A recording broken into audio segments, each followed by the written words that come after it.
Hey everybody, welcome back. I hope everybody's having a lovely Wednesday, or at least it's Wednesday here. Oh, we are going to get stuck into mods. I finally got the final piece of the Dyrnwyn sword yesterday, and we made that. And we've killed Father already, obviously. So we've done basically everything the game out of the box has to offer. And on top of that, I've been saying for a while that I really want to get certain mods for like QOL, but I wanted to go through this because this was my first playthrough. I wanted to go through first time, just vanilla, to get the proper feel for it, like embrace the suck. So we've done that, and it's time to start taking a bit of a load off and improving our quality of life with a couple of little extras. So I've used this R2 mod man like very little, but it looks like a very simple thing to do. And before this, I had no idea this worked this way. I went to the Thunder store and I downloaded a couple of mods, and then I was going to like how do you use them with R2 Modman, and I realized I don't even have to do that because it's got everything basically built in. So I can just run a search on what we want and then click on it, look through whether I want it or not, and it will download not just itself but any prerequisites, like things that are required for the mod that you're getting to run. So it can't really make it much easier than that, really. And then even then you can within R2 Modman itself, you can go in to play with the configuration of individual mods and turn things on and off. And you can also just choose to start straight up vanilla, so without any mods, or start modded, and you can make up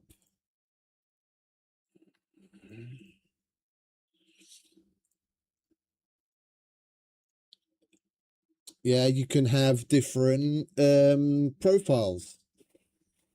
Yeah, so if you're playing somewhere with people that are on console that can't play with mods, and you have to uninstall. You can't have certain mods turned on when joining the server. Then you just start without it, or anything in between. If you play on multiple different servers, where one server has X mod pack and another server has Y mod pack, then you just select it from here. I mean, a lot of you are probably going to be familiar with this, and it's very much like any launcher that certain games have. Like Minecraft's got a number of different launchers. It's just for me, at least, it was refreshing to see that they've put the effort in to take it this far. Like back in the day, like when I first started playing Minecraft, and especially like in the beginning days of modded, there was no launcher. Like the first thing that the first real launcher that we came across was the Technic launcher. Yeah, where packs were already put together and you could select them. But before that, it was like you had to download everything and put it together yourself, and it either worked or it didn't, and you had to problem solve your way through it. This is amazing that we've got to this point where everything just works. So anyway,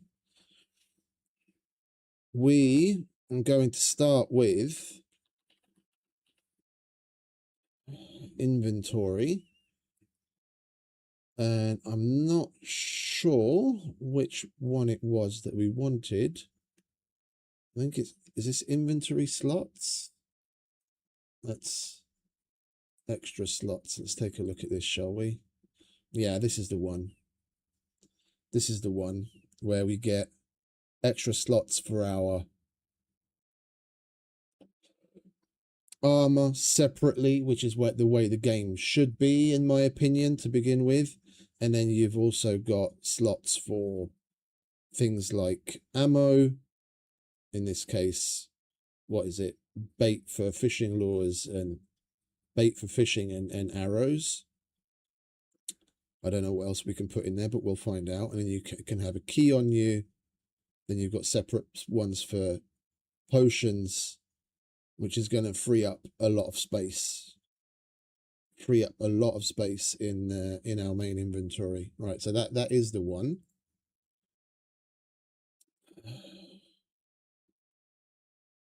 Or is it in? Or is this the inventory slots? Downloads 12,551. Downloads 732,560. Yeah, okay. So I think this is the better one. Yeah.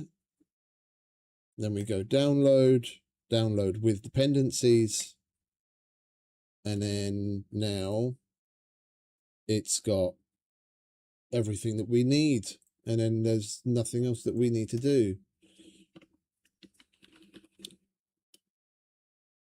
And I also wanted, is it plant everything, the name of it? I think that's it. Yeah, 2.2 million downloads. That's going to be the one. But yeah, then again, let's just take a quick look at the view online. Looking to make your farming life simpler and more efficient? Try my latest mod, Plant Easily. It allows you to plant evenly spaced crops, either one at a time or any amount of rows and columns, with grid snapping features and invalid crop placement prevention. It also allows bulk harvesting, that I don't really care for, with resources and auto replanting of crops. It's highly configurable and includes gamepad support, blah, blah, blah. 29 recipes, which are unlocked by obtaining at least one. Provides the option to grow crops in any biome, which is going to be useful. Although I'm still gonna, I'm still gonna keep to certain limitations. So like that's probably one thing. If we can configure, I'll configure. It's nice to have certain limitations in play. Yeah, because then it pushes you to do things in a more a wider variety of places. So like I like what is it, the I like that this adds that you can literally plant anything. So things like the fiddleheads and the smoke puffs and stuff like that, we can now plant. But I don't want to be growing that shit in the meadows, and I don't want to be growing the other puffs from the Mistlands and the Mage Caps in the meadows. Keeping it more biome specific at the minimum at least forces you to make little bases all over the place and throw some variety in there. Yeah, so that's the next one, plant everything. And again, we just go download with dependencies.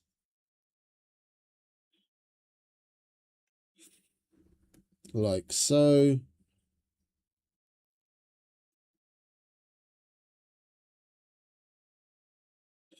Oh, hang about.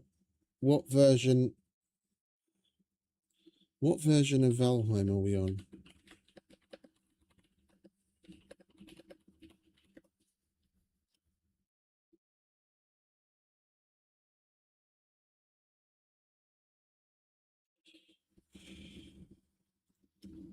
Anyway.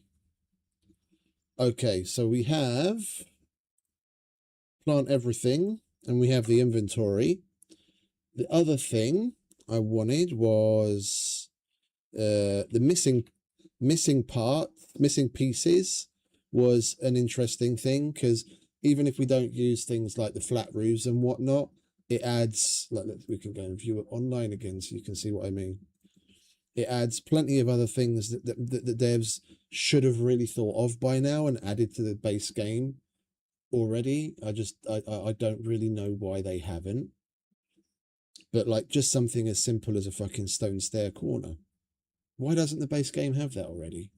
It's a fucking no-brainer. But anyway, yeah, and these diagonal roof edge pieces are very useful, and narrow stairs where you want to do a little bit more custom building, and you have an alternative to the whatchamacallit, to the ladder. Stone ramps, yeah, for making builds look a little bit more polished instead of so square. Yeah, and the triangular floor pieces. These are all like, it's got these wooden drawers which we probably won't get into, which is a nice QOL thing, but the vast majority of what's in this pack should be in the game already, period. It's like, why they haven't added it, I do not know, but anyway. So, missing pieces, download, latest version, download with dependencies, and then now we've got that as well. Lovely. And let me just bring up Discord for a minute, because we already started to collect mods in there, which is eventually going to become what's in the server pack. Oh yeah, dynamic storage.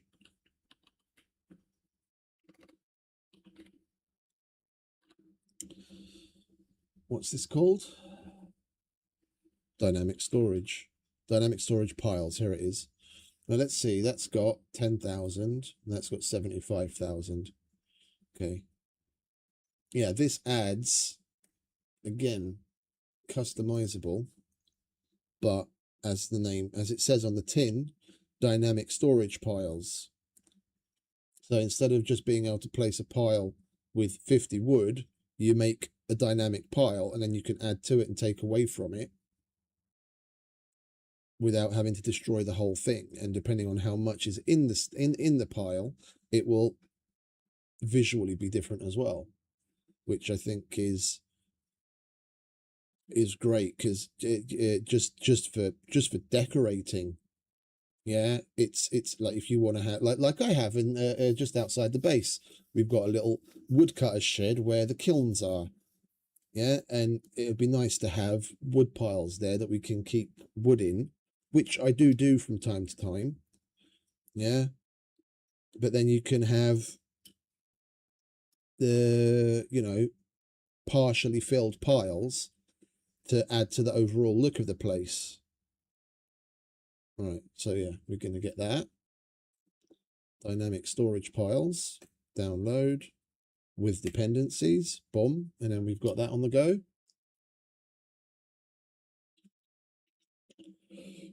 I'm wondering if we should add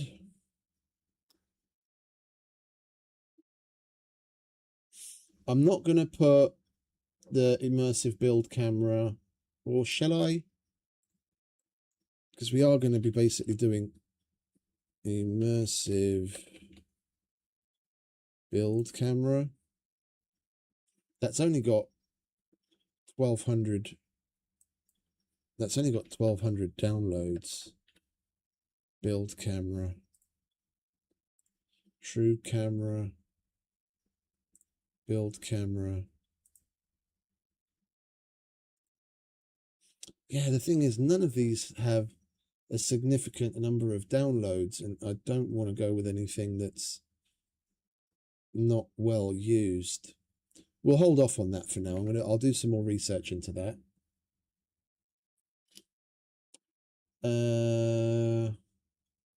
We won't put the beeswax in just right now. And let's have a look.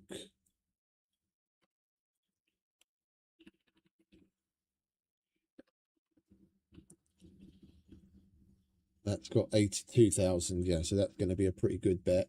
This I want so that we can customize how. Pardon me. I want so that we can customize how long a day is going to be, because the current 30-minute day where 21 minutes is day and 9 minutes is night, that 21 minutes goes by in the blink of an eye. Yeah, and then I find myself just running to go sleep all the fucking time. Yeah, so I want to probably at minimum double the length of a day. So we're definitely going to be getting longer days, and we'll configure that in just a moment. So there's that. And was there anything else? No, we're not going to put that in right now.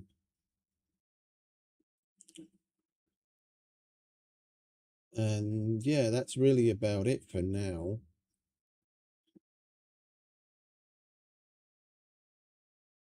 That's about it. I don't want to go overboard. I don't want to go overboard with the mods. I do have my mic turned on, don't I? Yeah, okay. Yeah, I need to fucking double check on that. I started yesterday's stream without the mic on, and like 10 minutes in, someone says, mic muted? Anyway. So, yeah, I think that's about it. And it's fucking simple. Yeah, we can see here all the different installed ones. We can turn things on and off as we wish.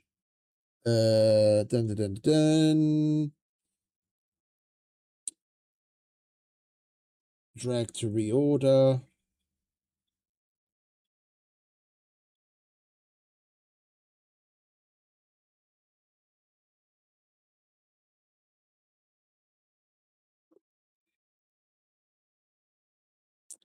Can't we go to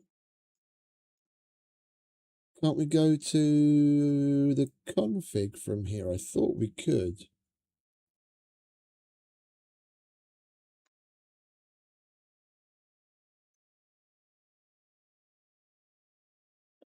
Config editor, here we go.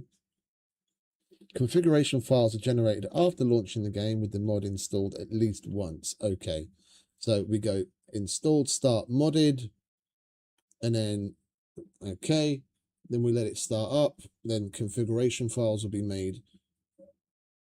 Then we can come back here and go in to tweak a couple of things.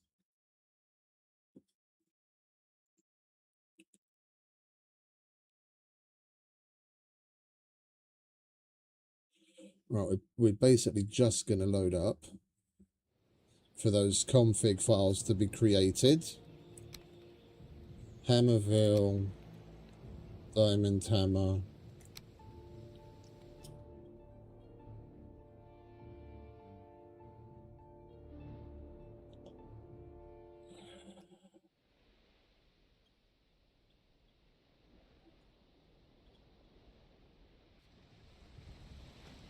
And we've already got building pieces popping up, added by the mod.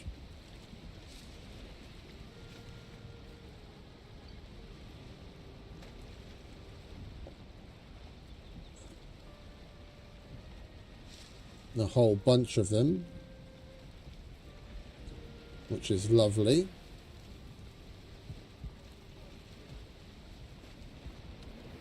And would you look at that, it's all automatically put things in there. We'll move our potions.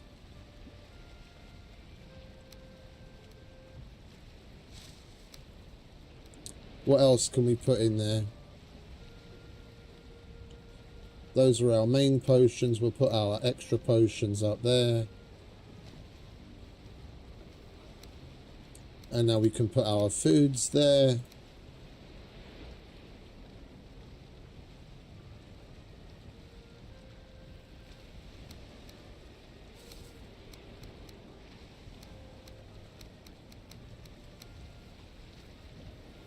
That is absolutely fucking glorious. That is absolutely fucking glorious.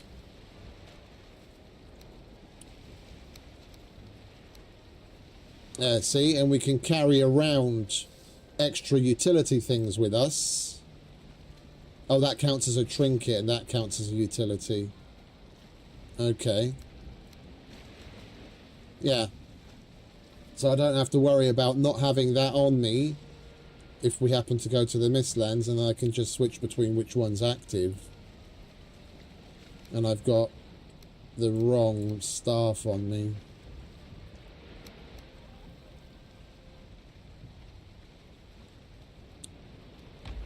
And the same... Oh, well, let's have a look. And that also counts as an ammo. That's nice. That's a trinket. It's a shame that there are 3 utilities and only 1 trinket. Like, I wouldn't mind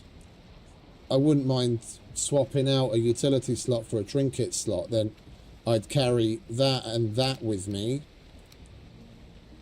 And I can just switch between them, which one I want activated at the time. And now we don't have to go without carrying our... Oh, wait a minute. I bet you that counts as a key. Yeah, it does. We don't need to be carrying that around, but we could do with carrying around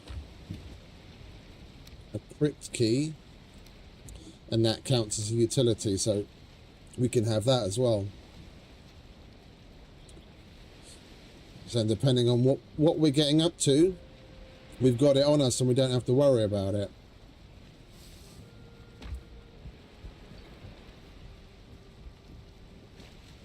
That's already amazing. That's already absolutely, utterly amazing. And yeah, here we go.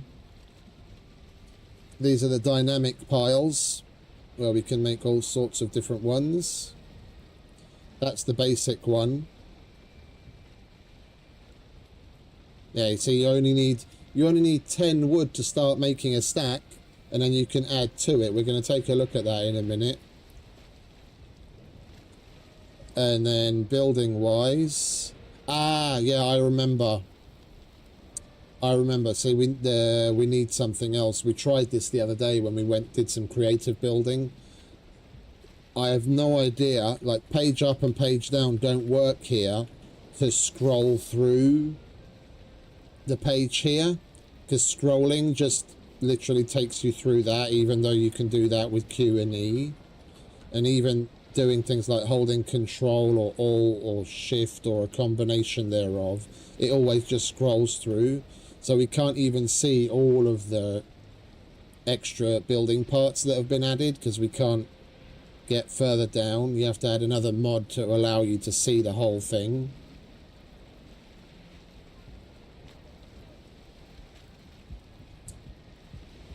Yeah, and then the plant everything we'll check out in a minute when we go farming.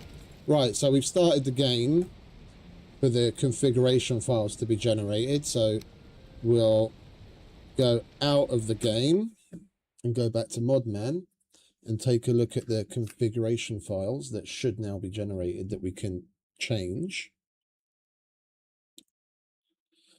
Yeah, so config editor, and there's extra configs that have now been generated. So plant, let's go through. Let's have a look. Number of raspberries required to place a raspberry bush. Set 0 to disable the ability. Default value is 5. Yeah, I don't mind that. You've got to have a trade-off. You've got to have a trade-off. That's reasonable in my opinion. Yeah, you're getting the ability to do something that's otherwise not in the game. You've got to give something to get something.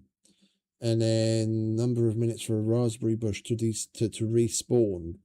That seems a bit short, considering a lot of other things take literally hours. That's 5 minutes. That's like nothing. You could get together so many berries so quickly. It's insane.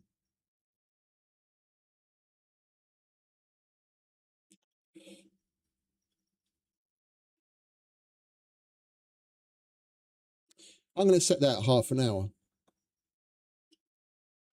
I'm going to set that at half an hour for all of the berries. Number of berries a raspberry bush will spawn. Default value is 1. If that was randomized, it would be better. But I think I'm gonna crank that to 2. Enables the crops section of this config. Enable crop overrides.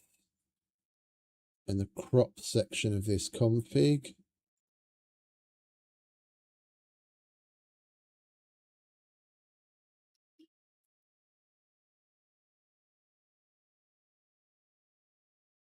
Yeah, we want true. We want the thing.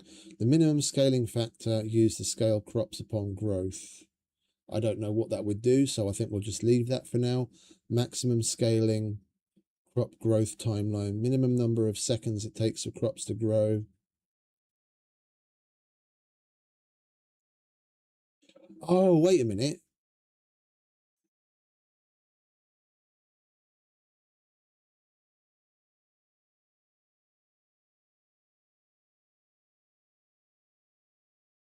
$4,000.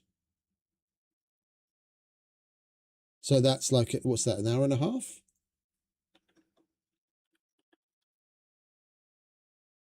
No, it's just over an hour. It's an hour and 10 minutes, hour and 6 minutes. Yeah, no, we'll leave that. That's acceptable. Crop radius of free space required for crops to grow. Yeah, we'll leave that at half. A meter is a little bit restrictive, in my opinion. At least we can pack more crops in. Crops can only be planted on cultivar. Well, I kind of want to turn that to false, simply because part of why I want this mod is not just the what do you call it? Not just the ease of being able to plant everything, but also for decoration. Yeah, so some of the bushes we're going to place down in certain areas of the base just to add a little bit of extra vegetation back, and I don't want to have to fucking cultivate in all of those areas. I think we'll set that to false. The open sky thing, I'm going to set to false, just so that we can make our lives a little easier when it comes to growing ivy, because it's really fucking annoying that I have to destroy the overhang of my roof on the main base, among other things, to be able to plant ivy. And then once it's grown, I can build it back, but then you've got to wait a whole bunch of time, and you've got fucking what looks like an incomplete base because you've got holes in the roof just so that the ivy can grow. That, and it's annoying in the Mistlands because I left a couple of trees because they look cool. Yeah, gives the place a little bit more structure and gives it more atmosphere. But then in a couple of places, you'll have a handful of mushrooms not growing because a fucking branch of the tree happens to be overhanging and it says it doesn't have open sky, which is a bit bollocks. So we're going to set that to false.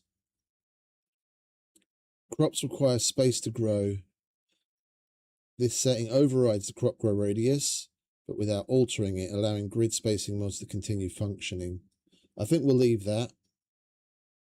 Determines whether enemies will target and attack crops. We'll leave that because that's there for a reason. Resource cost of planting barley, that's standard. That's standard. Carrots, flax, onion. This is all default. We'll leave that. We want to get to the section. Mage cap, Jotun puffs. Pickable. Amount of wood required to place branch. Oh, we can actually make debris as well, can we? Okay, yeah, we'll leave that.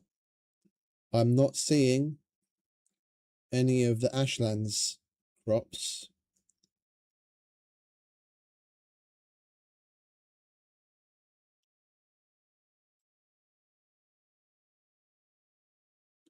Allow resources to be placed anywhere, not just on the ground. Does not apply to mushrooms or flowers. Restrict modded plantables, pickables, and saplings being placed in their respective... Well,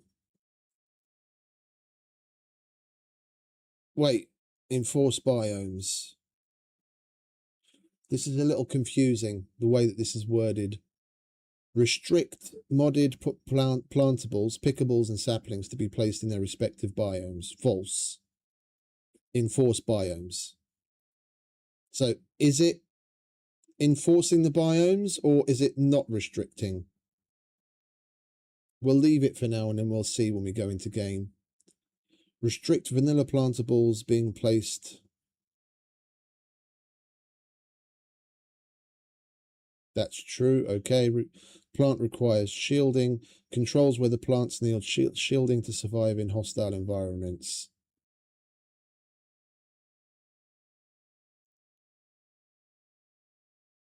I mean, that would make for an interesting way that to go about making farms in the Ashlands, for example. Yeah, that you can have a farm in the Ashlands to plant this, that, and the other, but then you have to have a shield up. There you are. I think we'll leave that. The can remove flora, allows the cultivator to deconstruct decorative flora. We're going to set this to true, just so that we don't have to fucking punch plants just to fucking get rid of them. Recover resources. Recover resources when pickables are removed with the cultivator. We'll do false on that, just so that we're not... Specifies whether resources should spawn empty or full. Applies to... you've got to wait for it to grow, so you can't just plant something and pick it. Although, with the default value set to 5 to be able to place a bush, and then the return being 2, it would be negative anyway. Thistle. Number of thistle required to place a pickable thistle spawner. 5, that's good. Dandelion, fiddlehead. Oh, here we go. Now we're getting into it. This is what I was waiting for. I'm going to take this down to 5 as well. Well, although... Yeah, no, I'm going to take... Because it's not adding a seed for it. It's using the item itself for you to be able to plant. But 5 is a bit much. 15 is a bit much. I think we're just going to take that down to 5. Because, I mean, how many do you get when you pick a fiddlehead? You don't get up to 15 for picking a fiddlehead. You still want to be, relatively speaking, net positive. Yeah, I will set that to 5. Well, 4 minutes on the respawn is a bit fucking low. And we'll do 1800 there again. And on the fiddleheads as well. And then the number that it will return, we'll put that up to 2. That's at 3. Okay, we'll leave that at 3.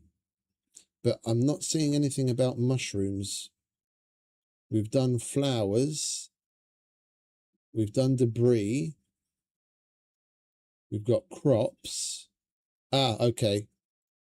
So, if on, the configuration is locked and can be changed by server admins only. Okay, yeah, we'll leave that. I don't want to change that. Enable mod debug messages in console. We'll leave that for now.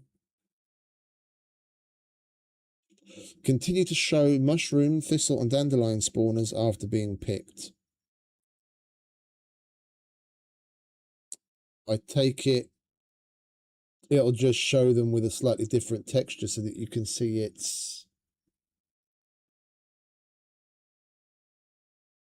it's been picked, or at least one would hope. Well, we'll leave that. Enables small trees, bushes, shrubs, vines, and large mushrooms. Yeah, we'll leave that. Enable debris. Yeah, we'll leave that. When set to true, the mod will attempt to make user-defined prefabs buildable with the cultivator. Prefabs are defined in plant everything extra. An example one will be, okay, we'll leave that. Enables snap points when placing vines adjacently. Yeah, we'll leave that. Language, English, and then mushrooms. Here we go. Mushroom cost 5. Yeah, okay, we'll leave that. Blue mushroom. But that's currently 1. The blue mushroom, I'm assuming it's talking about the mage cap. I assume it's talking about the mage cap, and right now you only need 1 mage cap to plant a mage cap, which you get at least three back from. So I'm going to set that to 1. That's what the default game value is. Why would it go up to 5? And the same with the smoke puff. We currently can't plant. It's asking for 5 to be able to get a respawnable resources acceptable. Yeah, I'm just returning it to what is vanilla. And we're going to increase the amount of time it takes for the mushrooms to respawn.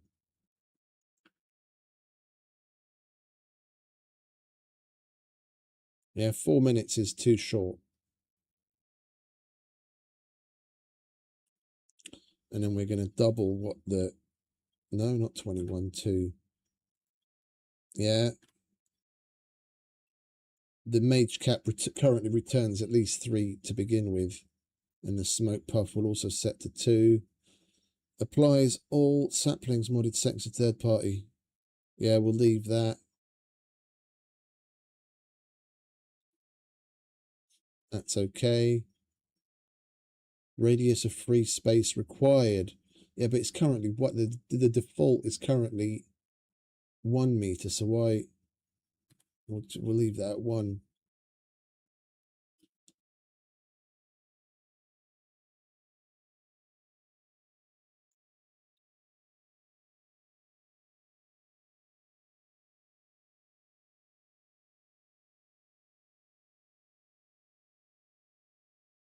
We'll leave all of the tree growth settings as default.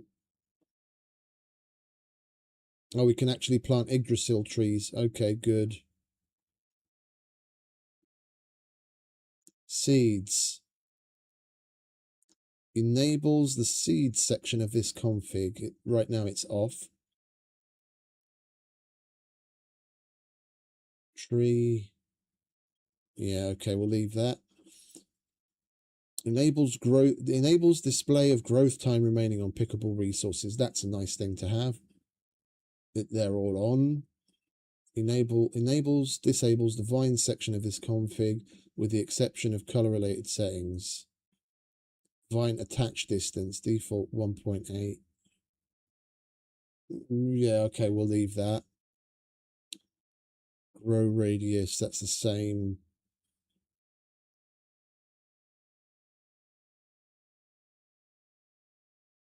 That's like less, that's just over 3 minutes. Oh, no, time in minutes. Oh, I thought it was time in seconds. Oh, shit. So where I put 1800, I've... It's a good thing I realized that. I set it to 30 hours. It's a good thing I noticed that. I thought it was listing it in seconds because a lot of mod configs that I'm used to do things in seconds. It's minutes. Okay, so we have to go back and change those 1800s back to default. Okay, 200 minutes is good. 200 minutes is good, yeah. Okay, so I have to go back and change those 1800s back to default.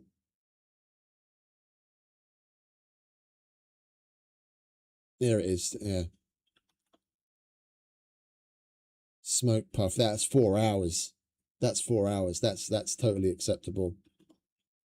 That's totally acceptable.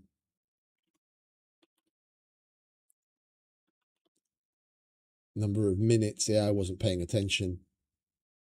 It's minutes, not seconds. Yeah, and that's 300.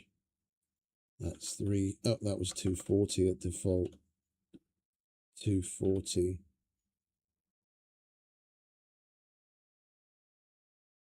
Good thing I caught that. It's a good example of why you should read instead of just making assumptions. That's at default. That's at default. Yeah, here we go. I changed that as well. Default 300. 300. 300. Yeah, okay. That looks acceptable to me. All right, save. So we've done plant everything and conditional config. Let's have a look at this, shall we? It doesn't have anything in it. Okay. Extra slots. What do we get to config in here? Amount of quick slots, so we can increase the number of... so we can. Here we go.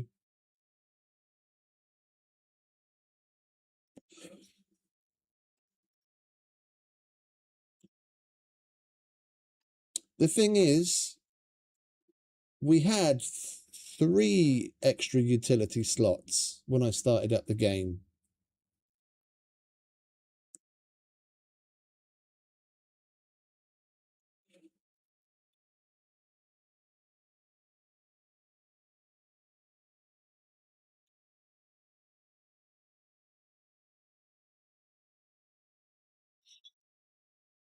Enabled slot obtaining progression. If disabled, all enabled slots will be available from the start. Yeah, but inventory rows progression. Enabled inventory rows obtaining progression. Oh, so probably because our character's so high level already, I'm already seeing all of the things that we have unlocked.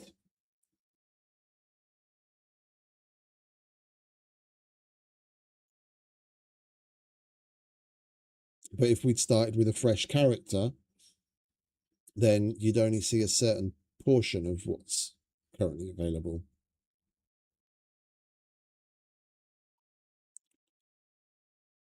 Auto-equip items in equipment slot if Tombstone was successfully taken as a whole. Yeah, true. Equip items increasing carry weight. Okay, so that will automatically put our belt on in the future. Equip auto-equip weapon and shield that was equipped on death.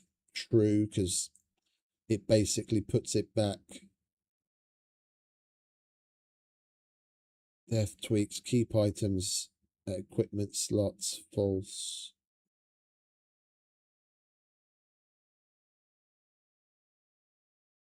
We'll leave those off. Weight factor for items equipped in slots from 0 to 1. So we can actually make this like Project Zomboid. Each of the different bags has got a weight reduction multiplier, depending on what level of bag you have. Something that's 10 kilos when you put it into a courier satchel, yeah, might only have a weight reduction factor of 0.7, so that 10 kilo item will now be 7 kilos. Whereas if you put it in a hiking backpack, it'll have a weight reduction factor of like that's higher, so that 10 kilo item will actually only up your carry weight to by 2 kilos, which is a completely logical thing to do. So you can replicate that with this. I'm going to use that, and I'm going to half the weight of things. Yeah, so having it in an equipment slot will half its weight.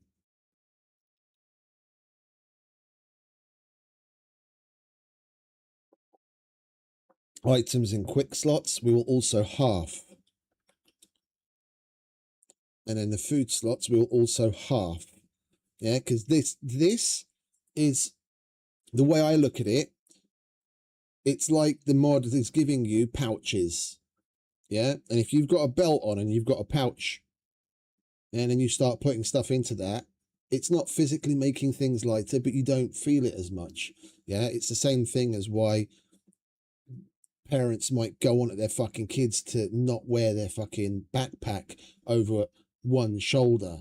It's not, it's not it's mainly about fucking posture and not fucking your back up from a young age.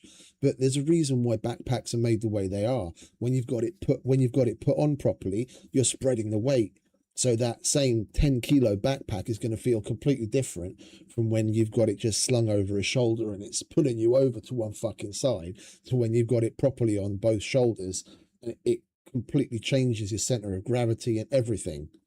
Yeah, so you don't feel it in the same way.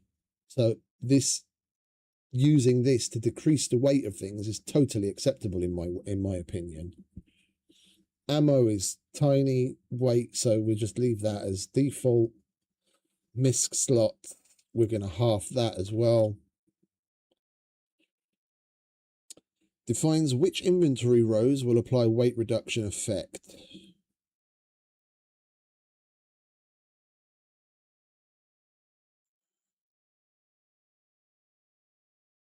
Less than 0. Number of bottom rows to effect. Default value -2 means apply to the last 2 rows. We'll have a look at that when we load up next. Weight factor for items in lightened slot. Oh, okay. So we can actually set rows in our basic inventory where anything placed in there, the weight will be reduced. I don't want that.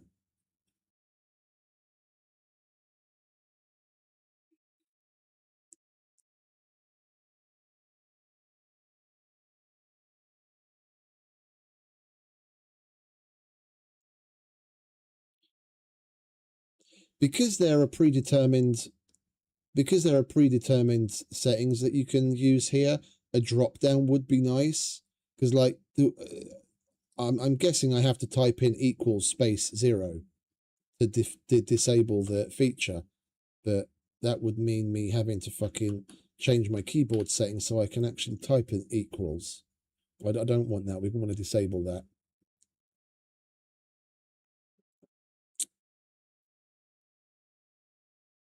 Progression icon, a separated list of items. Lightened slots will be active only if any item is discovered or list is not set. Yagluth drop. I have no idea what that wants. General lock configuration, yes. Enable logging. That we don't need that right now because we're not going on a server.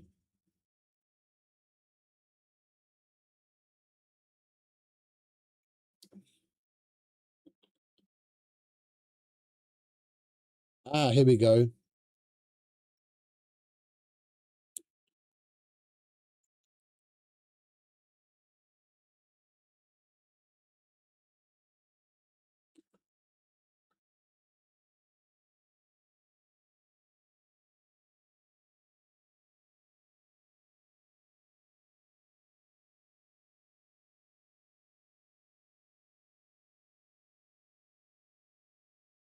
This would be nice where we could select and then actually press another combo to change it.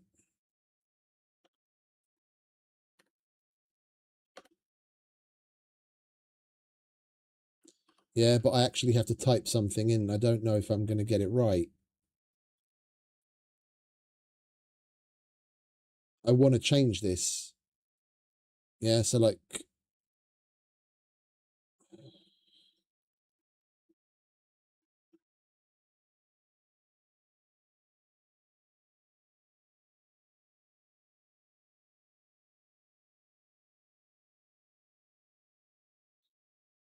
I want to change that to something like left alt and one of my mouse buttons. So we've got 3 quick slots for potions, for example. Yeah, I want to have one set to left alt plus one of my mouse thumb buttons, and then the other one to left alt and the other one of my mouse thumb buttons, and the other one to left alt and middle mouse click. Yeah, so I'm not reaching for a key on top of it. But I guess Z, X, and C are relatively close, so it's still kind of useful. And then we've got left Alt V, Q, R.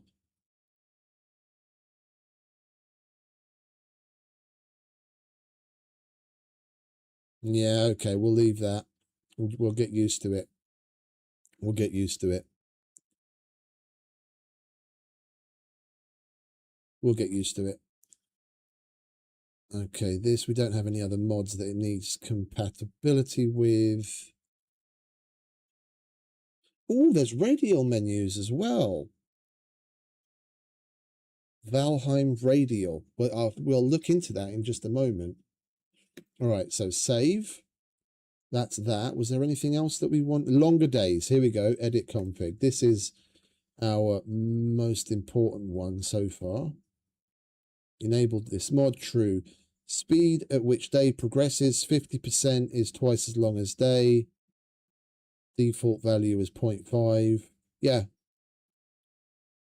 Twice as long a day. That's it. Basically exactly what I want. Exactly what I want. Extra slot. Yeah, okay, so we don't need to configure any of that. Let's take a look at the radial menus. Valheim radial, that's the name of the one that it was compatible with.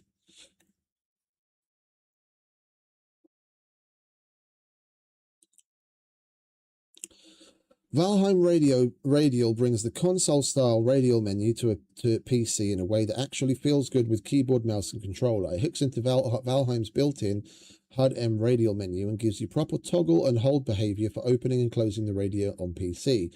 That's nice because the fact that pressing T opens the radial menu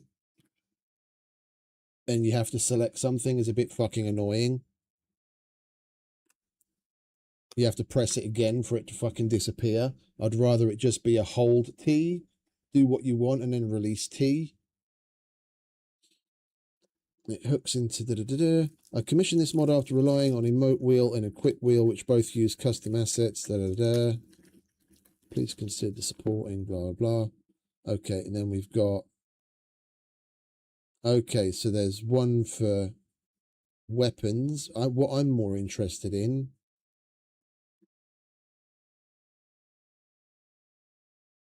Oh, it hooks into the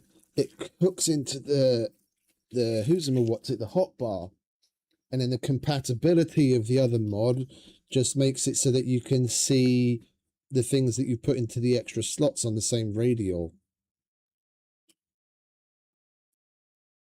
And this has a little over 4,000 downloads. We'll give this one a whirl. Valheim radial. Download with dependencies. Beautiful. And we're gonna have to open up the game to see the config file of that as well. We've gone through plant everything, dynamic storage, extra slots, longer days. That I think is about it. Yeah, now that we have Valheim radial on, we need to start the game again for that new config file to be generated.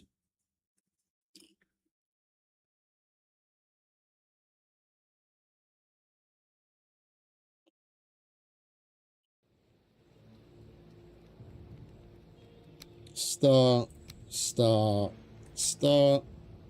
Oh, you know what I didn't do? I didn't get that. One of the reasons why we closed the game, get the other mod that changes how much you can see in the UI and the crafting menu, so we can actually see all of the new crafting items. I got carried away with that.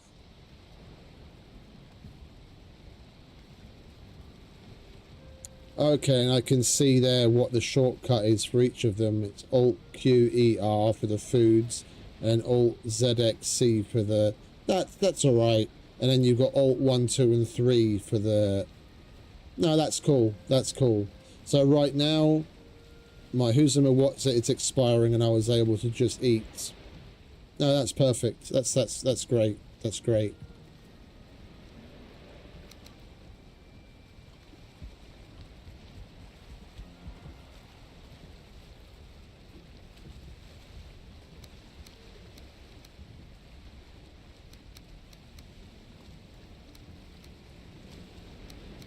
Okay, so we don't have the weight reduction. The equals 0 works, so we don't have the weight reduction of certain rows in the inventory. Okay, that's good. Oh, and we can actually put potions in the food slots as well, can we? Okay, that's interesting. Alright, we'll take some of those, and we'll take some of those, so we always have options.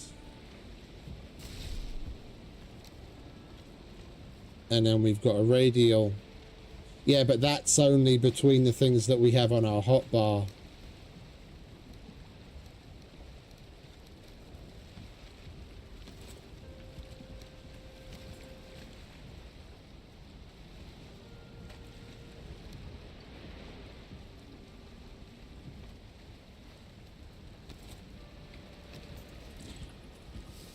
Right, so we save again.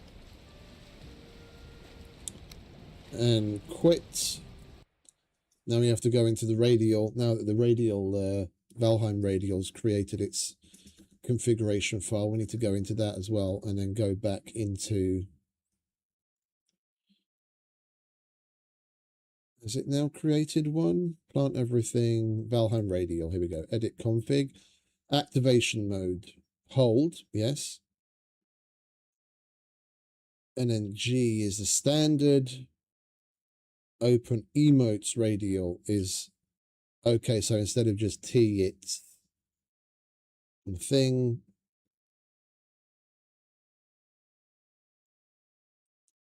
Except, this is nice. This is nice. This is what that other mod should have, where you can customize key configs. This is what the other mod should have when you can configure key configs, like the shortcuts. But at least here you can see what it is that you need to add for different buttons.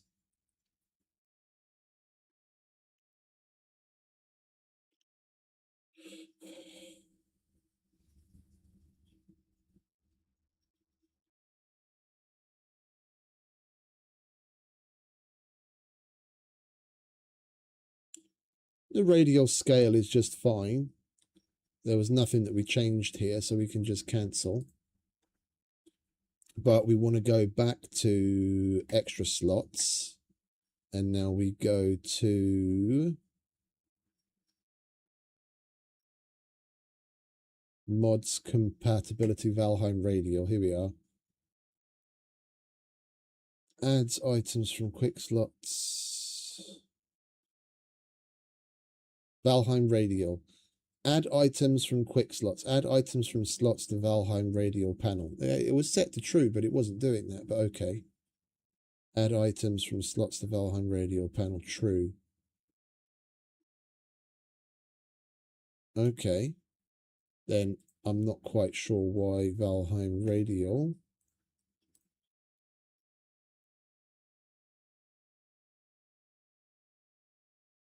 Which inventory row to start from when building the inventory?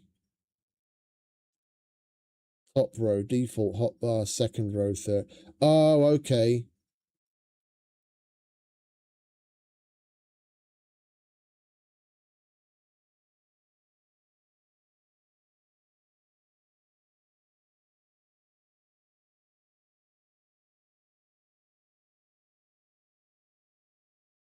Okay, we'll see if anything changes when we go back in again. We didn't change anything, so we can cancel. All right, and then what was the name? I can't remember the name of the mod that we got so that we can see more of our inventory.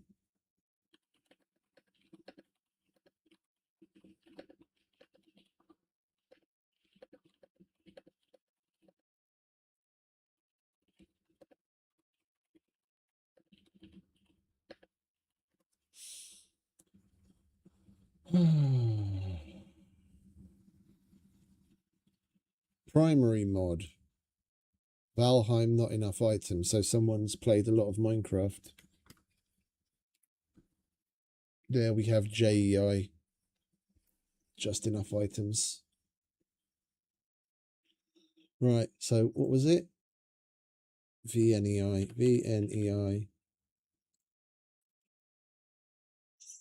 345,000. Let's take a look at that, shall we? See if that's the right thing that we actually want.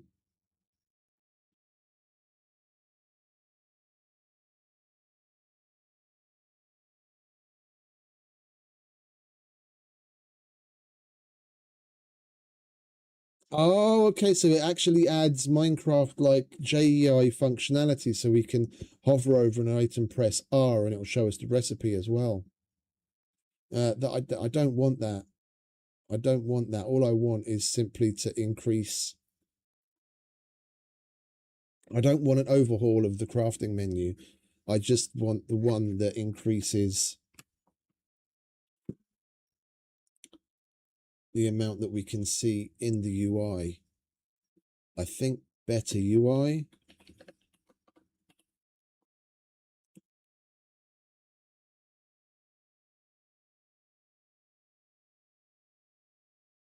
Let's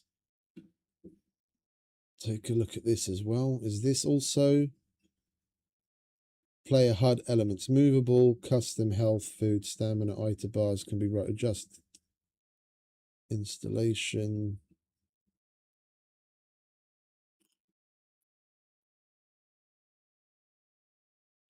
I'm not 100%, but I think this might be the one that we got on our other run. Were there any other?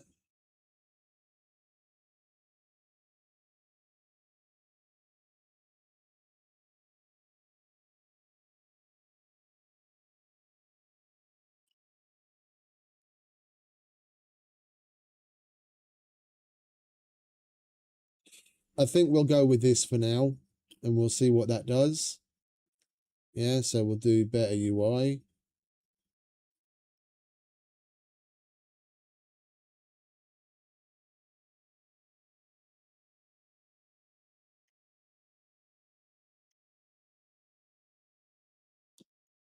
And we're going to have to start up the game again so that we get the configuration file generated.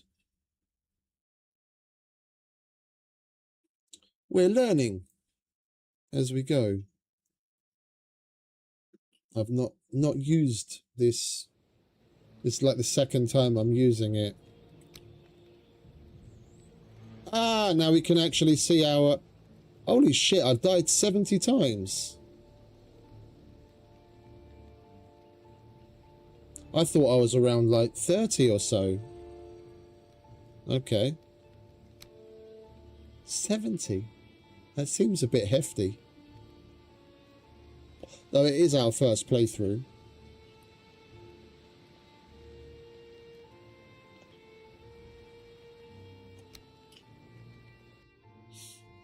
One of the mods that we added that. I'm not sure which one, but it's nice to see.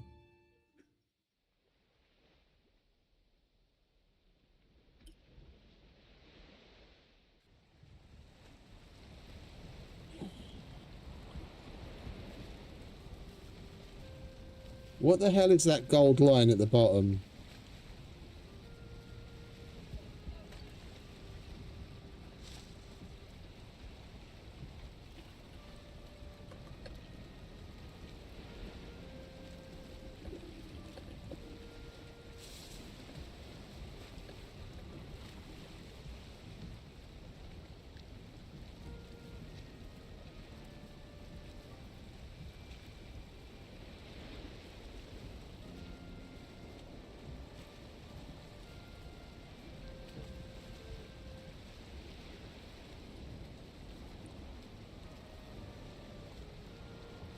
Show character XP full. Okay, that's the character XP bar. We need to get rid of that.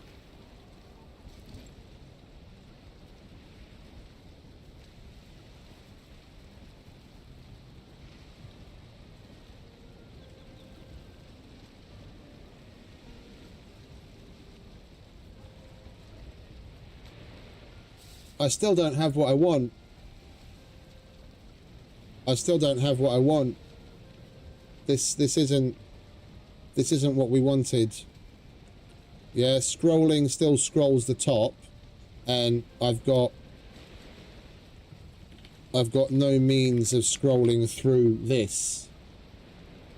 Yeah, because I know there's still recipes down here that I can't currently see that the other mod has added. That's what I wanted. Anyway. Yeah, then we just remove better UI and find the other one. Better UI is the one that adds the little gold bar at the bottom there, which is the character XP. Install. Where are we? Better UI. Bye-bye. Uninstall.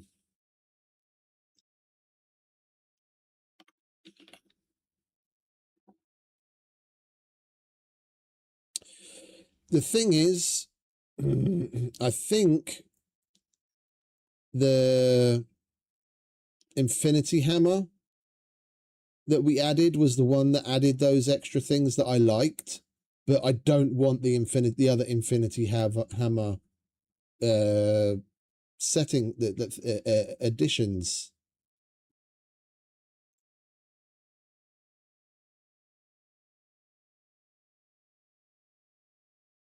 Zen UI.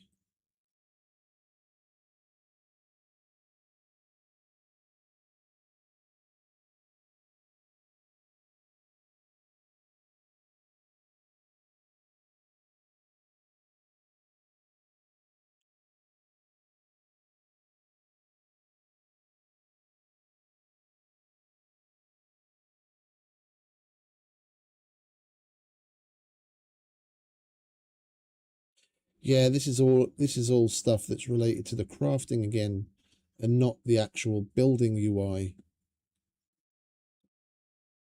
I don't care for that. Inventory actions, inventory slots we've already got.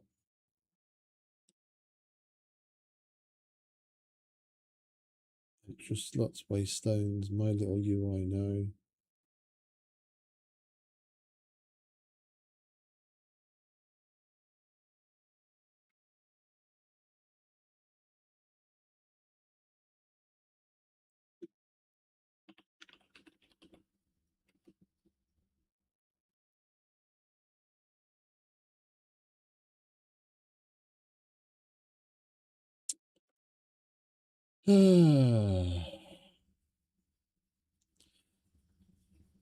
Let's go back to here and then select modded run. And what do we have? Sears catalog. That's the one. Sears catalog.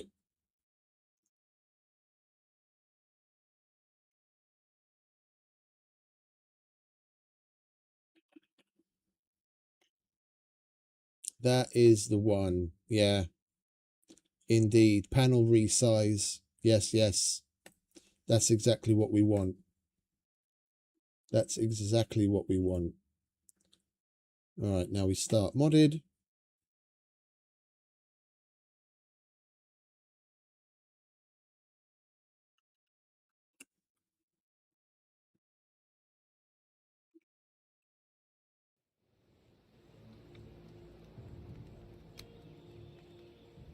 Yeah, and that other mod was the one that added the information that we saw there. I might put that back because it was nice to see that info. Then we can just go into the config and disable the stupid XP bar at the bottom.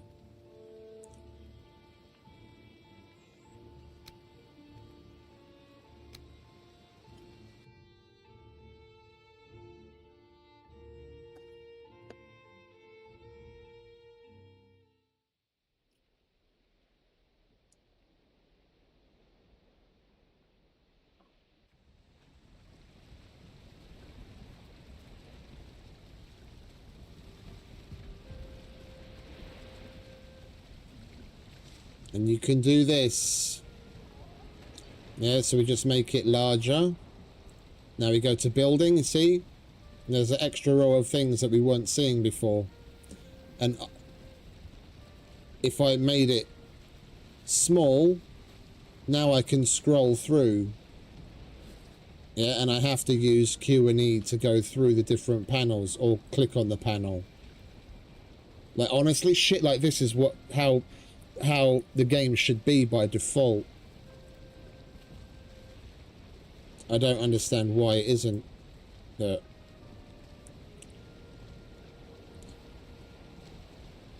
I'm just a pleb player. What do I know?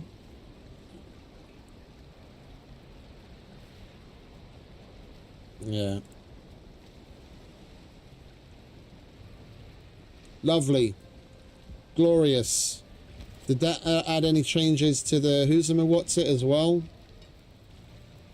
You can't resize that. That stays the same. Right. Well, I think we're set up with our basic loadout of mods then. And we've configured them. Now we just need to go and grab ourselves.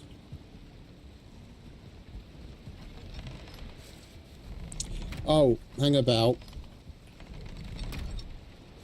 Plant everything doesn't actually have... Let's do save. Plant everything doesn't actually have an auto plant on a grid, does it?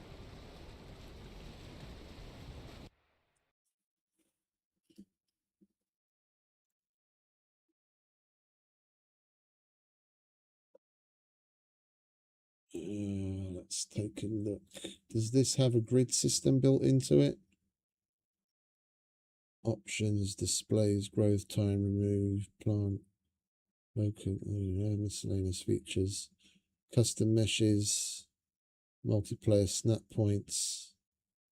Snap points can be seamlessly toggled on or off. The vines, okay, yeah. Okay, so there isn't a grid thing.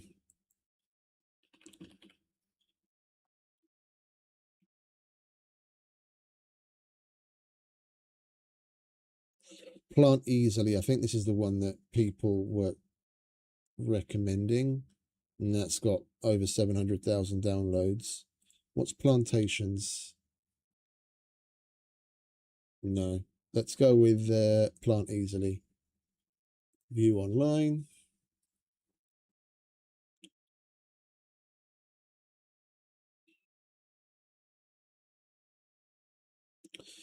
Default keybinds. These keybinds are not checked in a standard update tick. They will only work while the cultivator is equipped.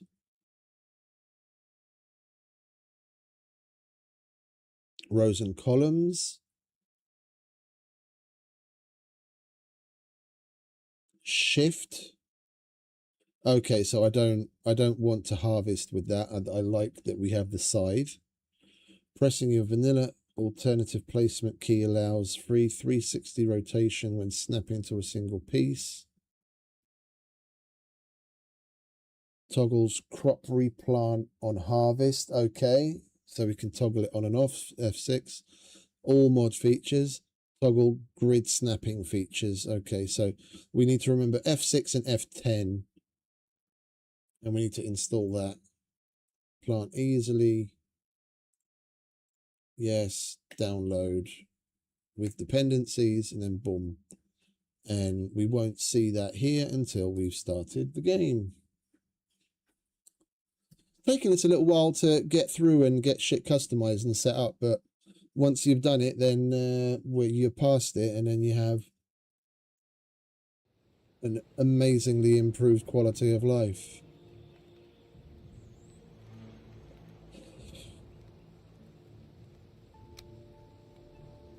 Start.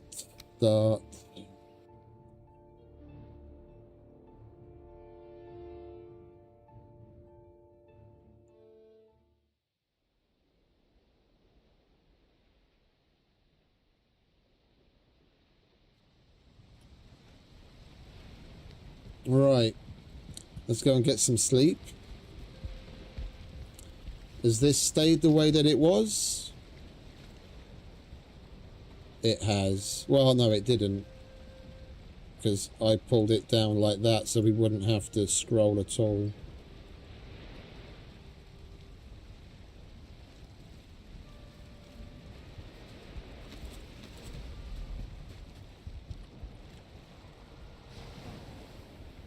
Let's go and grab a cultivator and see what happens.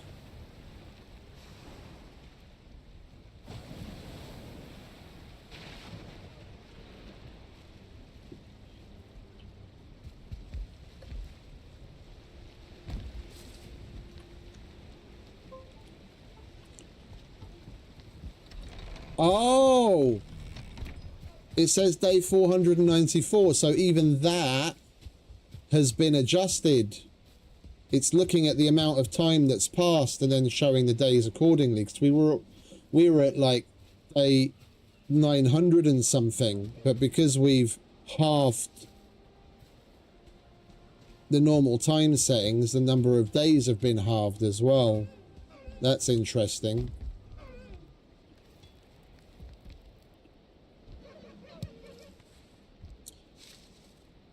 Okay, so we got ashwood sapling, ancient sapling, bushes, pickable mushrooms, pickable smoke puff, fiddlehead, small beech. Ah, we get the small ones as well for decorating. Small bushes, lovely, small shrubs, Yggdrasil, ashlands, ferns, pickable branch, stone and flint, so we can place all of those for decorating. Oh, that's lovely. That is glorious. All right, let's put that there. Yeah, look at all the extra shit. We can now do the smoke puffs, fiddleheads,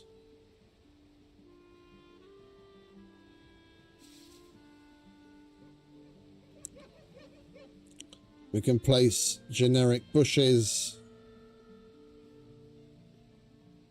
shrubs. Do we get Yggdrasil trees? We can put ashwood saplings, Yggdrasil sapling. We can plant that with sap so we can grow our own Yggdrasil wood. Oh, that is lovely. Okay.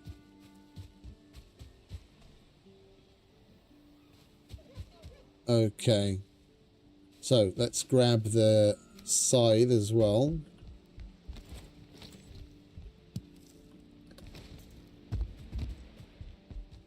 And start harvesting and see what this planting mod is like.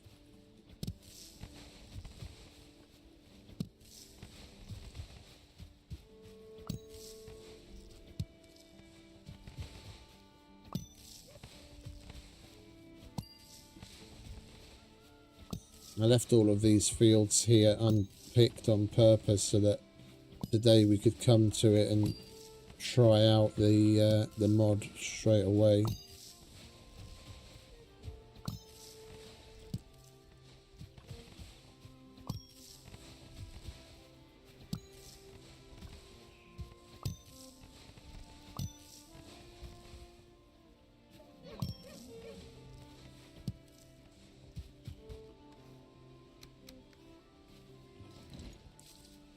So we won onion seeds. Oh, would you look at that? And then what was it? F6. Plant easily, replant on harvest. True. Okay, so it's off by default. That's nice. And then plant easily, snap active, false. Then that's true by default. And then we hold. What is it? It was was it control?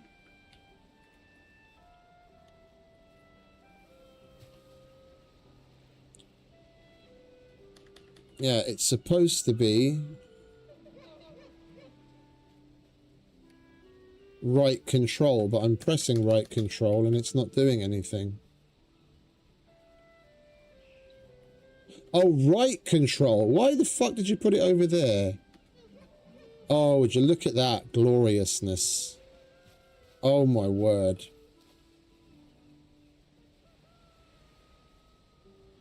Oh my god.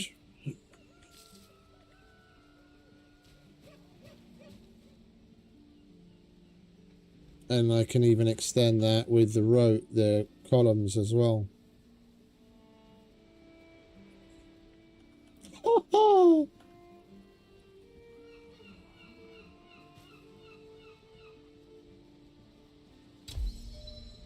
And then we've got an entire field planted.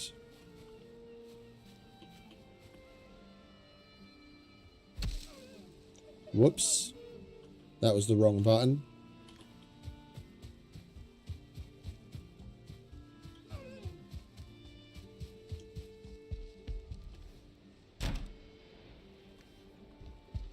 That kicks some serious butt. And it always stays at the last used.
Yeah, thank you, mate.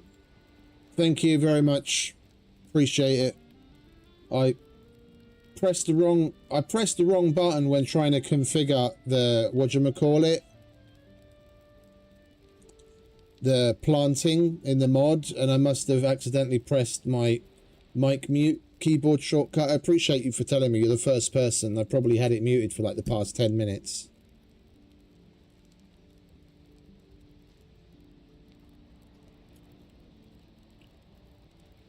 I don't. It's one that I'm going to be real. I'm going to be real. I know everyone watches differently, but you have to start from some point of like personal experience. I find it odd. Like yesterday, for example, we had up to like 80 viewers, which was fucking amazing. I'm really happy about it. It's not what I'm complaining about. We ended up with 7 likes, which again, you choose to like or not like based on whatever criteria. Everywhere, it's a free world. But the other part of it is the chatting. And I don't know if people have noticed or not, but maybe like my general level of enthusiasm isn't what it normally is, and I'm questioning certain things. Yeah, and one of the main reasons why I do it is because why I do what I do is because of like level of interactivity. Yeah, if I just wanted to play the game, I'd play the game and not stream it. But I enjoy a certain level of interactivity, and when there's 80 people watching and we'll go 3 hours without anyone saying a damn thing in chat, I call into question like, who is watching and why? If I watch a streamer, then I want to have a certain level of interactivity, and it kind of bums me out and brings me down. Like, am I doing something wrong? Do I have to do something differently? Like, I'll ask any number of questions and say things in a non-rhetorical, open-ended way, like I'm getting to, you know, pick people's brains and initiate a conversation, but there's like barely ever any like real response. And it kind of like, that's the way I look at it, mate. That's the way I look at it. Yeah, and whether I've got 2 people watching or 200, I'd like to think that I'll be able to keep up with the chat to a decent degree. And if someone has questions, I'll gladly answer. Or if someone brings something up, I'd love to discuss it. But the fact over the past week or so, it's slowly been declining. It makes me question, like, am I doing something wrong? Or is the algorithm just pushing me to any number of other different groups of people that maybe watch on the TV and they can't be bothered to get out their phone to chat? Or, you know, what is it? What is it? Are you not a native English speaker and you don't want to write in English if you can, because you feel like your English isn't good enough?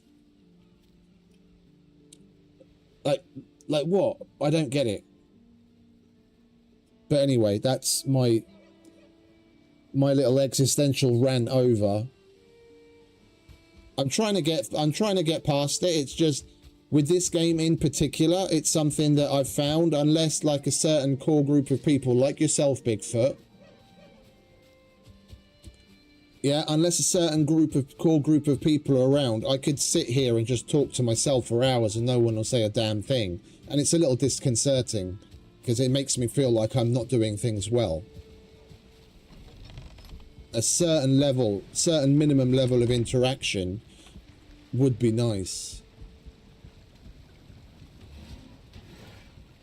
Yeah, the fact that I don't pop up is very much down to the fact that I have myself set as not made for kids on purpose because of how much I curse. Yeah, so the algorithm looks at me in a very different way.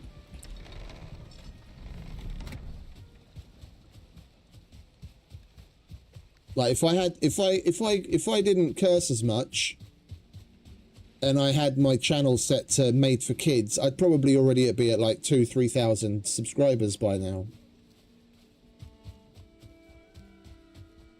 But because my videos and my channel itself is not made for kids, because of the cursing, the algorithm pushes me to a wildly different group of people in general, like a much smaller group.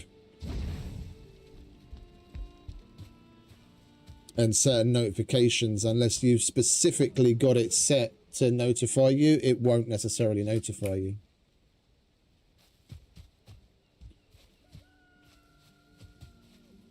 Right, so we've done that. Let's go to the plains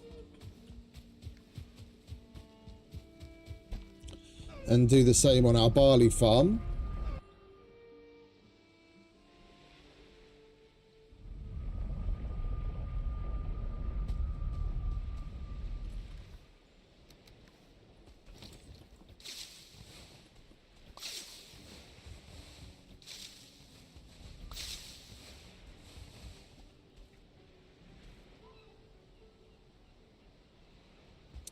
Yeah, I came away from Twitch on purpose due to my own personal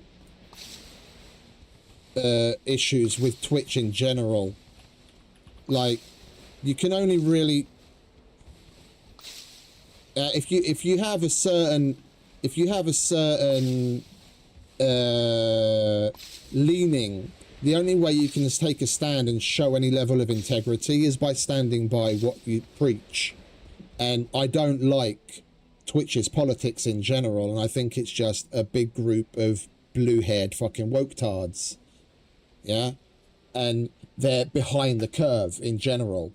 They were behind the curve on making a change on the share of revenues for the creator. They're behind the curve on what quality that you can stream at. They're behind the curve because they act like a fucking spoilt bad girlfriend where, oh, you can't have fucking combined chat. If you multi-stream to somewhere, you can't combine the chats because then you're degrading the experience. You're degrading the experience for Twitch viewers when it's absolutely not fucking true. They're just fucking woke, liberal arsewipes, and I don't want to be there. Yeah, I make my stand, and yeah, and I'm standing my ground on my choice and my fucking my morals and my ethics by saying I will not be on that platform, period.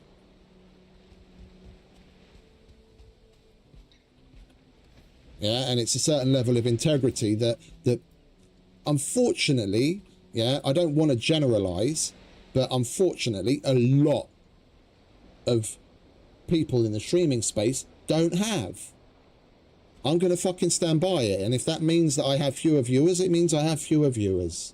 Yeah, but you don't get something for nothing. Integrity and values actually still mean something to people.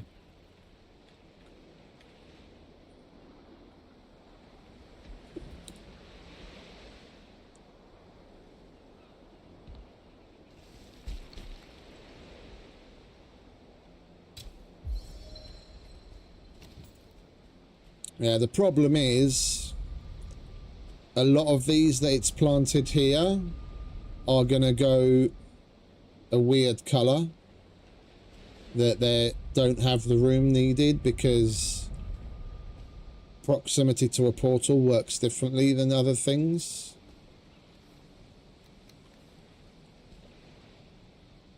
Or, well, no, actually, because we made the changes in the config, it's probably not gonna apply that in the same way anymore.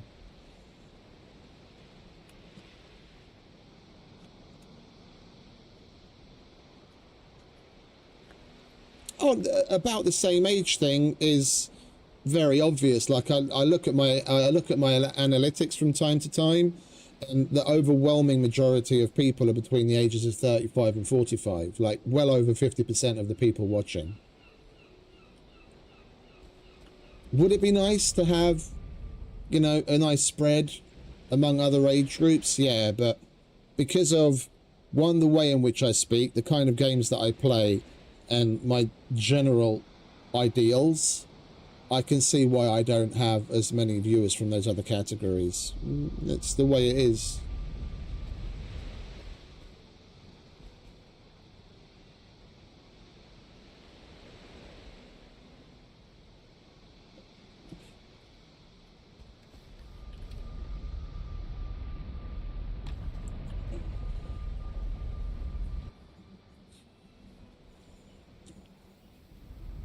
Yeah, but they don't agree with everything. That, like, not everyone's going to agree with everyone and everything, and that's a fact of life, and that's a generalization that a lot of the younger generations don't seem to understand. Oh, there are some that I enjoy watching. It's kind of hit and miss, but because so many of the younger streamers pick up on the trends, and some of the trends are just so fucking brain rot, it's unreal. I just rather not watch them. Like, if Peanut wasn't as overboard as he is, I might actually enjoy watching some of what he does because he's a skilled gamer. But I don't want to go and watch it because I'm just sick and tired of all the fucking stupidity. Like, he's catering to those that the younger generation. I guarantee you he's set for made for kids, and he's got kids from probably age 5, 6 onwards to people in their, you know, 50s and 60s. But the vast majority of his audience is going to be in like the 16 to 25 category. I don't want to get with that.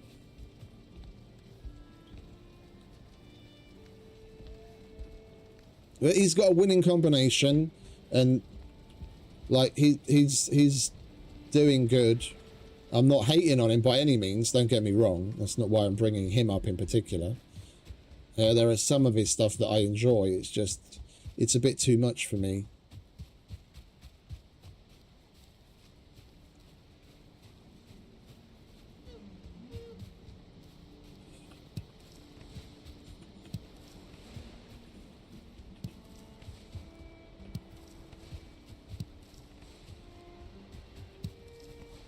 I don't want to be that old fogey guy, but I guarantee you that the vast majority of problems parents are facing with their kids as to the way in which they're acting is down to the fact that there's a certain generation of kids that were basically groomed on the likes of the Logan brothers and all of that other fucking brain rot, and so much stupid shit was normalized, and they don't realize the difference between there being a time and a place for certain things and not, you know, and it makes me weep.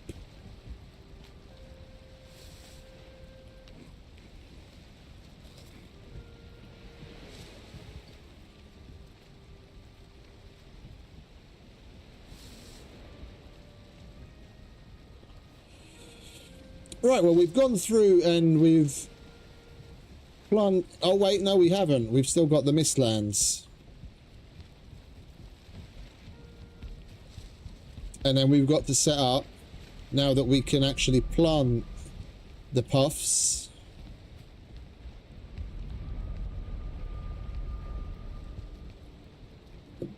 Yeah. Oh, wait, no, I put Mistlands on one of these, didn't I?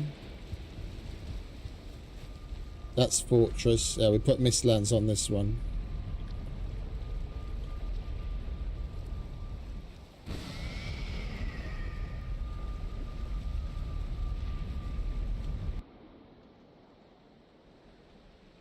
The most outlandish thing that I watched over the course of the past, God knows, let's round it off at 20 years. But one of the most outlandish things as far as content creators go that I watched over the years was PewDiePie.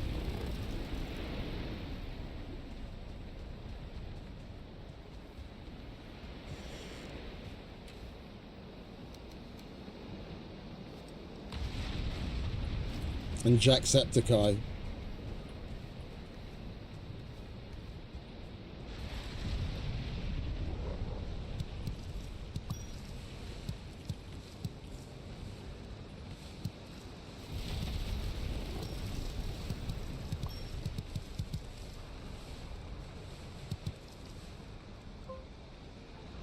I still watch his little family vlogs to this day. I'm happy for him. Ah, we can shift harvest. That's why it was happening.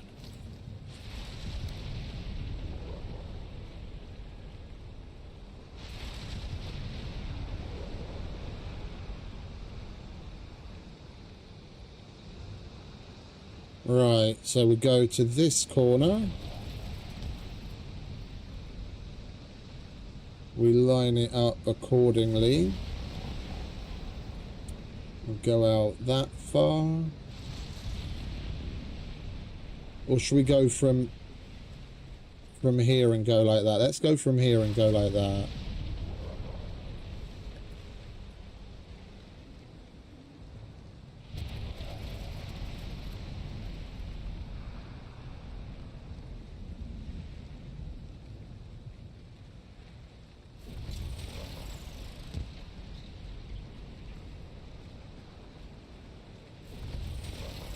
Oh, and we've got a shitload planted up here that aren't going to grow.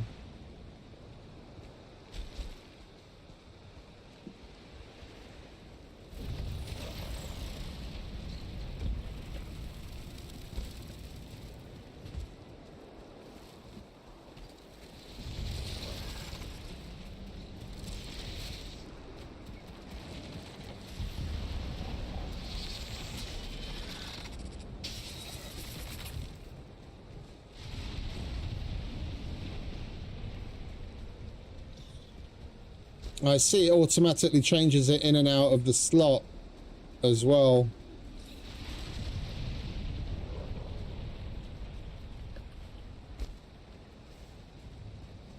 I'm hearing something weird from the other side of this mountain. What the hell is going on?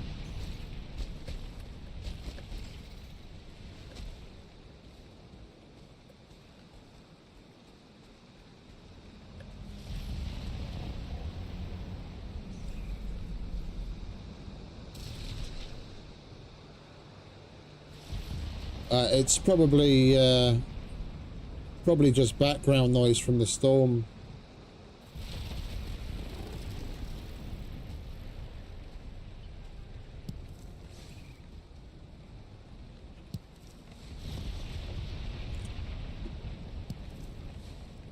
I'm not going to bother moving these. Well, actually, wait a minute. How are these doing? Fading.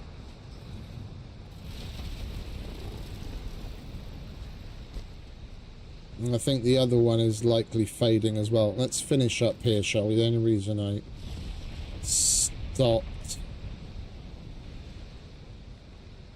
Ah, and then it'll snap to that grid. Okay.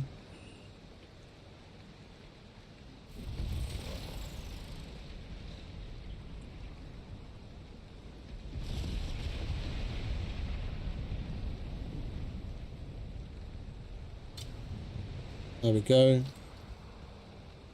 Now we've got that fully planted. It took a fraction of the time it would do otherwise.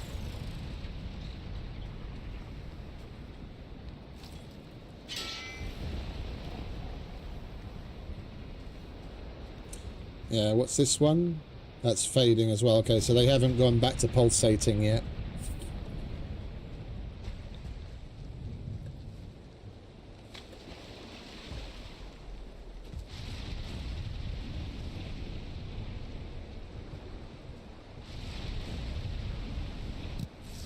Nice.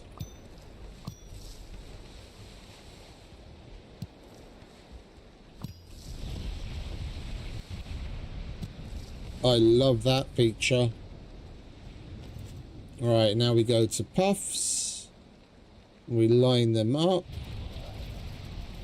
We increase the range, and we click, and it only plants where it's plantable. I love it. I absolutely love it. I absolutely love it.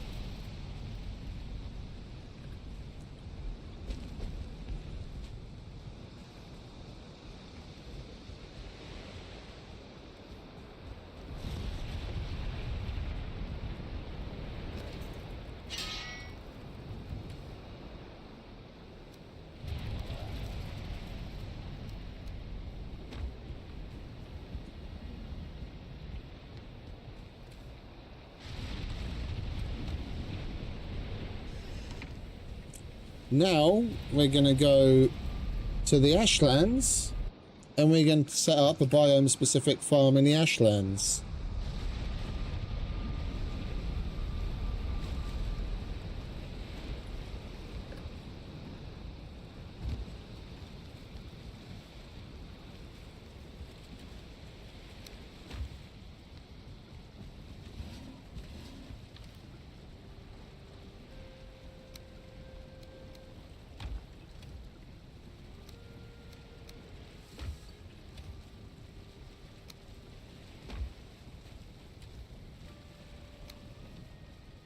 Oh, I didn't put the clothes back.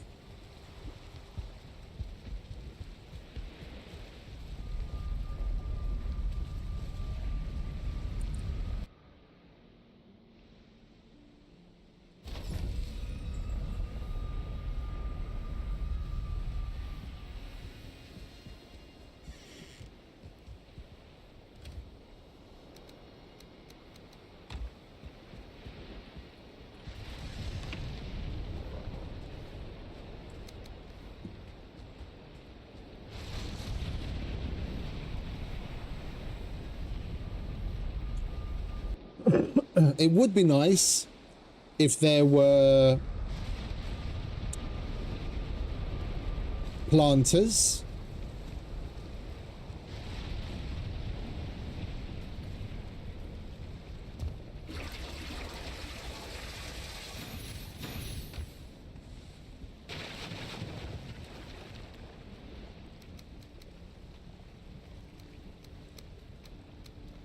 It would be nice if there were planters, because then you'd be able to, especially with the mods, you'd be able to plant things inside where you can set that the view of the sky isn't necessary. But even if you had that enabled, you'd be able to create farmland in areas where you otherwise can't plant anything. So like if you have, for example, we have our base in it, we have our fortress base in the Ashlands. Unless I'd left a part of the ground uncovered, so it could, when you could see the sky, yeah, I can't plant anything right now. The way it is, I've just got stone. Being able to create a planter on top of that would be nice, because on our main floor,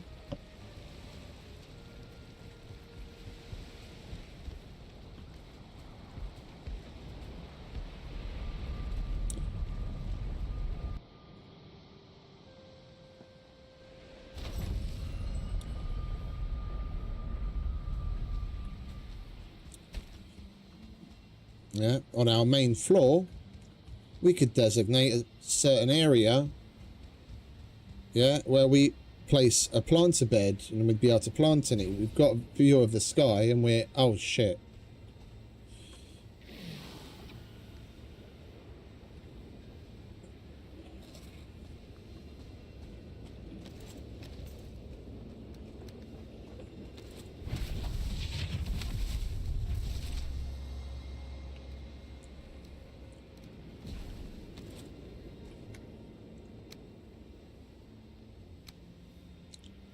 I need to change my Forsaken power.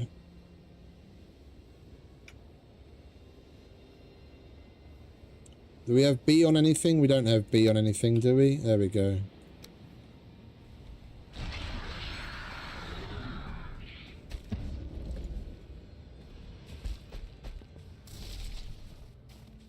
Where'd she go? Over here, darling. I've got some friends I want to introduce you to. Come on, fellas, get ready.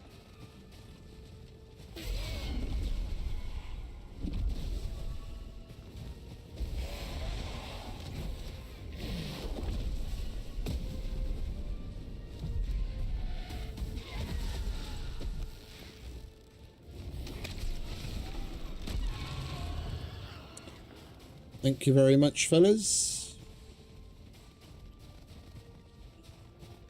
But yeah, what I was getting at before I realised we've got a fucking Valkyrie flying overhead.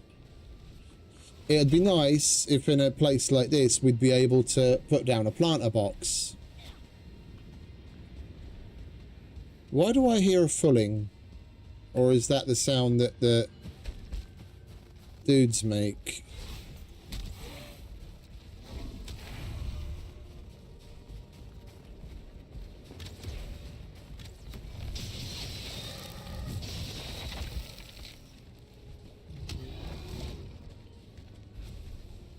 Oh, why was I hitting him? I was... Every shot that hit him was hitting as though I'd gotten a perfect parry. And I don't know why. Let's see if we can find something else to shoot at.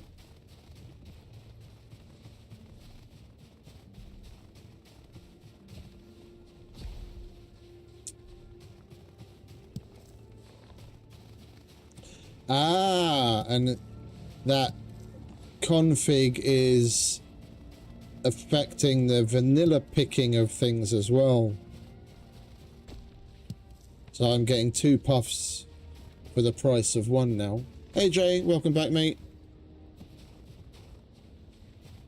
What is it with the Valkyries all of a sudden? Where are all you bitches coming from?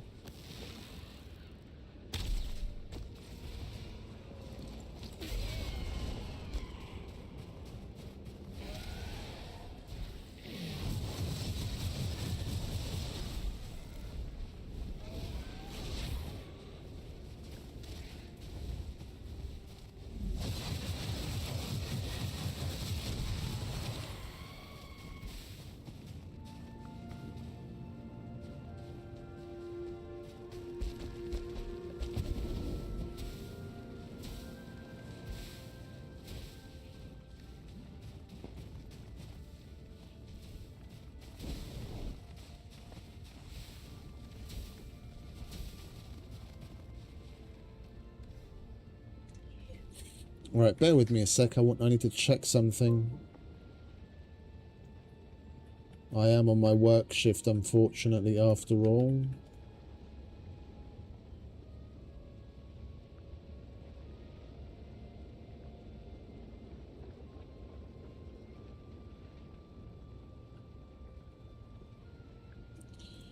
Okay, that's not got anything to do with me. Neither is that. Okay.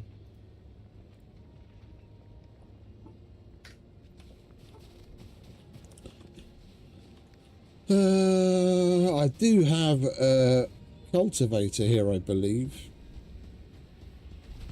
Somewhere.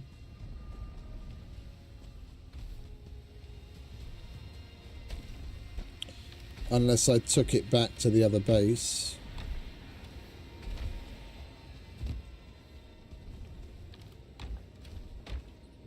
I must have taken it back to the other base. Okay. Well, if we're going back, let's take...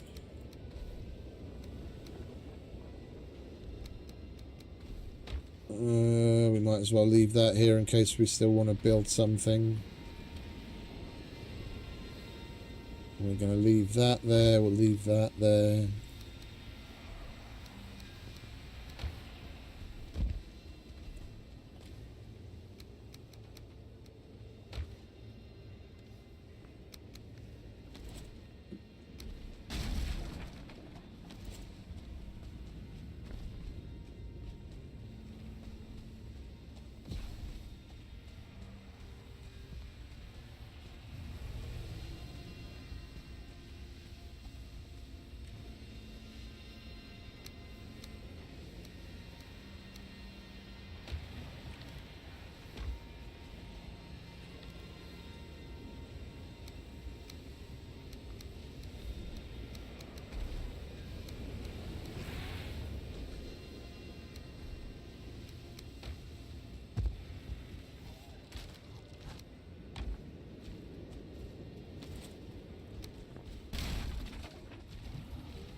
Let's consolidate this, shall we? Is there anything else I want to take back? We might as well take that. I brought that for making banners, didn't I? We'll leave that, we'll leave that, we'll leave that.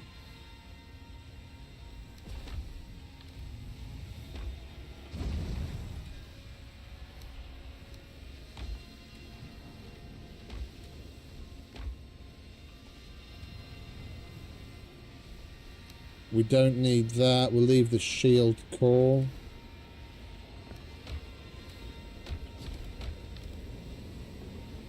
Yeah, right, that'll do.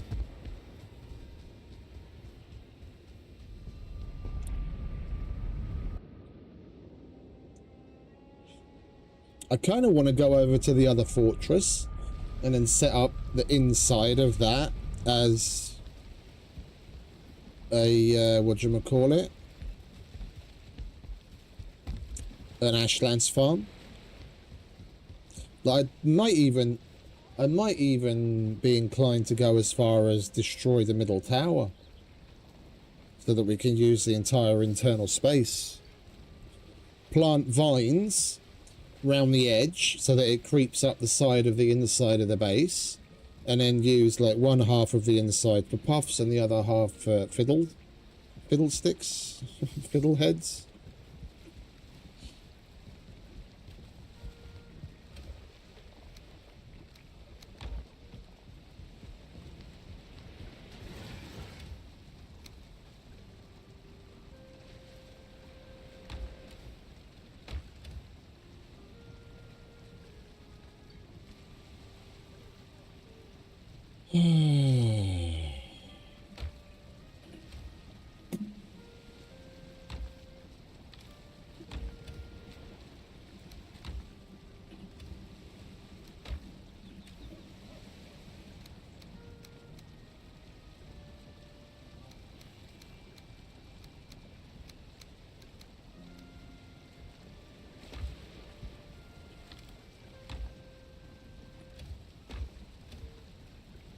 Well, let's take some fiddleheads and some puffs.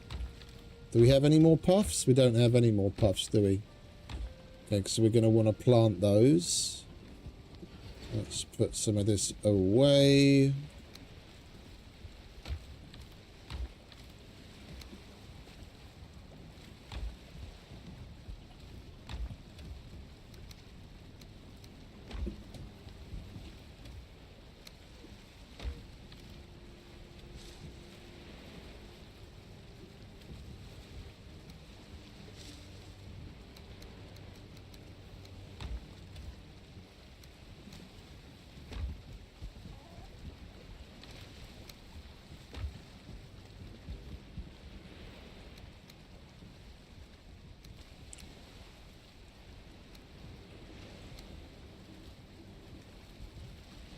And I want a cultivator. I think I'm just going to make another one unless we have an extra one kicking about somewhere.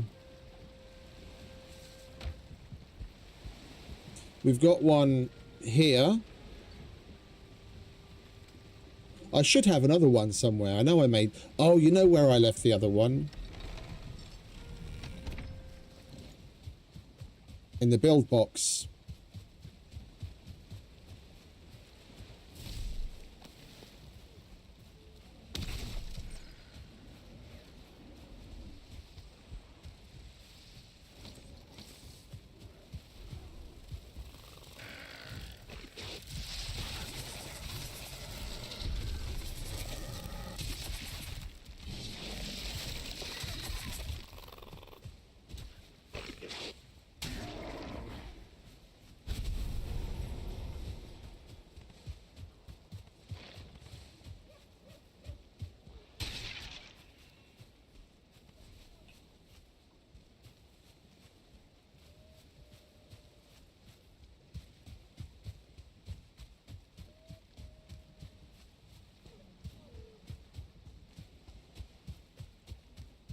I don't like staying up at night too much because I don't want... Yeah, there they are. I don't want that happening too much.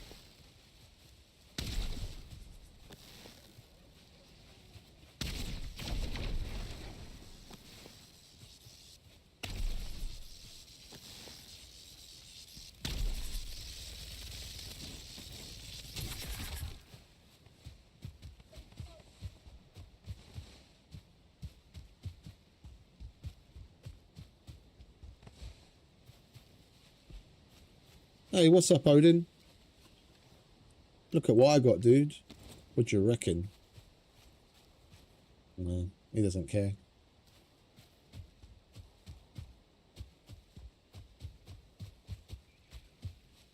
I will be starting a fresh playthrough soon. Modded from the beginning with this basic set of mods. With slightly different world settings.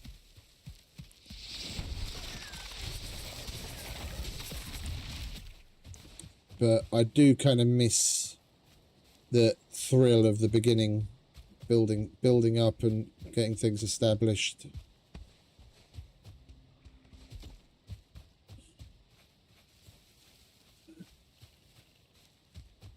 We'll get on with the wall. See what kind of progress we make. I don't want to draw things out for too long before starting the new one. Like, if within the course of like the next week or so,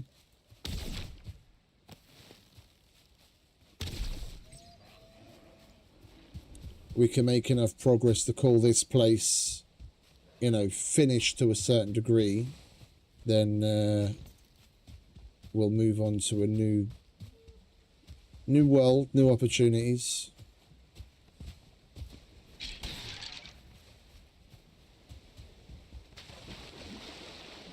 Let's go to bed, shall we, before we get a whole shitload more of these wankers showing up.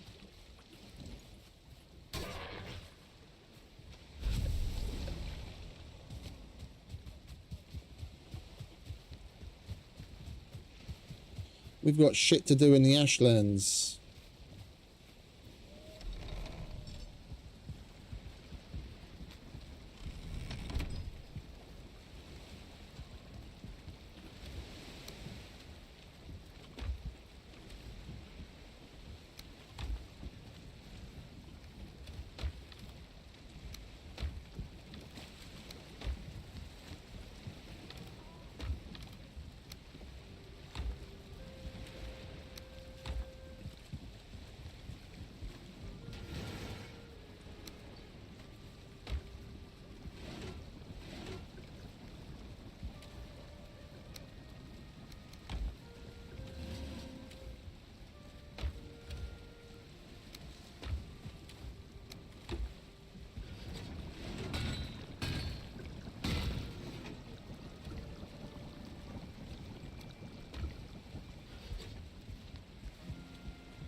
I can't remember where that other fortress is, though.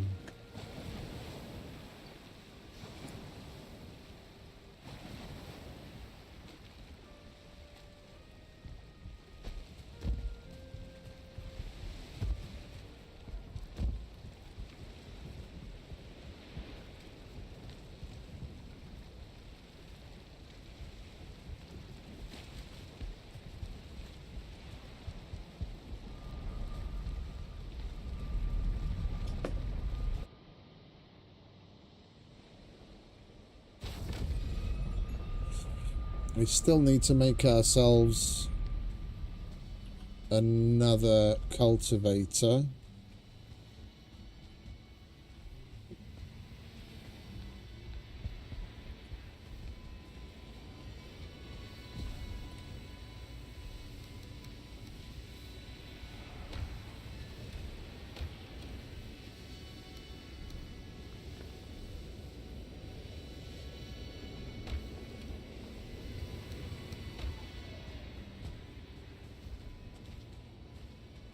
Alright, we can finally eat again.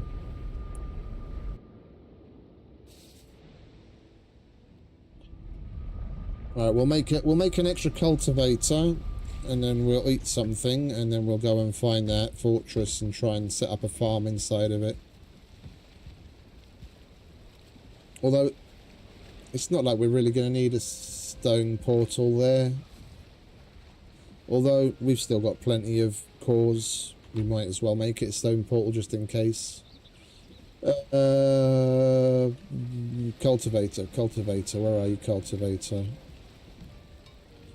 5 bronze and 5 core wood.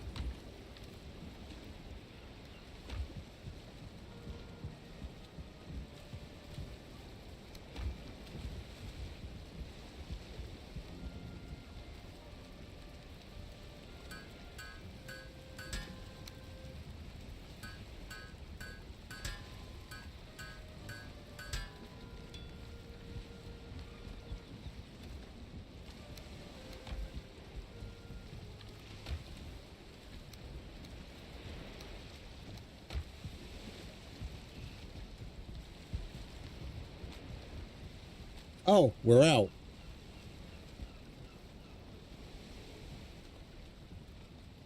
That was mushrooms galore, wasn't it? So we need mist hair, cooked seeker meat. Wait, do we even have any mist hair left? We don't have any mist hair left.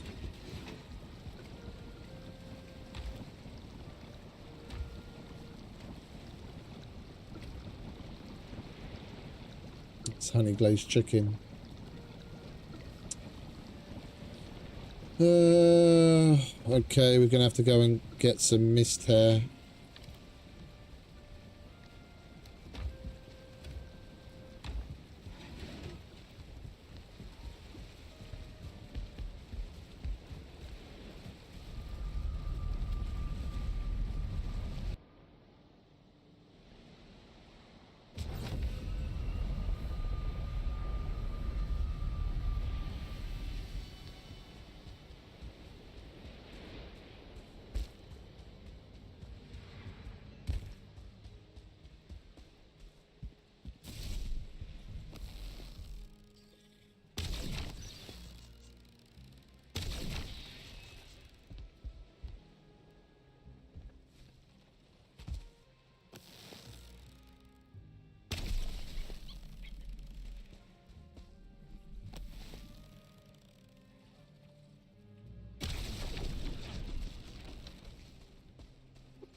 I can hear another seeker.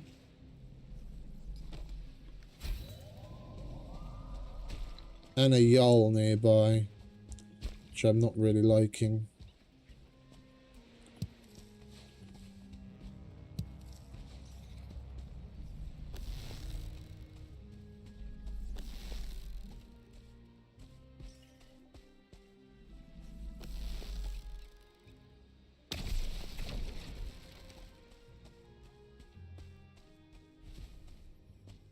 The good thing about this bow is that when the arrow hits, it does area of effect damage with the electricity thing, so you don't even have to be super precise, which is great when hunting the mist hare because they're so fast.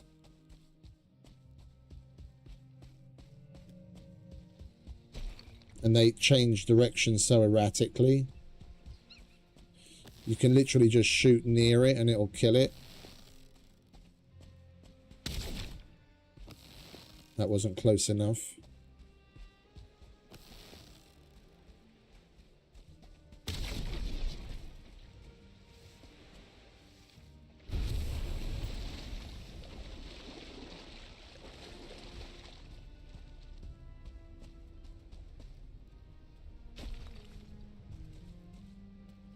Oh, hello.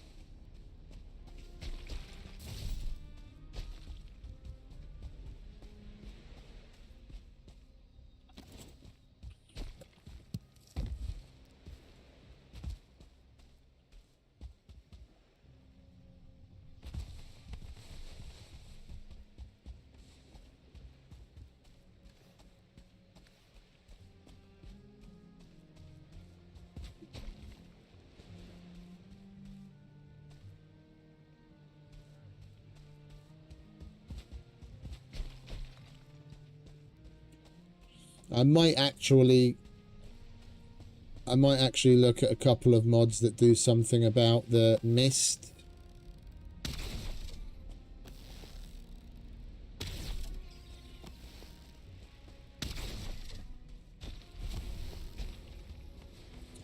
I don't want to straight up get rid of it. Yeah, we're not gonna go that cheaty. But it would be nice just to increase the range of certain things.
I'm not eating because I want to eat the 3 things together to get my fucking food bonuses back in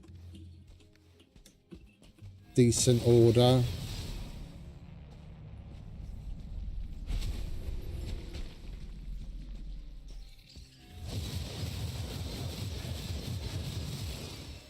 Did we hit it? Doesn't look like it. Oh no, we did.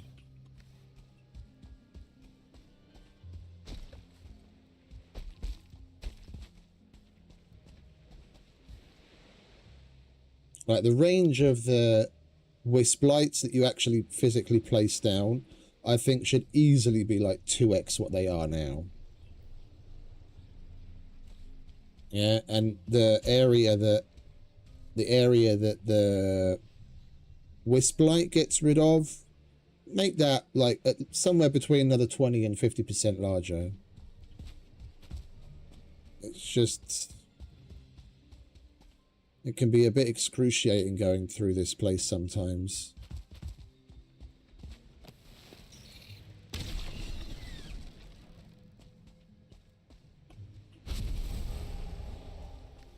Right, well, we've got 10 hair, which is lovely. Now we can make the Mistlands platter.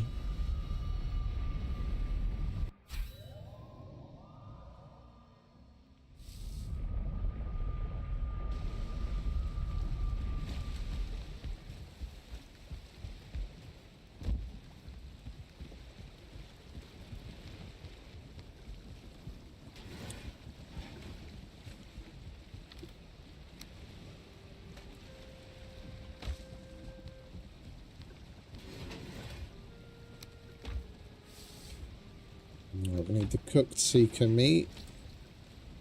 Dun dun dun dun dun. Where are you?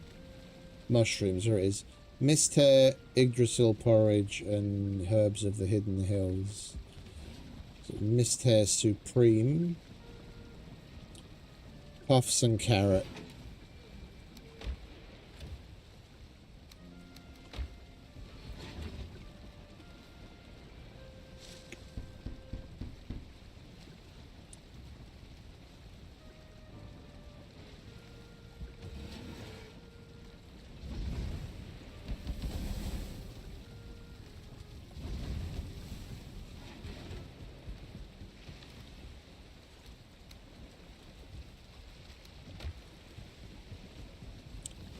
Yggdrasil porridge, I think we have some left, yeah. And then hidden herbs of the hills.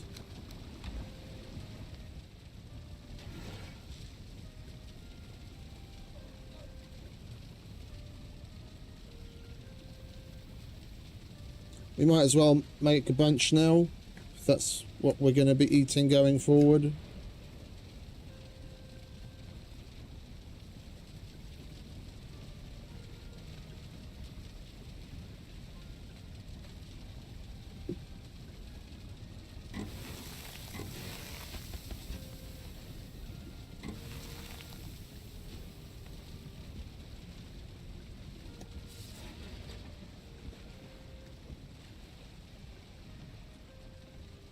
There we go. Oh, we need 7 more cooked seeker meat.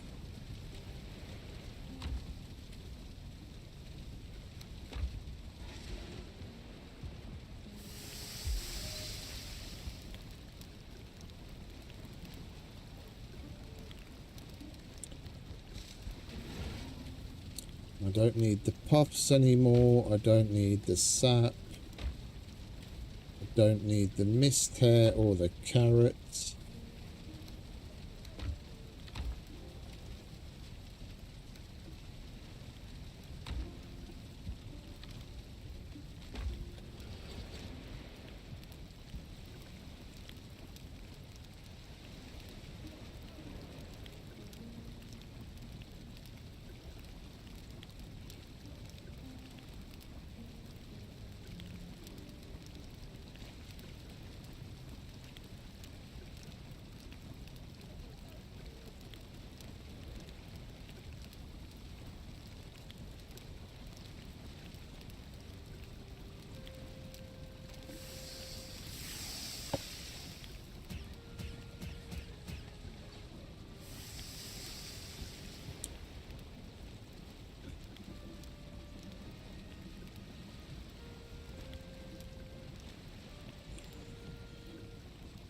We might as well make some more of those as well while we're at it.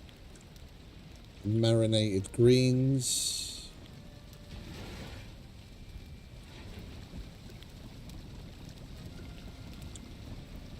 Yeah, we'd be using up the puffs. We'll wait. We'll wait. We're okay for now. And the other one would be using it up as well, wouldn't it? Where is it? What are you called again? Sparkling Shroom Shake. Yeah, that uses puffs as well. They're the only puffs that I have. We need to harvest some more. That's why I want to set up the Ashlands farm so that we can have a more sustainable source now that we've got the mod for it.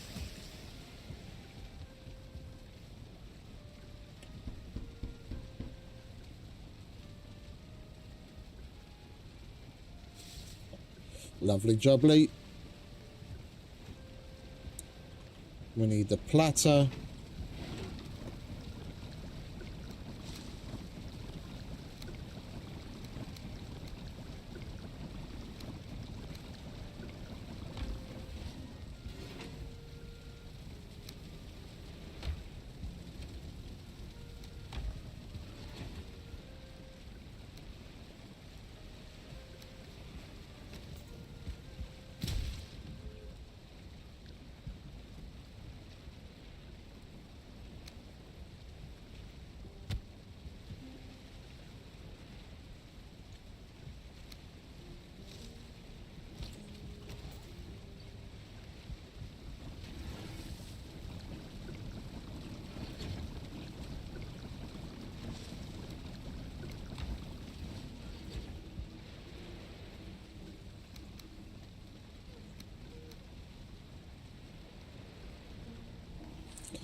Right, now we can eat again.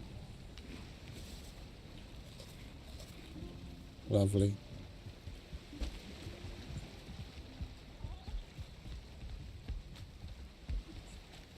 I doubt they will, but I'm hoping they're going to do something similar as well.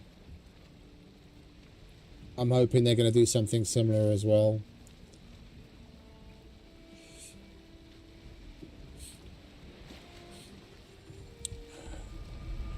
Not Mistlands, Ashlands.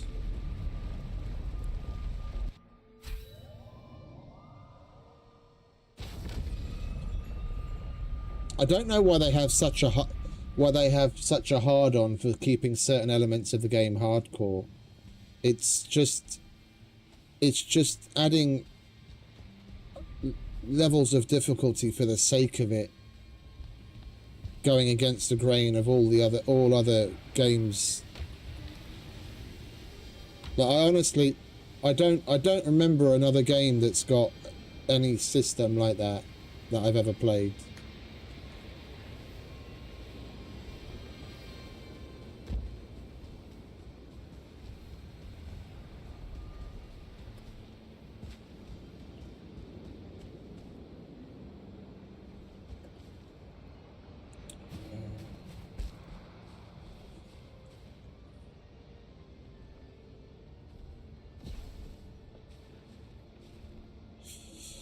Well, I've got a fortress marked here.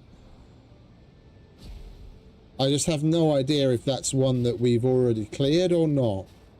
We might as well. Well, the thing is, it's fucking nearly... Oh, wait a minute.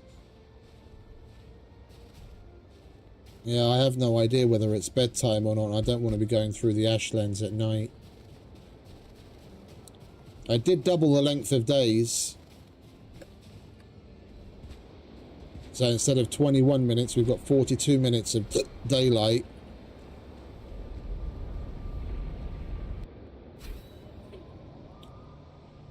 Has it already been 42 minutes since we last slept? I don't think it has.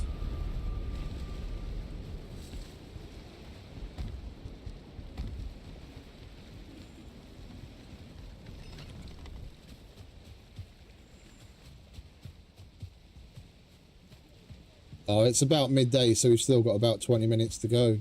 Okay, good.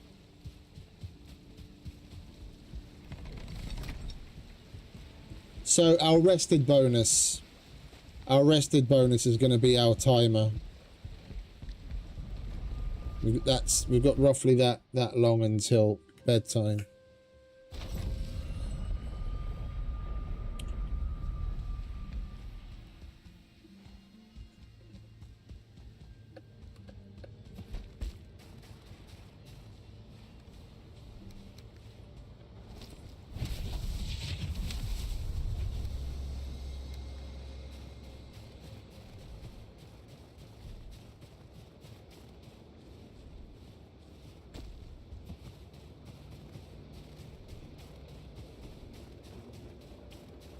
Oh, there's more puffs.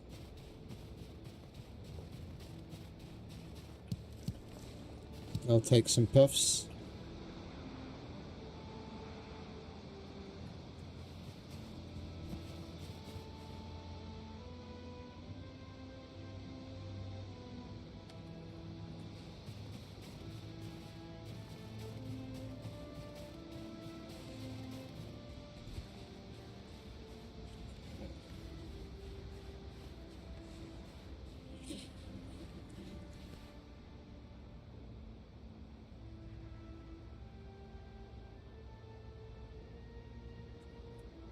Excuse me.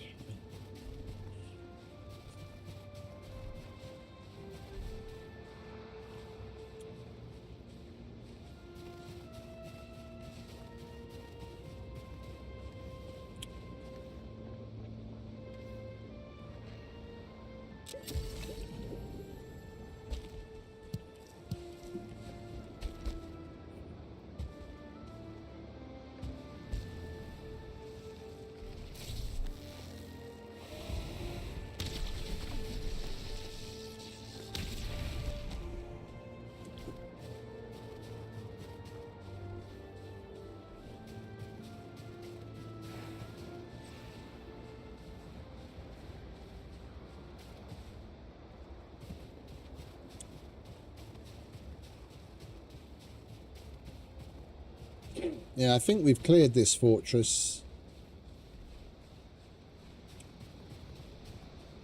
The journey up here is starting to ring some bells. Yeah, there's no green light in it. Okay, this we're going to turn into our Ashlands farm.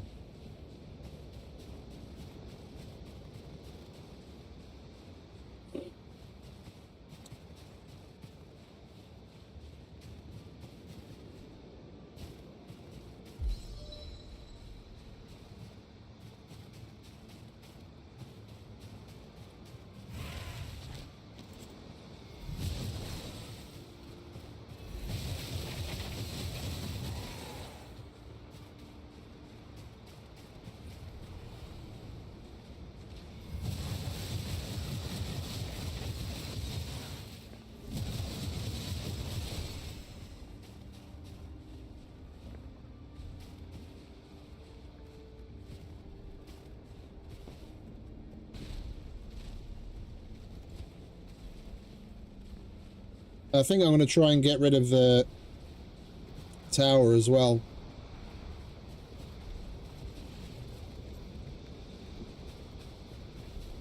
And the stairs. We'll build our own way of getting out of here.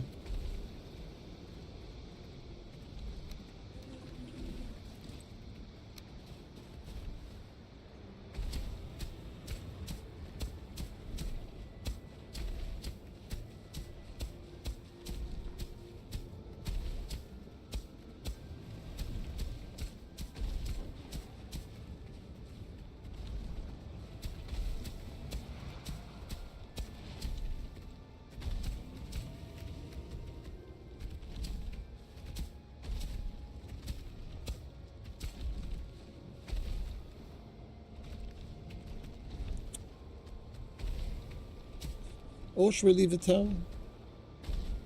Let's leave the tower. Is there a chest inside? There is. Yeah, we'll leave the tower. We'll use the chest.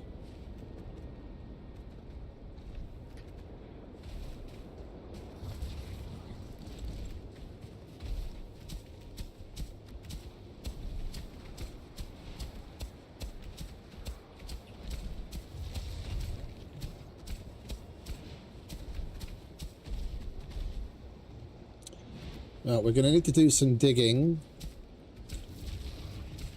to get it proper flat in here.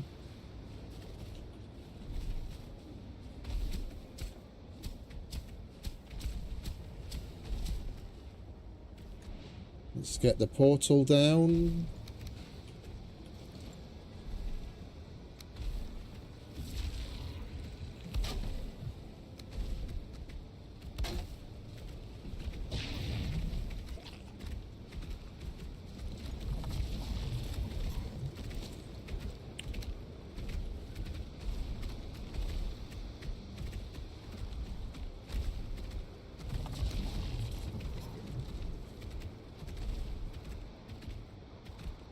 I didn't put it any. I didn't put the benches any closer to the door because then what's on the other side, like if that Morgan does his like bounce attack, the area of effect damage can affect that and actually break it. But I don't like how far out I have the portal. Well, once the portal's down, I can get rid of these anyway.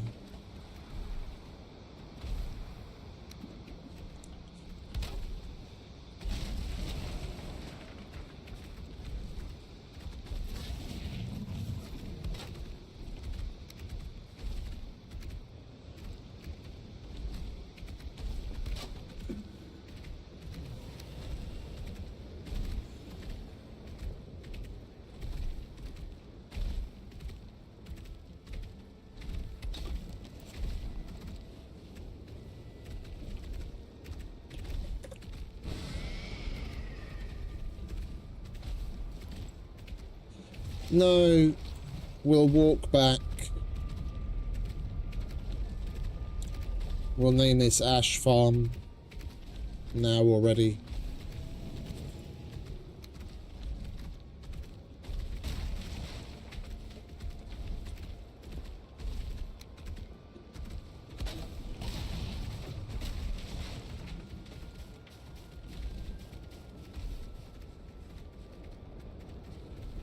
Can we destroy these?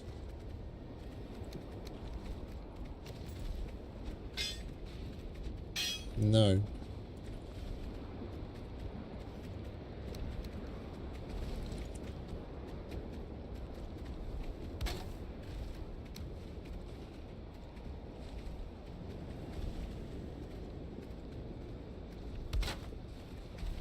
We'll leave these in here in case we need it.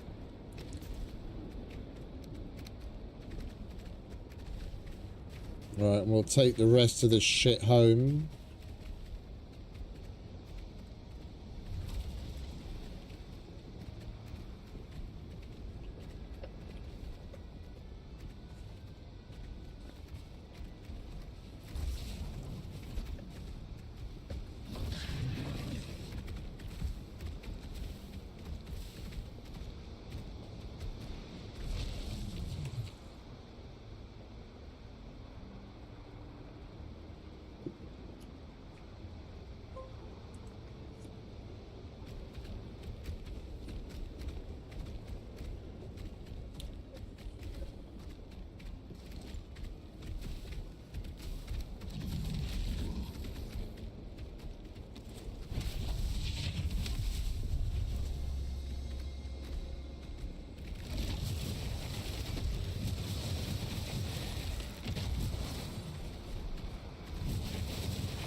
I just named it Ash Farm, didn't I?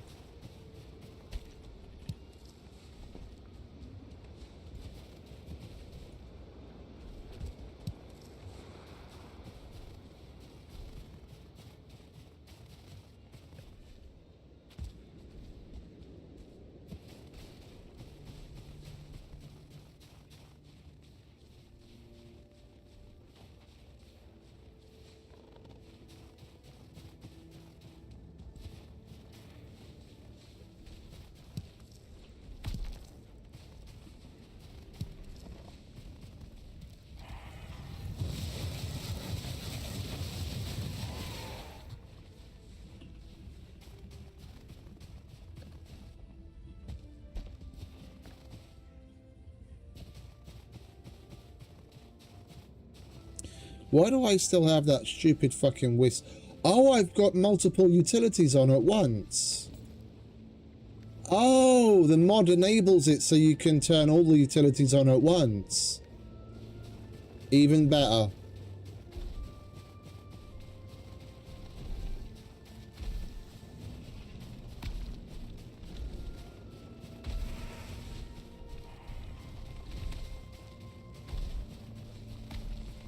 I didn't even realize that was a thing.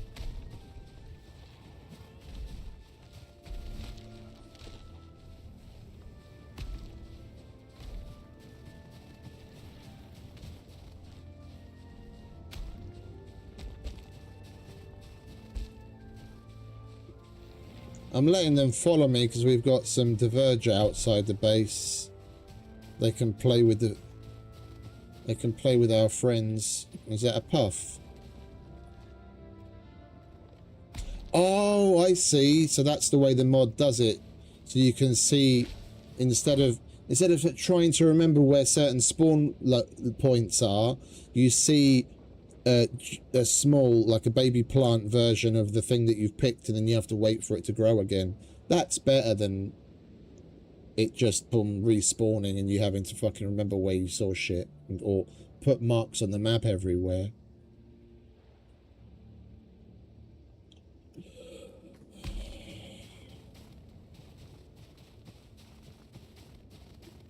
Come on.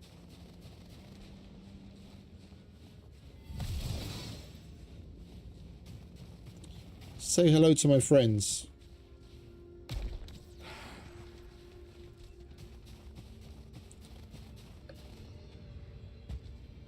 We're going to have to come up with some names for them. And my personal Ashlands bodyguards. The bouncers.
Right, what did I want to do?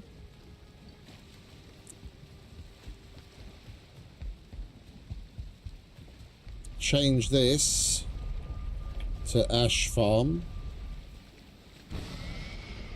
Now we can go straight back there.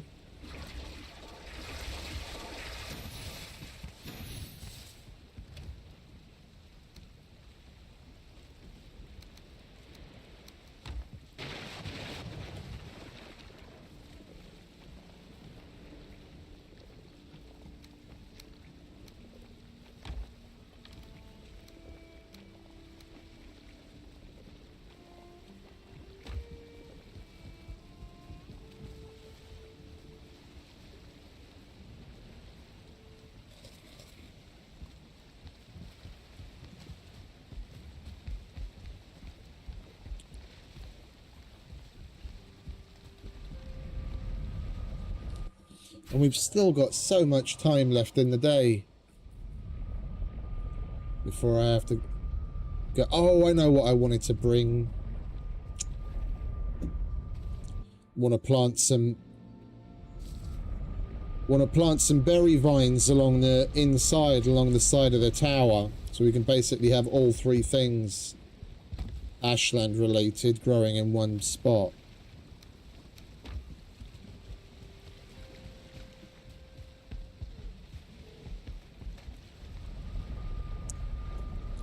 Wrong one.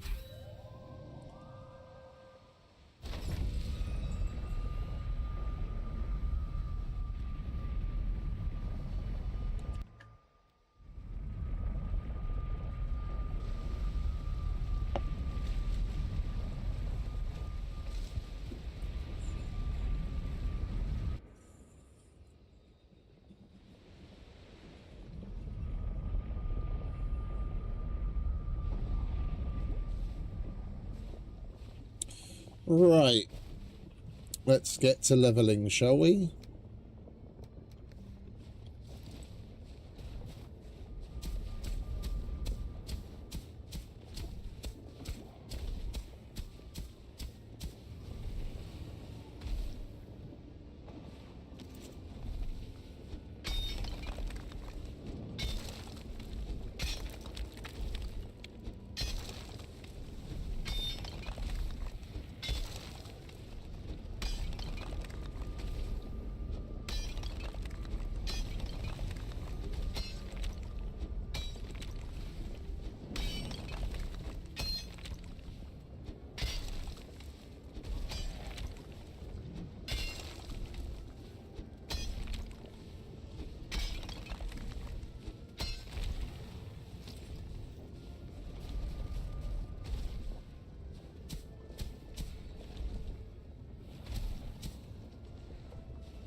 Oh, I know what else I wanted to bring.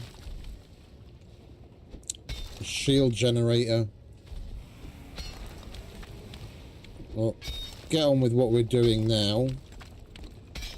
And then we'll bring that when we come back.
Oh, can you guys fuck off? It's only departing tomorrow, for crying out fucking loud. Pardon me, I just have to check something.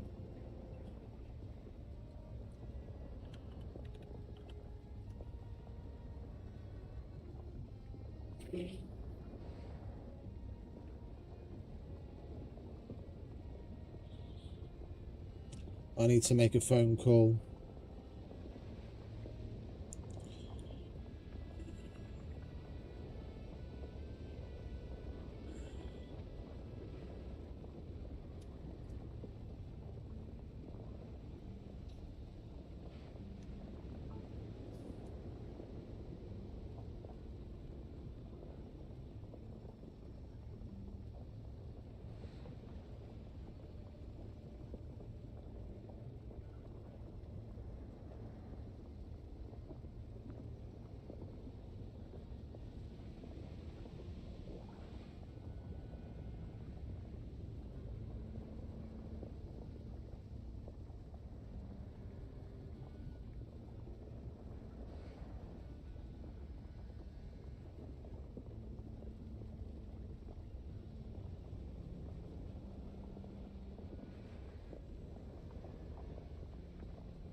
Alright, sorry about that. I have to make the donuts. Alright, let's go home and get some sleep, shall we?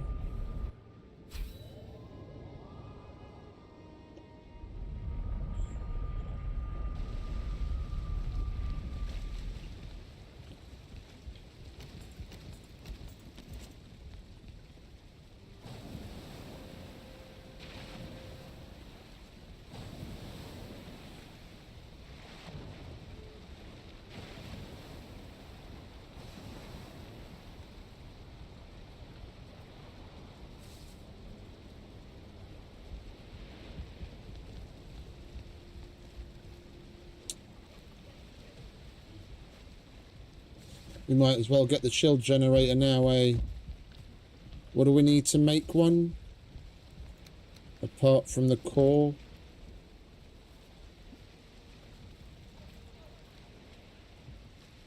5 copper and 5 iron. Oh, we've got that in the other Ashland space, don't we?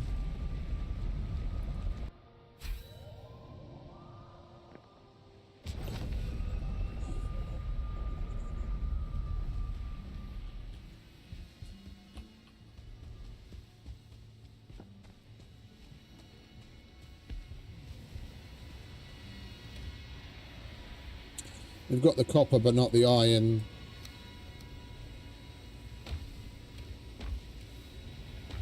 I guess we're going to have to grab some iron.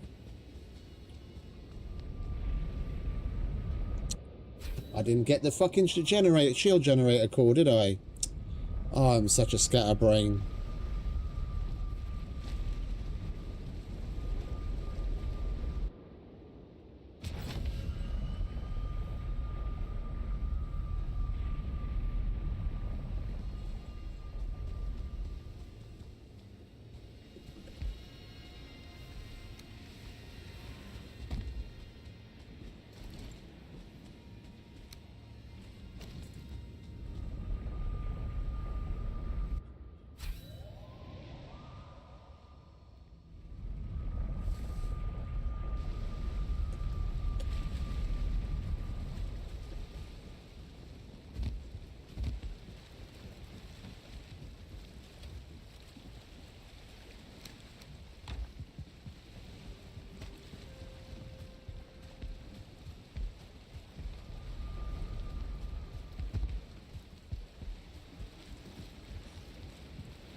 There we go.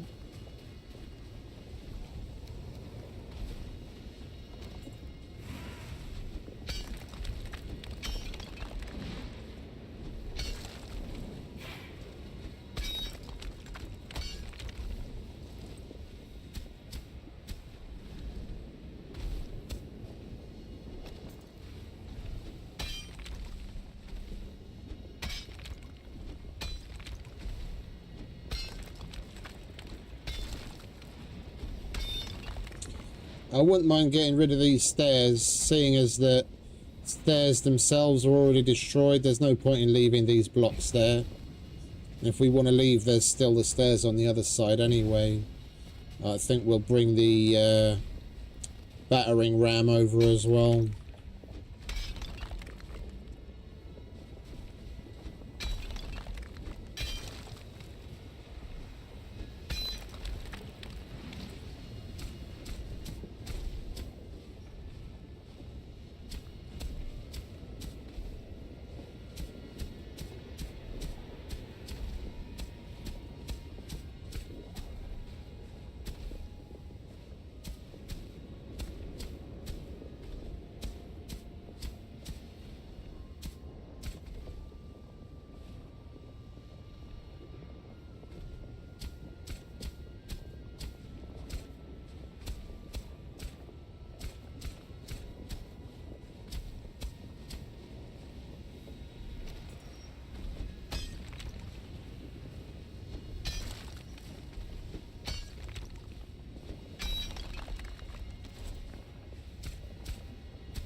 So I can get rid of that.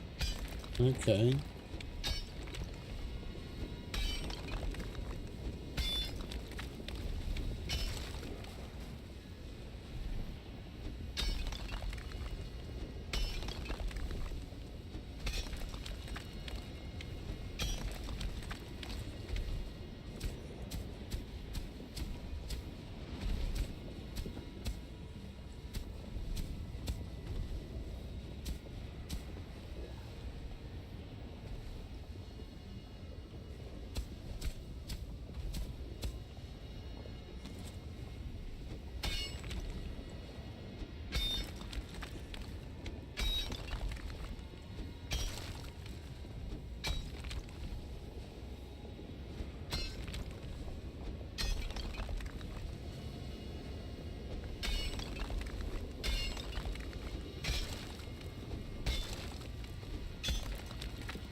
Borderline.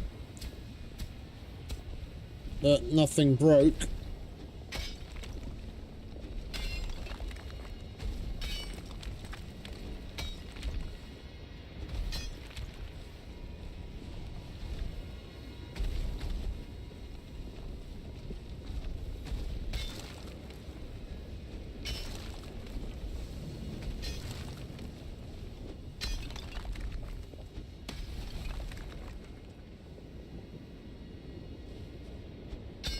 Must have had a lava blob on the other side.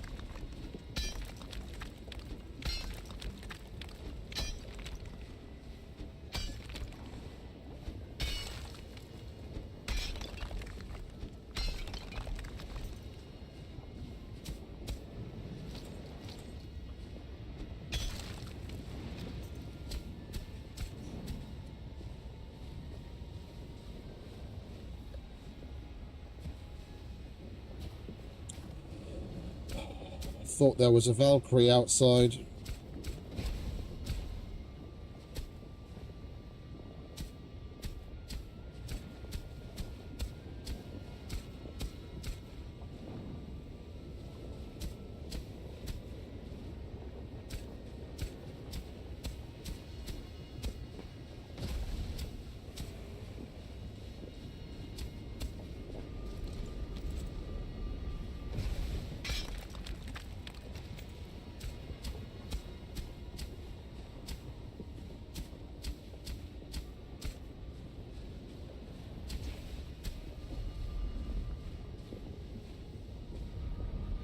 That is a little bit in the air now.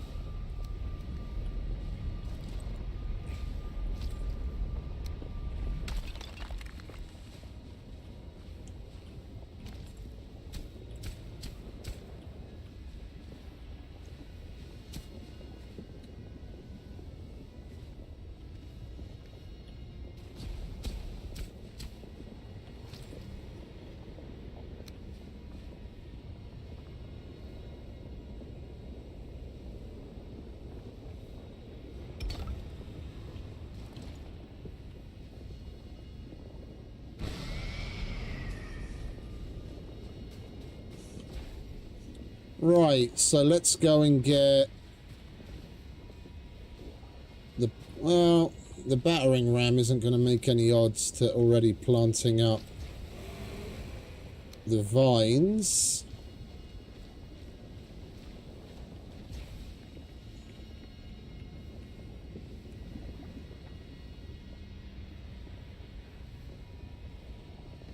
There is a wall. It won't cling to the fortress walls. Okay. Let's give you something to cling to then, shall we? We'll go and get some Growston.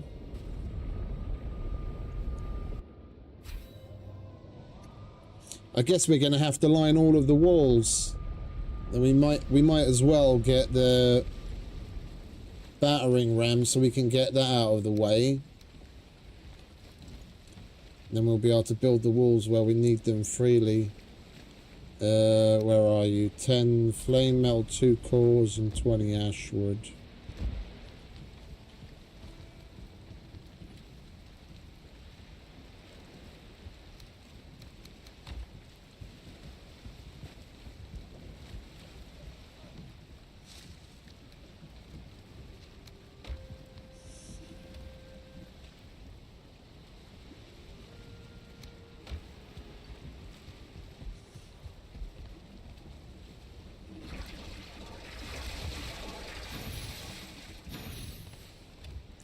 These seem to, like, I don't know if it's just me, these seem to be fermenting a lot quicker than usual.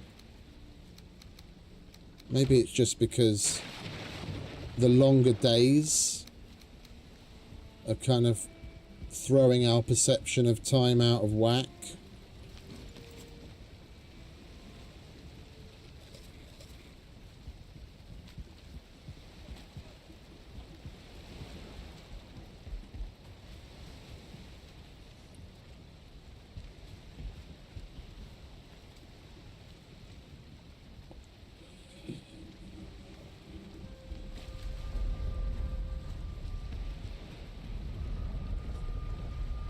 I need some fucking wood so that we can fuel it. Do I have any?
Okay.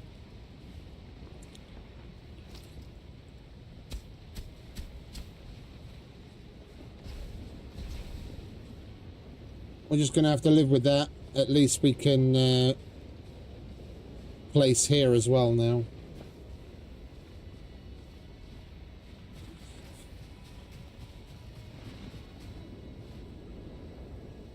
We'll leave that.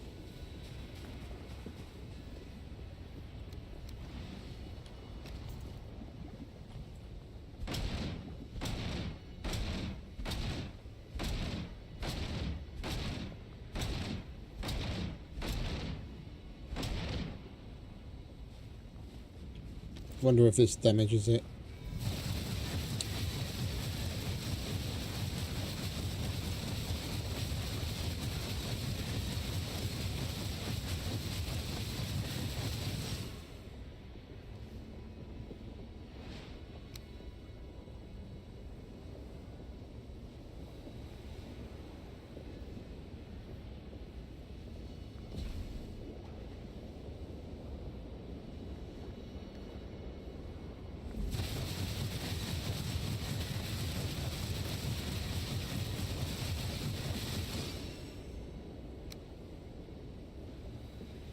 Can't tell. Just wondering if shooting at that thing was giving us magic XP. Technically, we are damaging something.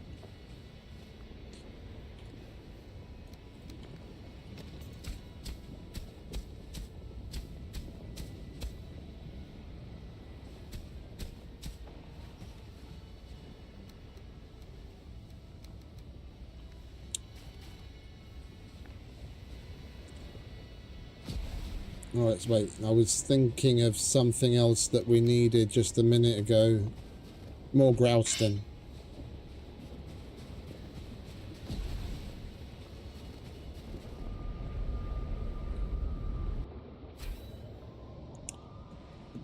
I'll take the battering ram bits home, pick up some Grouston. Then put the walls up that we need for the vines to grow on.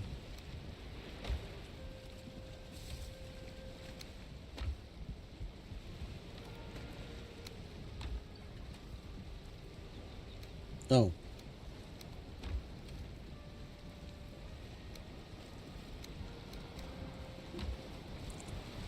I guess we're going to have to go to the other base as well then.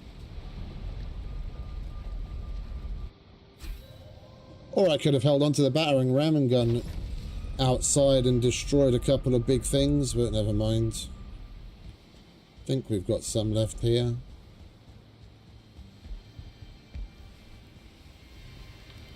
Yeah.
Kikoki.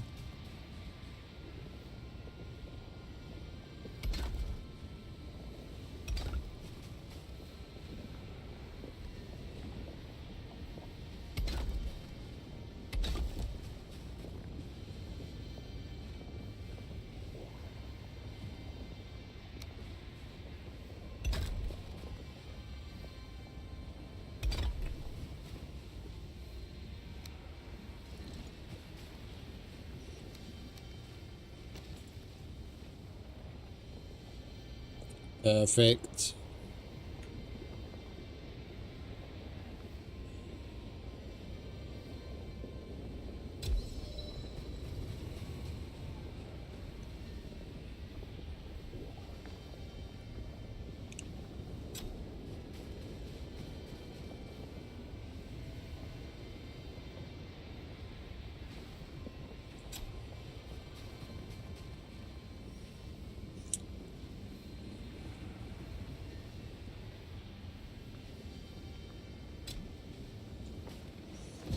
And if we get more grouse then we can basically line the interior walls and the tower with grouse in pieces, and then these all grow up, and then we've got the berries taken care of.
Let's go and use this up.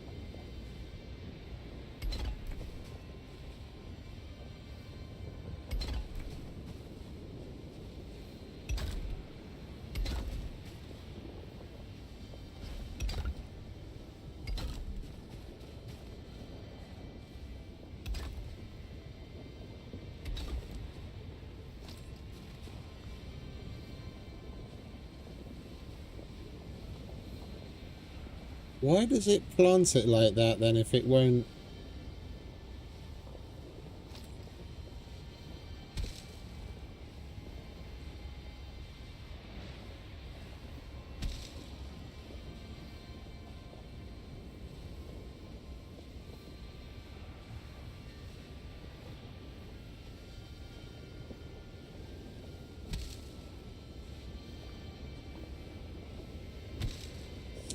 Well, those other two are going to spread anyway, so it just seems like a bit of a waste of seeds. Like here, that. Oh no, it's also every other. So 1, 1, 2, 1, 1, 2. Yeah, okay. We can probably tweak that in the settings of the plant everything mod.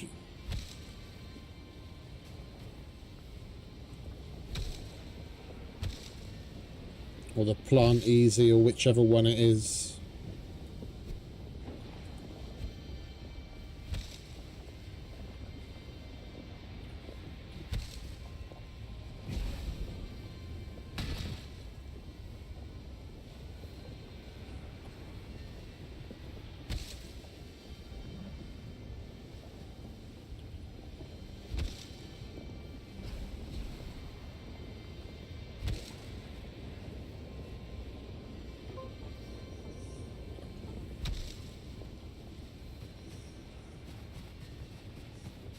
Alright, well that'll start creeping up there. Let's... Oh, we've only got 24. That's like two wall pieces.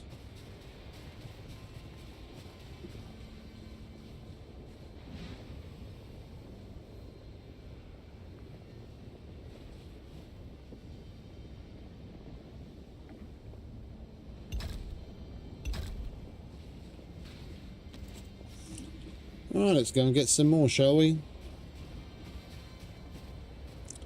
We're going to need our rested bonus back.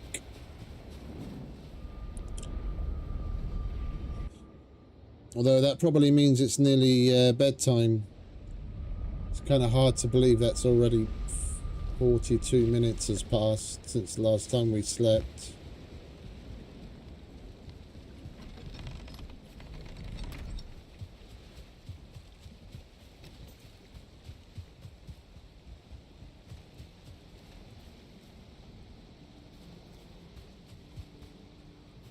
Yeah, it's the evening. Okay. So probably not 42 because it's not dusk yet. So maybe like 30, 35 minutes has passed.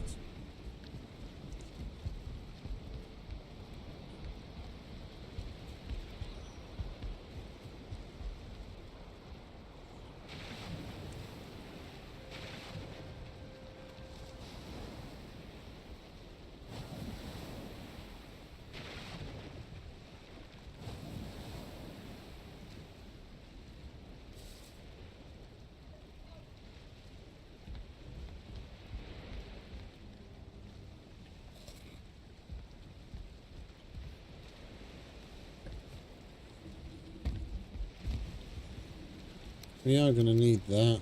We don't really need that.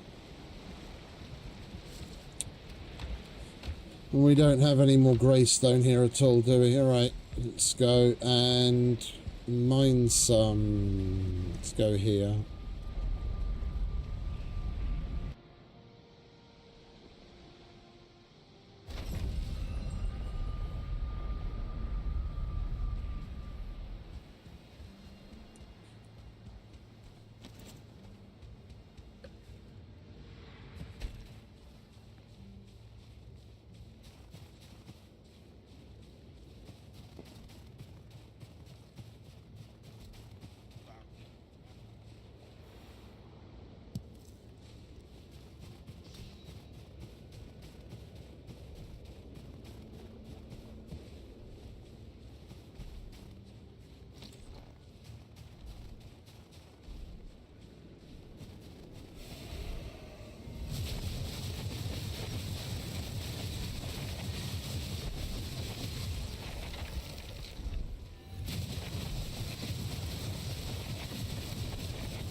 want to introduce you to my friends.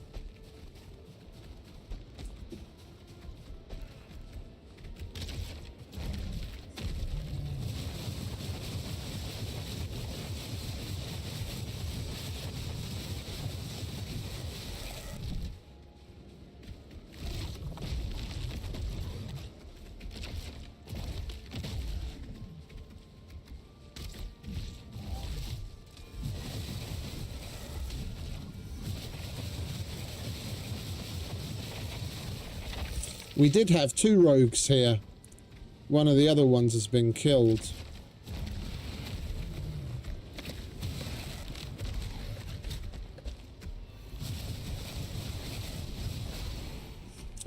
Can you fucking come out from behind the shield? I can't fucking shoot at you.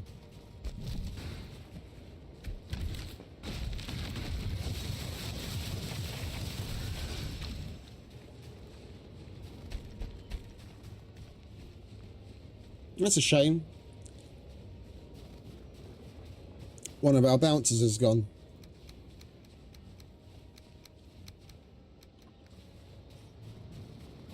And the other one's on his last legs.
Alright, you fellas mind if I get back to what I was getting on with?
Right, let's put this to work, shall we?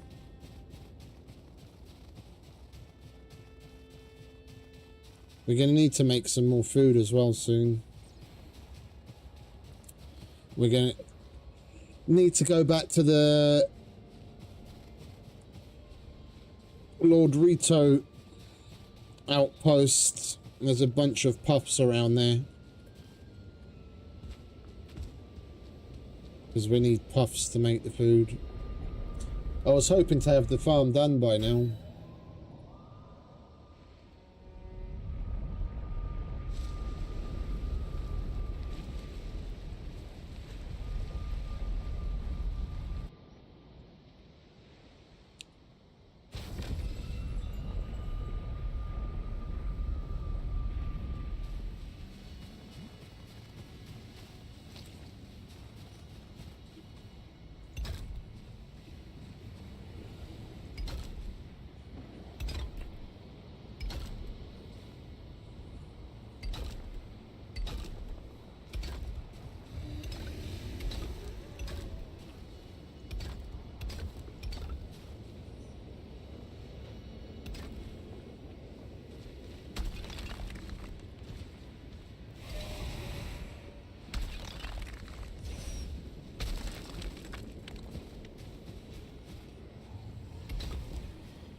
We'll take it up higher once we've actually lined the sides.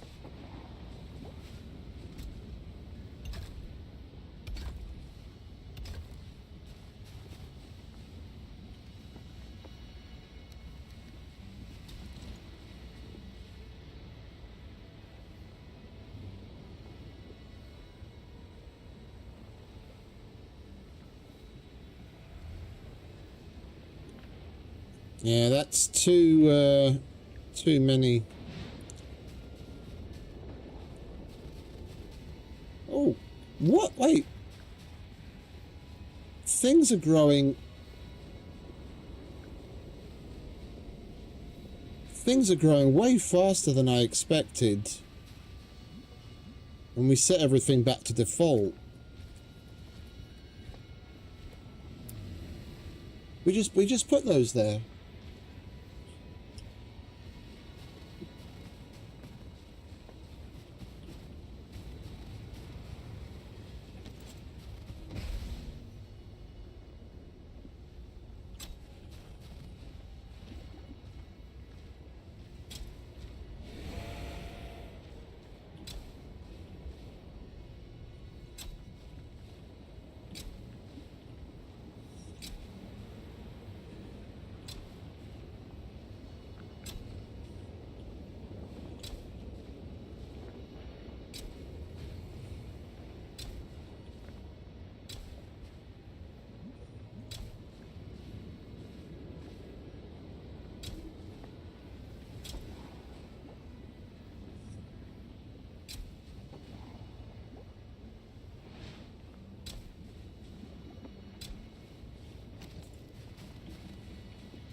Okay, they're all healthy. Lovely. What, we'll start picking.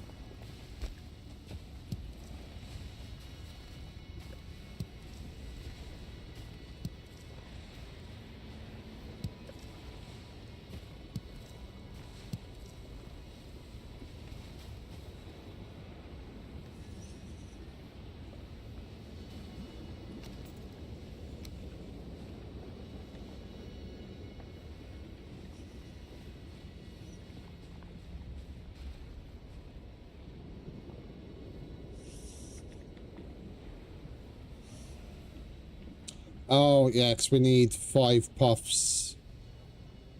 Is it 5? I think it's 5. Yeah, we need 5 puffs per puff we want to plant.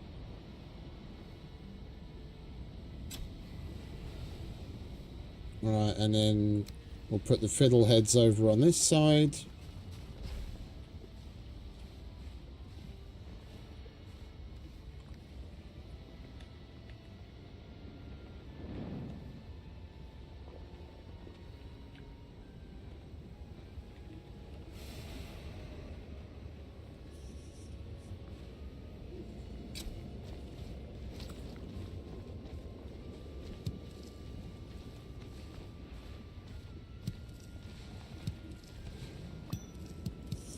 I thought we disabled that option.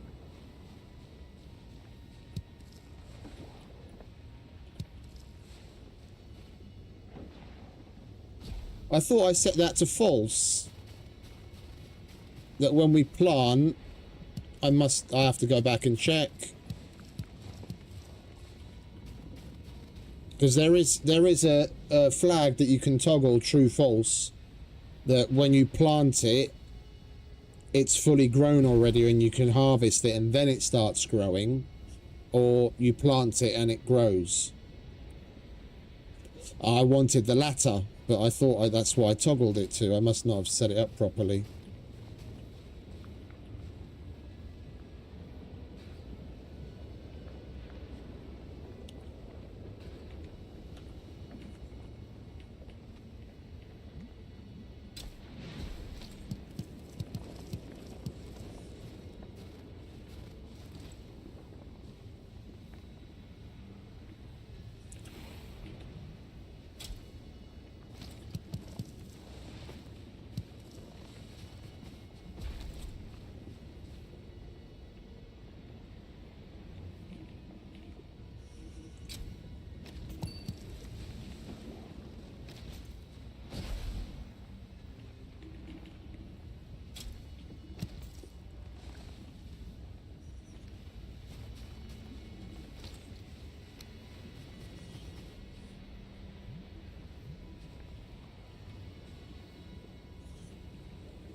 Right, so we need more greystone and we need more fiddleheads and puffs so we can carry on planting.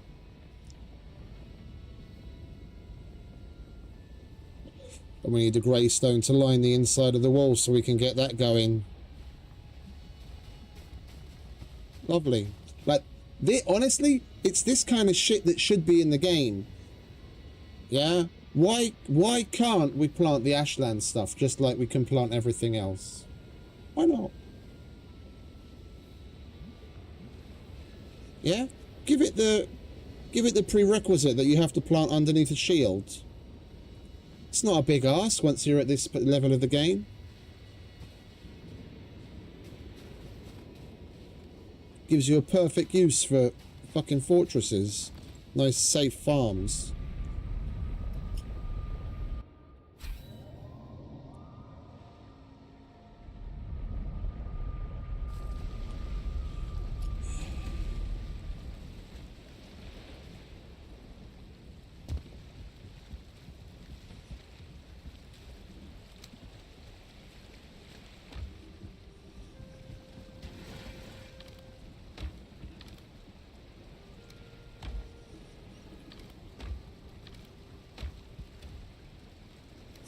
Oh, we've already got fiddleheads.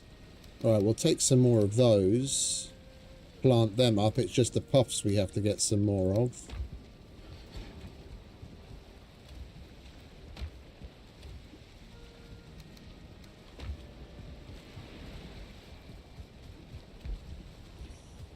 And we need more food.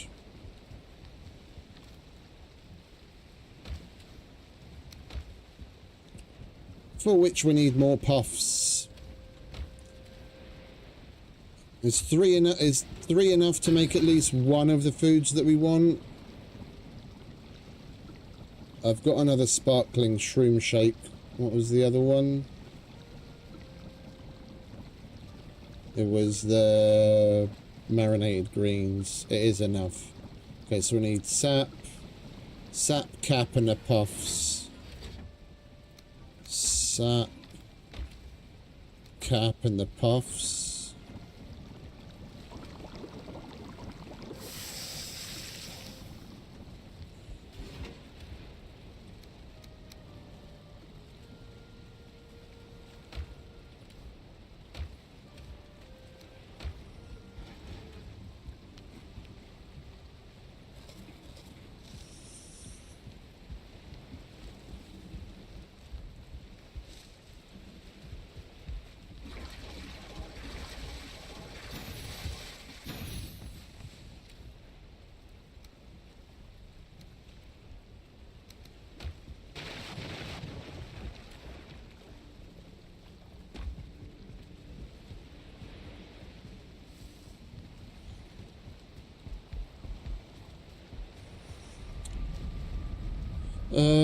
let's go and plant these fiddleheads.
Five hours.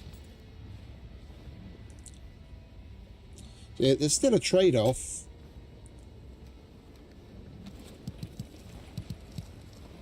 Yeah, this is left on default, the way that the guys made the mod. 5 hours for a fiddlehead to grow. That's totally fine.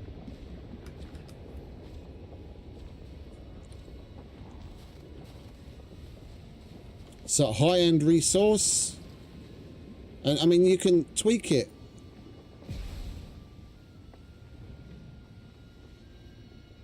If you don't like it, then set it to whatever you want. Have it grow every 5 fucking minutes. But this is a decent trade-off. You can do something that honestly should already be in the game, but you've got to pay the price of long grow times.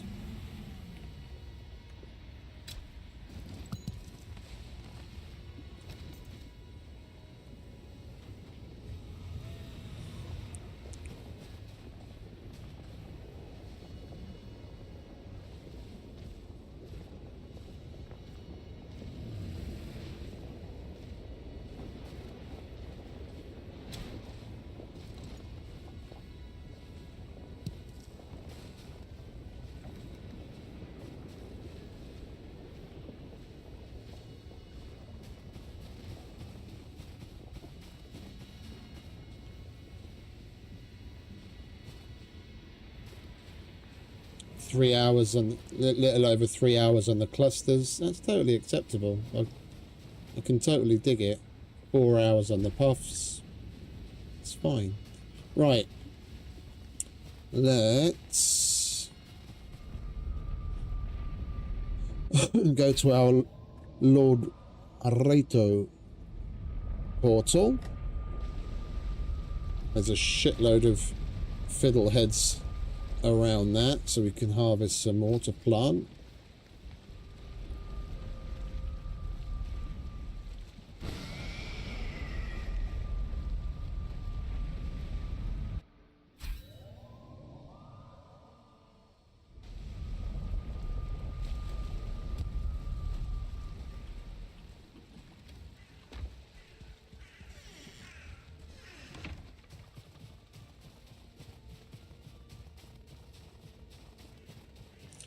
If they've already respawned, but hopefully they have. 34 minutes.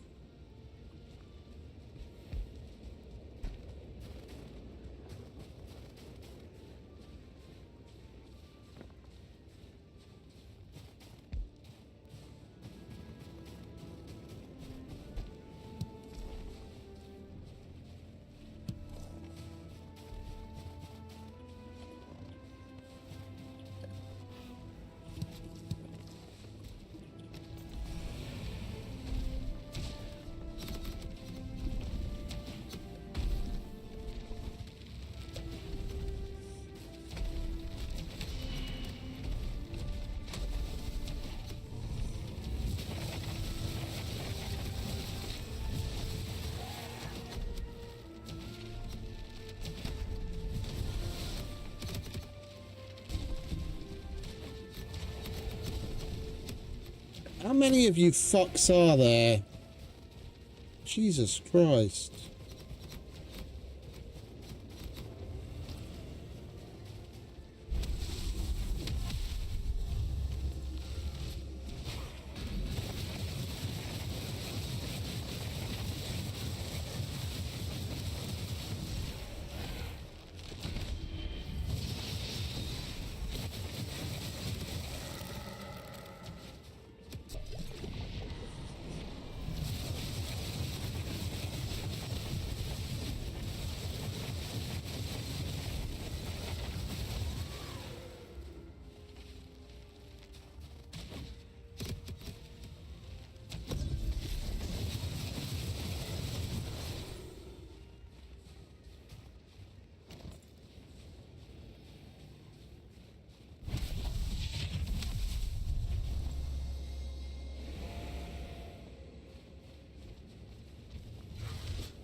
Alright, now we can go about our business.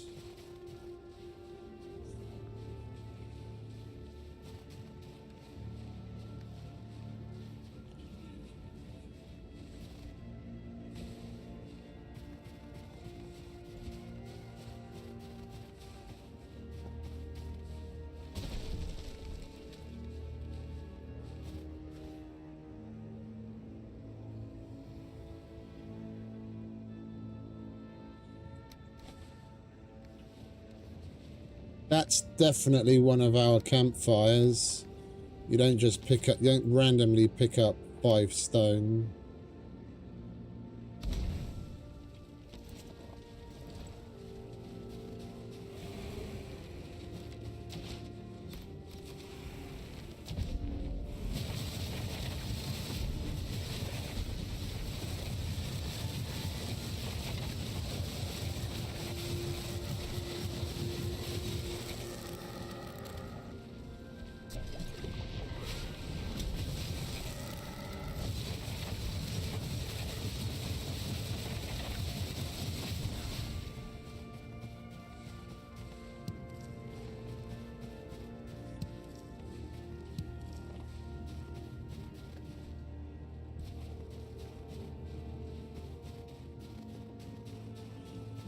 Oh, Morgan trophy.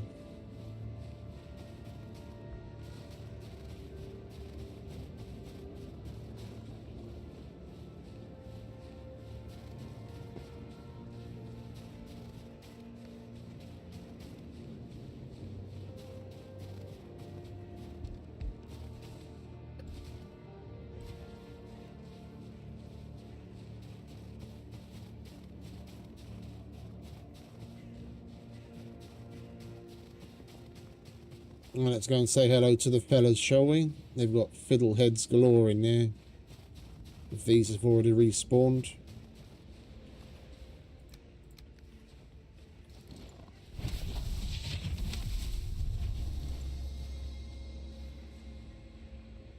$32, okay.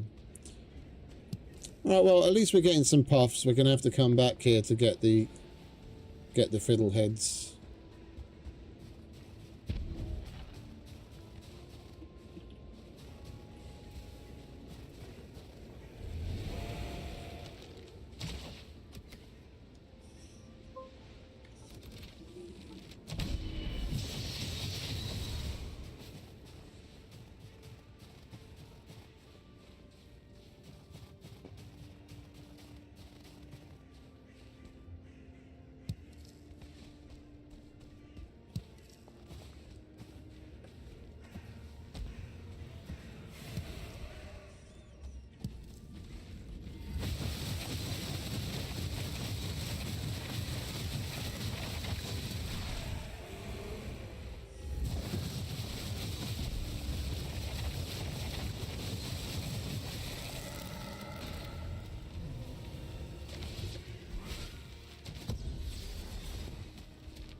Right, where's all the puffs?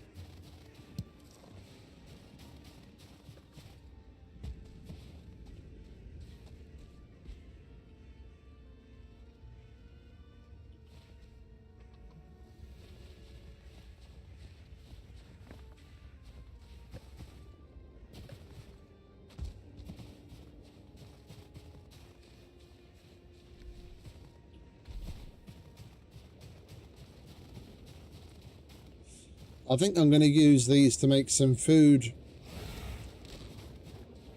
instead of planting them.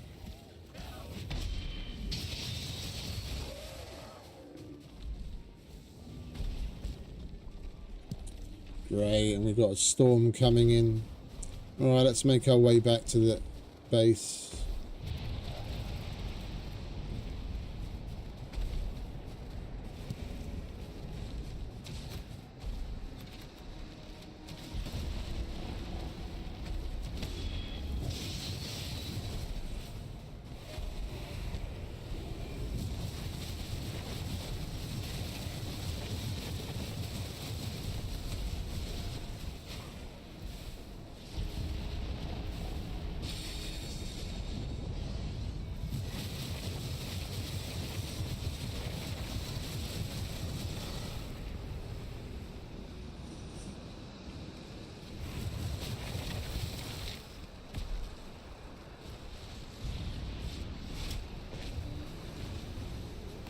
I don't want to be doing that very often. I fucking fat fingered the window button. Going for the alt so I could take a potion.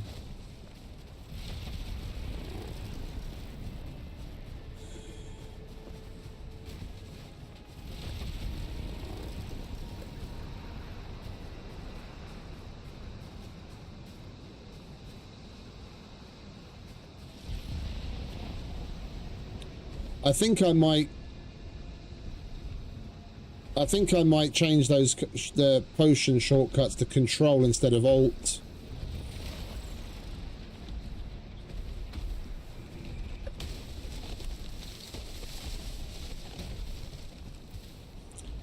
Like a control, maybe control shift Z, X and C.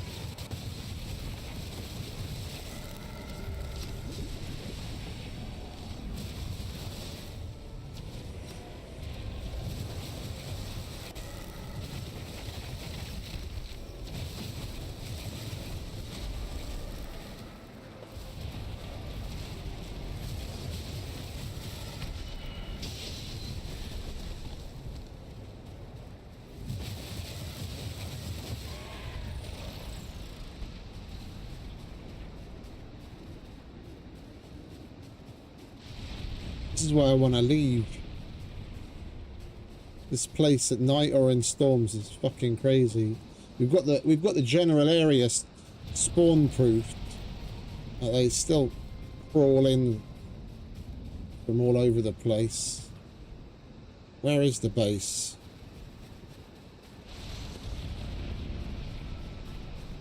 I need to mark it on the map.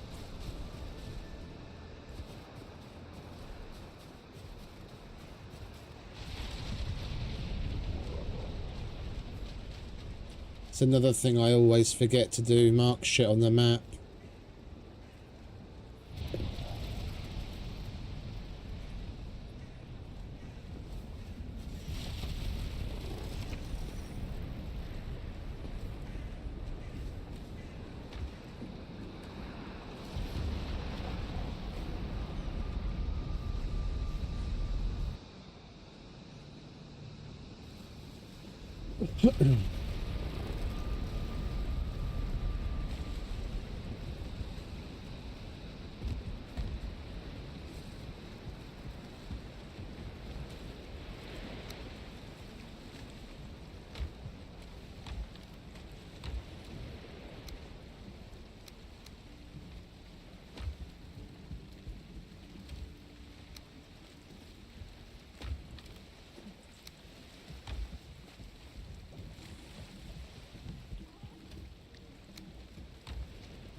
What do we use the vulture meat for? We've got so much of it.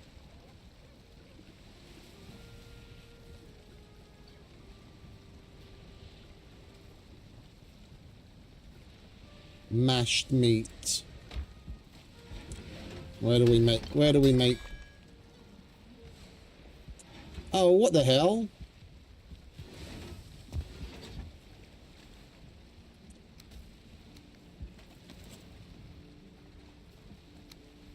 And of course we don't have a stone cutter nearby. Where is my stone cutter?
Mashed meat.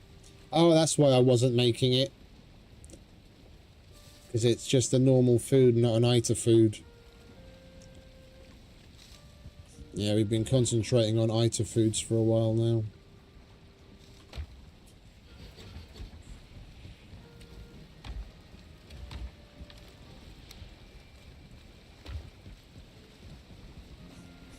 Right, so we need shakes, and we're going to need sap, mage cap, and what else?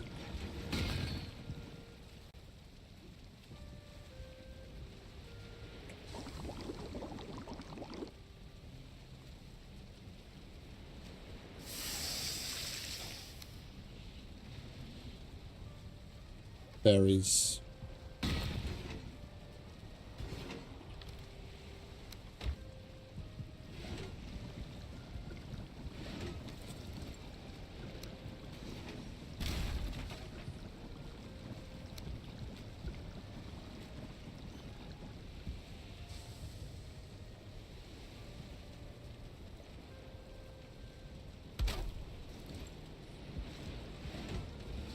Oh, wait a minute, we've got the missing pieces now, haven't we? Now that we've added that to the mods. Here I am getting stuck on that corner all the time. Now we can just do this. Something that should be in the game already anyway.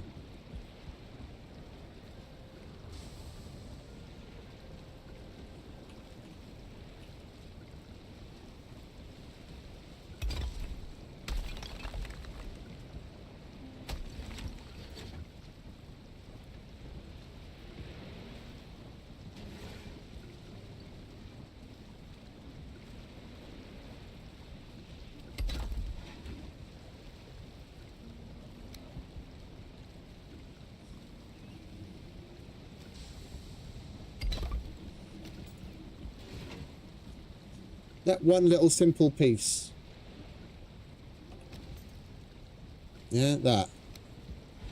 Why is it so hard for the devs to make that and then not have to mod?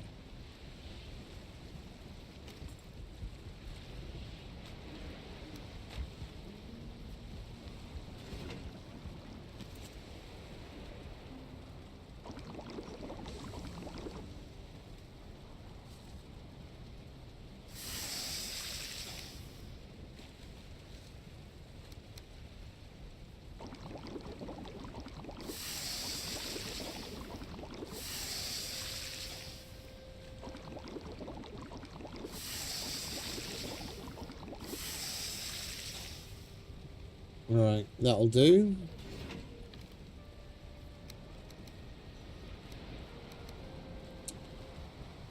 We'll take some more of the fiddleheads. We'll leave those behind. We can put this away.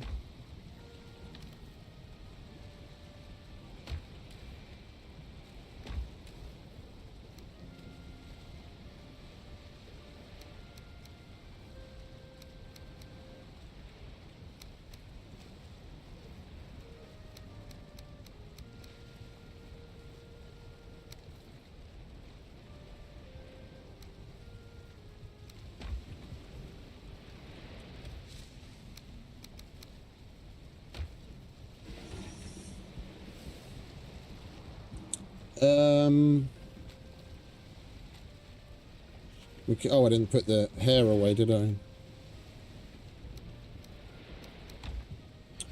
Let's go and check up on the Mistlands.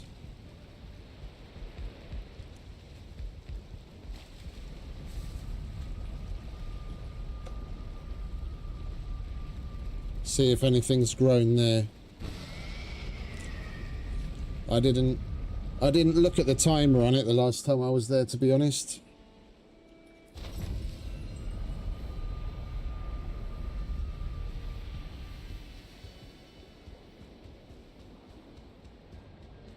It's ready. Okay, lovely.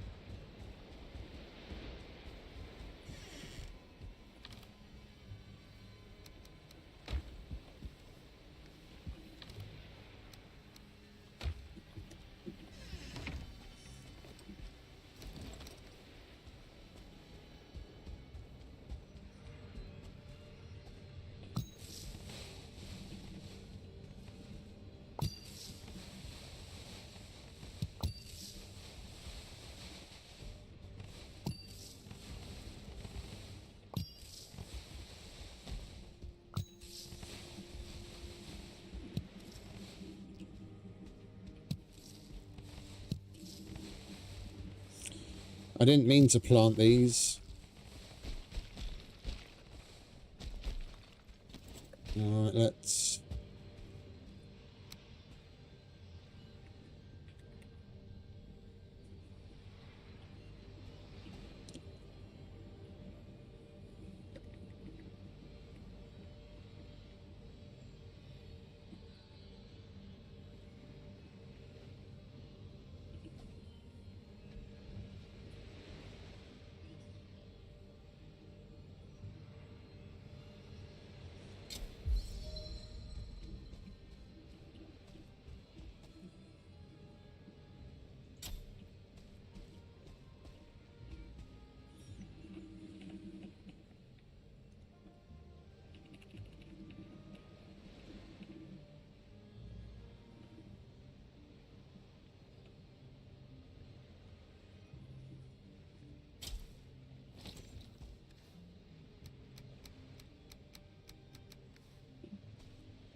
Beautiful.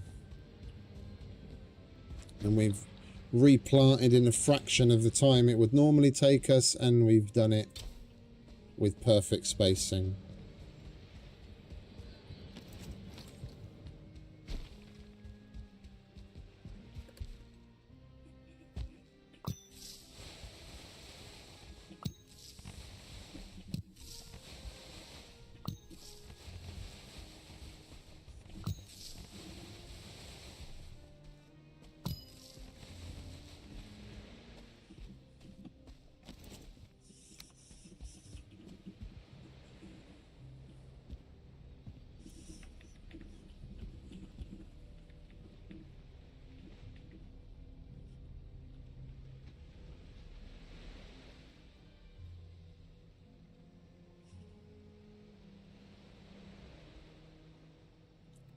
Boom! And we're done. And we're moving on. I think that hands down, single-handedly, that is my favourite mod so far.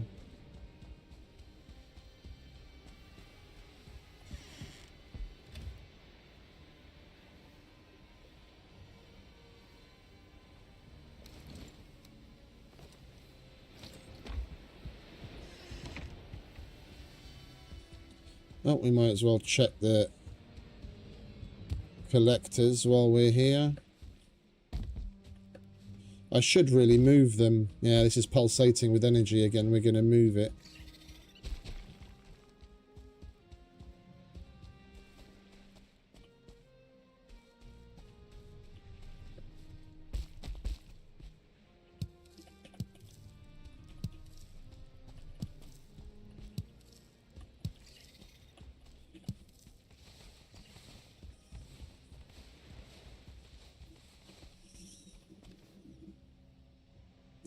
Let's take this home first, shall we?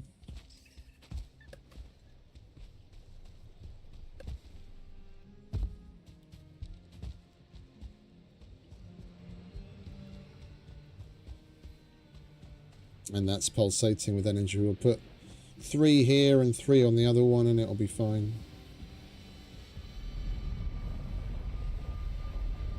And we're probably going to be out of space and putting the fucking mage caps and the puffs away now. We managed to harvest so many so quickly now.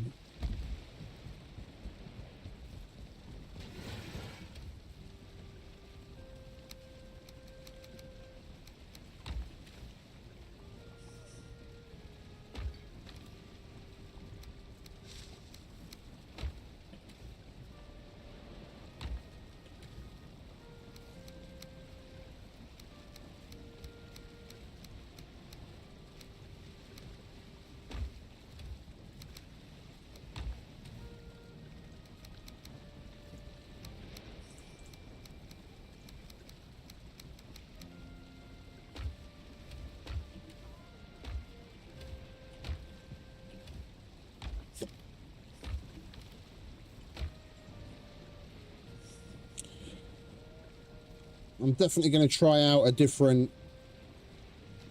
shelving solution. Like, I like the look of this. Yeah, it's looks-wise it's nice, but space-wise it's not particularly efficient. Like, if it started lower to the ground and I didn't make those shelf separators as thick as they are, I could very easily get another row of chests in there, and then it would be perfect.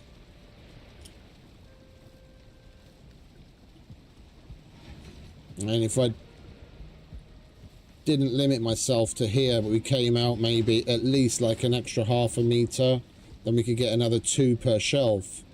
So what was that?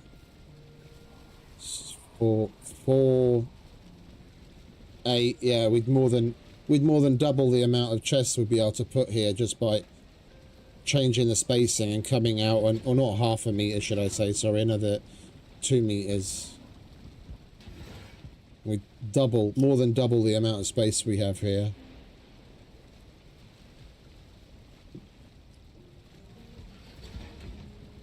Alright.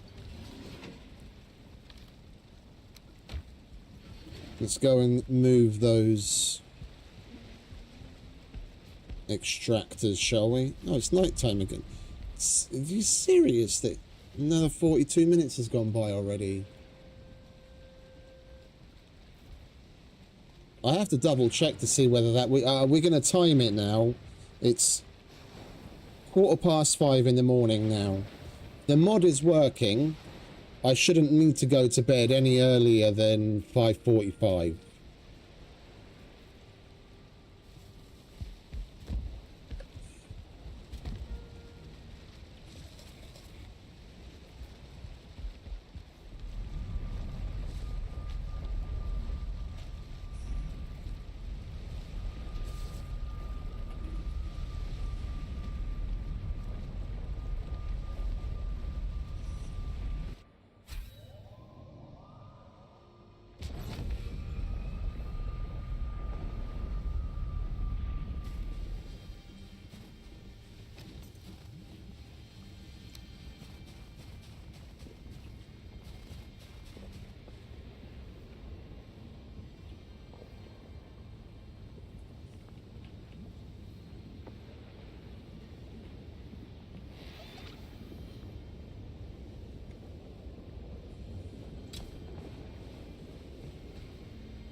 That's a Valkyrie, isn't it?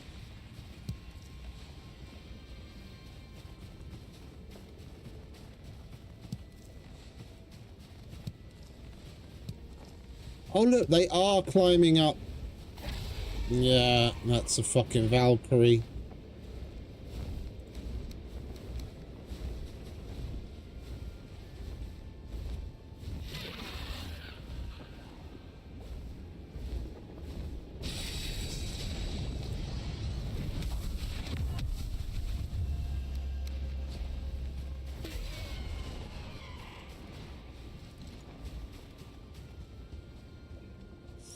We need to put her out of her misery before she starts doing damage to our place.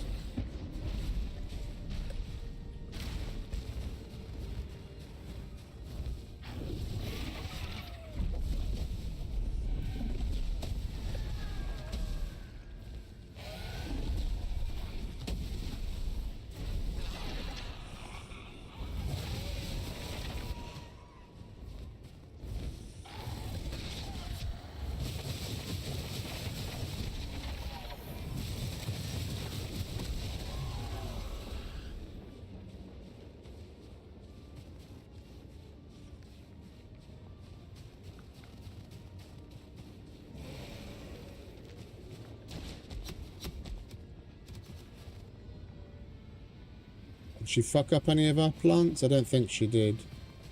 Thankfully. Yeah, but what I was about to say before the bitch interrupted us, it looks like I don't need to line the walls all the way up. The planting of the vine needs that constructed wall for it to recognize that there's a wall there. But then afterwards, the vine's totally fine just climbing up the side. So we're not going to need more Grelston to line the whole thing. We just need enough to put a line of walls around the bottom, and then it'll climb up the rest of the way itself.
We don't really need to leave that there anymore.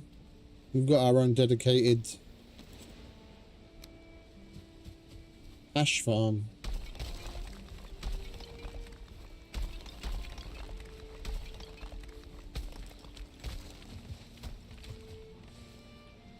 Just making the place look untidy.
Bear with me a sec, I need to have a look at something.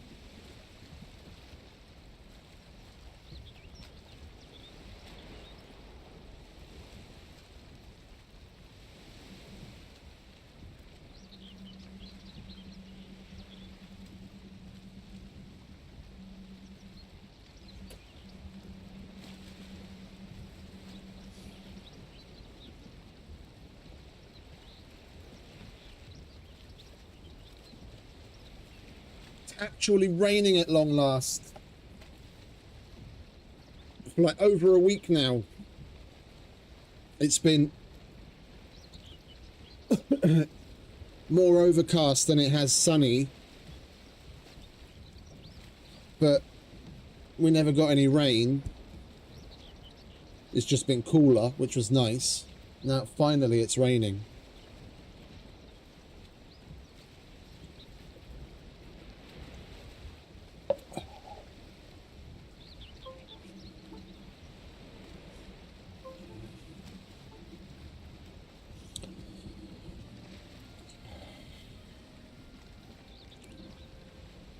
Oh, we still need more grey stone.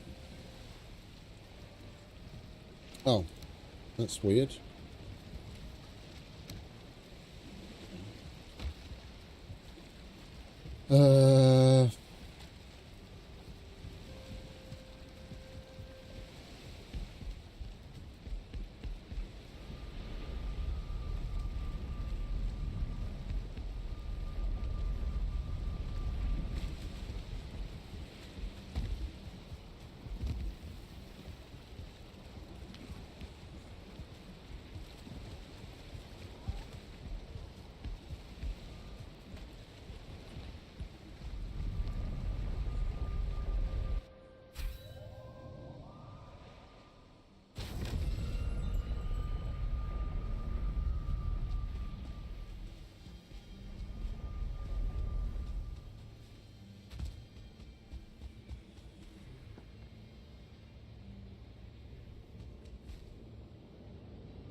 Some nice weird structures that we can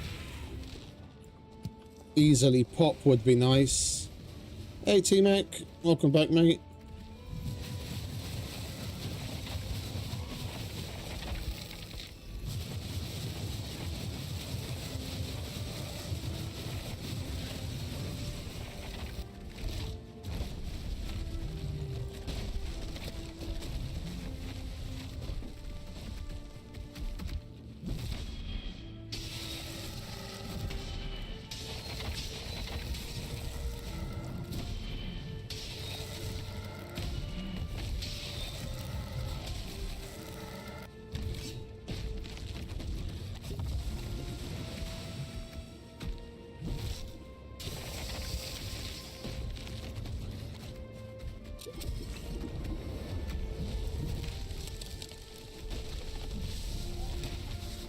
We nearly fucked that one up big time.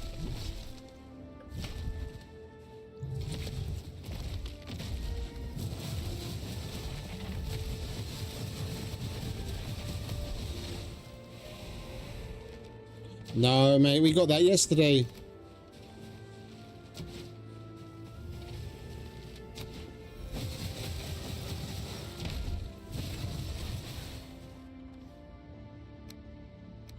We've already got Dyrnwyn. We finished that yesterday already. Today we are entering the realm of mods, as the description leads. We got ourselves nice inventory space mods, planting mods, couple of missing building pieces that in general should already be in the game.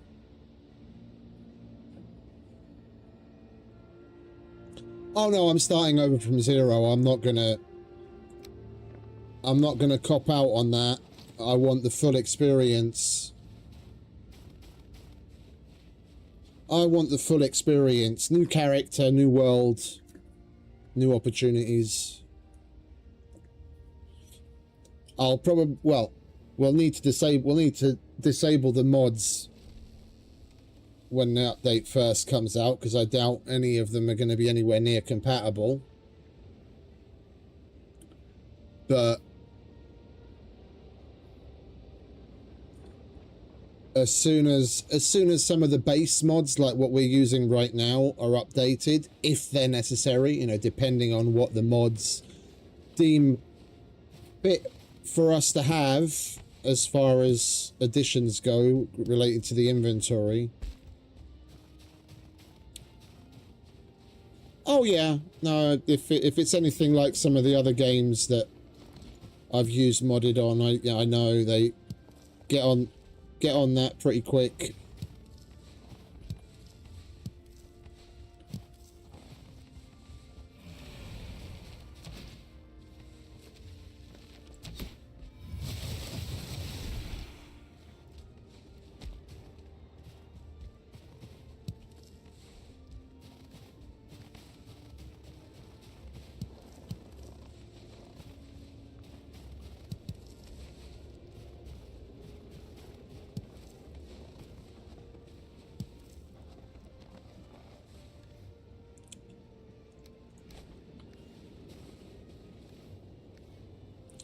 Right, well, we need to come back here to pick up some more greystone, because that's really what we need.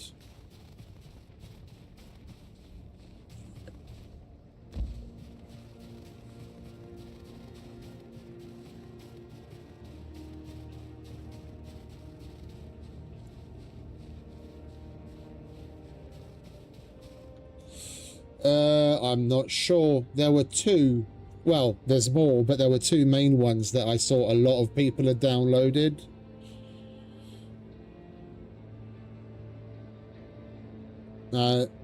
Should null extra slots.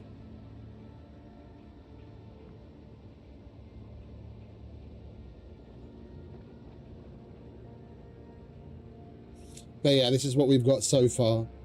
Just a few.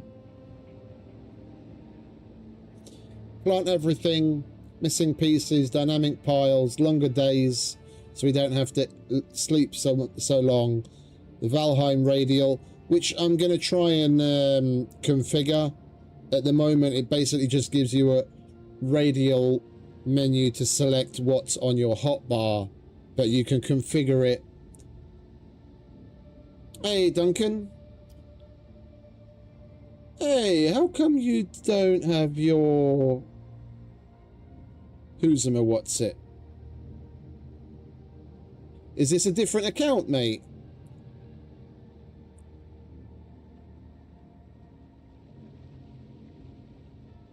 You're not blue.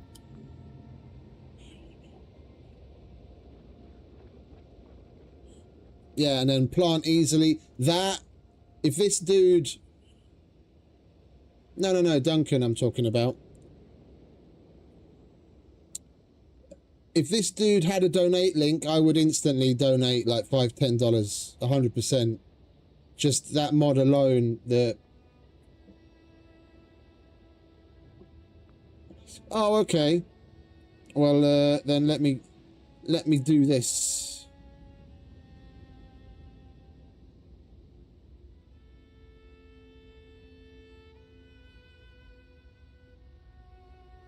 There we go.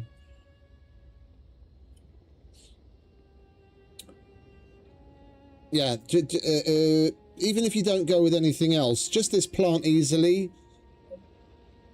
It's so it's fucking life-changing that you can just plant large and harvest, but I'd rather just scythe it. Other than the things that you can't scythe. Yeah, just being able to plant so many things so quickly, it's such a great help. Instead of sitting there for like 20 minutes going over your fields, you get the whole thing done Wham bam, thank you, ma'am. I'll go through the carrots, the onions, the turnips, and the barley, all within like 5 minutes. And yeah, exactly, all perfectly spaced. Oh, sorry. And then add to it, we do the mage cap and the Jotun puffs, and it's all done. And with the plant everything, I'm now working on a Ashlands farm where we're planting puffs and fiddleheads and the vines.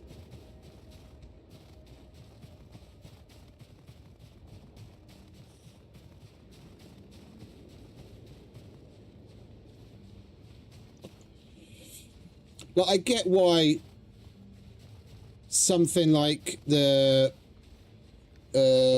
fuck was it again? Which one was it? The plant easily. Yeah, I get why something like the plant easily isn't part of the base game. Yeah. But something like including more plants in the things that we can plant, so that you wouldn't necessarily have to use something like plant everything, is a no-brainer. And the missing pieces, yeah, the one that adds things like the stone stair corner, why isn't that in the base game already? It's a no fucking brainer. If you've got stairs, you can put them together on an inside corner, but then you can't on an outside corner. Why? Why isn't that already a basic vanilla piece? But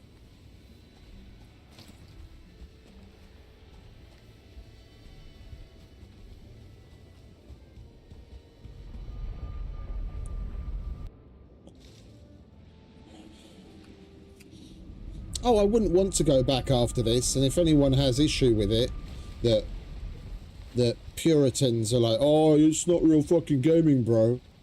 It's not real Valheim, bro. You can go take a running jump. I've completed the game. Yeah, I killed all of the Forsaken, and I assembled Dyrnwyn with no mods, completely on the level. I had my Valheim experience. I enjoyed the fuck out of it. It was really cool, but there are just certain things that make your day-to-day easier, especially if you're playing it as much as I am.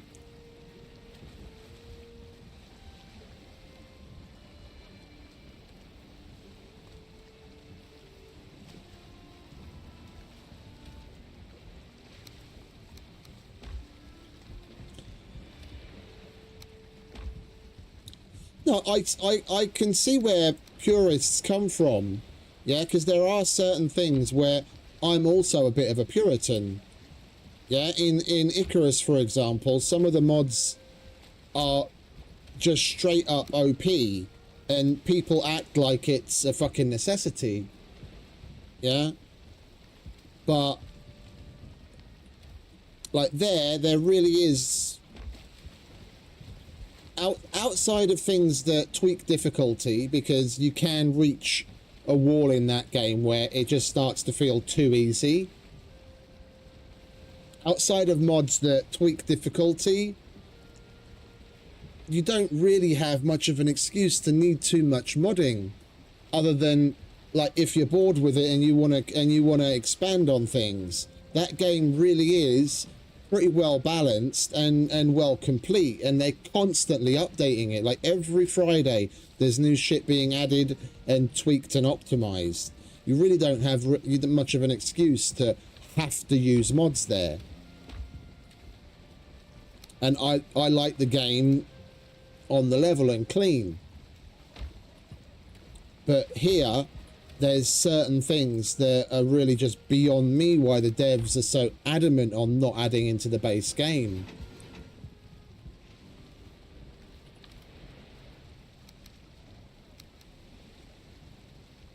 Anyway, I've probably said like 24 times in the past 20 minutes, so let's move on.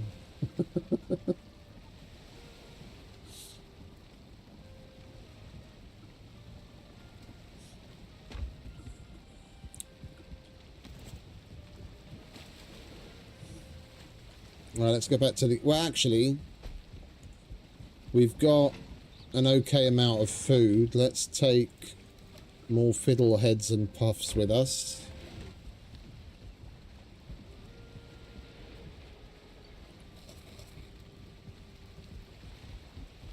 And we'll go back to the Ashlands farm. Now that we've got the greystone, we can carry on lining the walls so that we can plant the vines. I turned one of the fortresses that we emptied into a farm. Well, no, like, don't get me wrong. Yeah, exactly. Play however it makes you happy. Yeah, it's a video game. When there are mods out, you do whatever you want. It's when people start to give you strife about it, like when the purists really are nagging and aggressive, that, you know, oh, you only mod because you don't have the skill to play it straight up, or, you know, you're really not playing the game as it was intended and all that kind of shit. When they're really adamant and it starts to get obnoxious, that I just can't, I'm not down with. Play it how you see fit. Play it how you see fit. I will add a little caveat to that. Yeah. That in a lot of cases, I must say, I do wish the devs put more effort into making the base game better. That mods weren't necessarily needed in the way that they are in some of the games. Yeah. Bethesda is one that's very fucking lazy and very good at letting the modding community do their thing after they've put out the main game. Like when it gets to that kind of level, it starts to get a little egregious. It's like, put the fucking work in, put out something that is as bug free as you can make it and as full of content as possible. Don't be lazy. Yeah. And then outside of that, the modders can get on with what they want to add extra.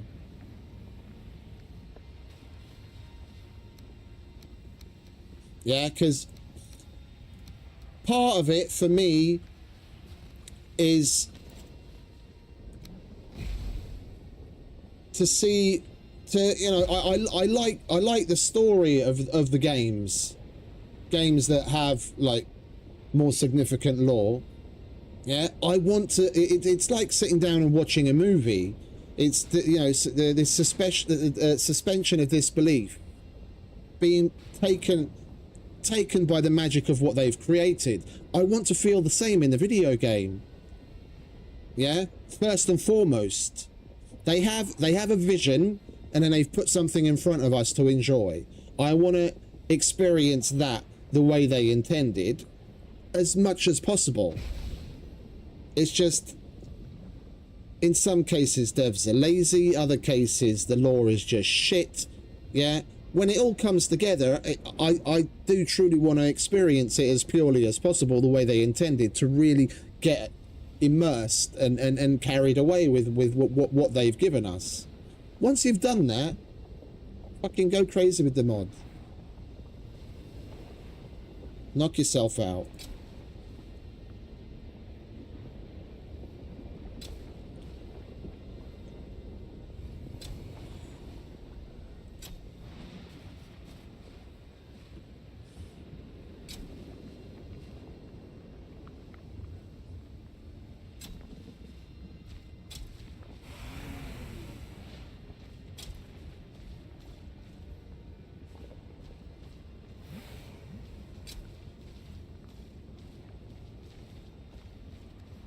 Oh, we're out of seeds. Okay. So we've got puffs over on this side, but they're going to take a while. We've got more puffs, so we can add some more to the farm.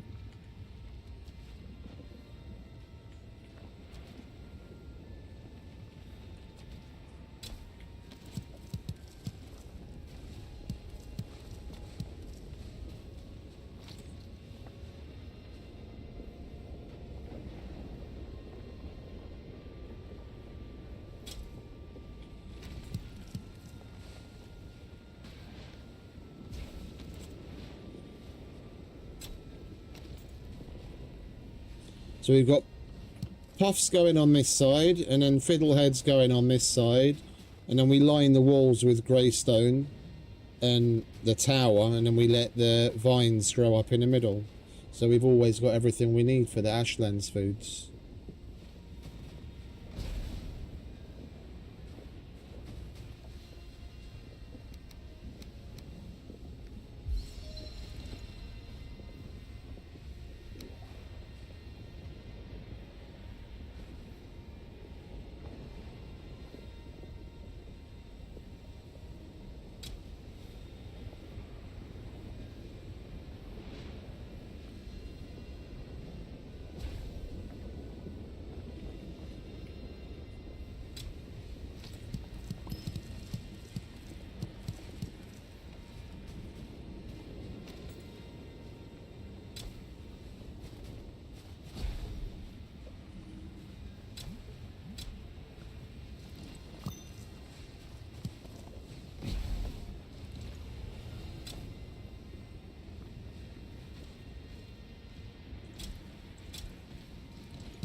Yeah, we'll leave that space from the wall.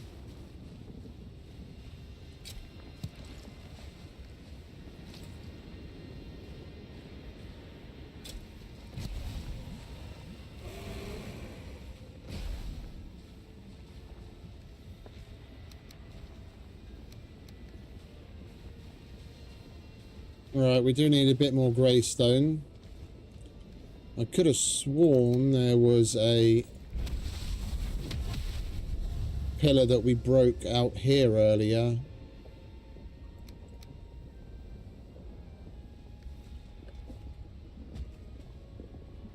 And there should be some more grey stone by it that we can collect.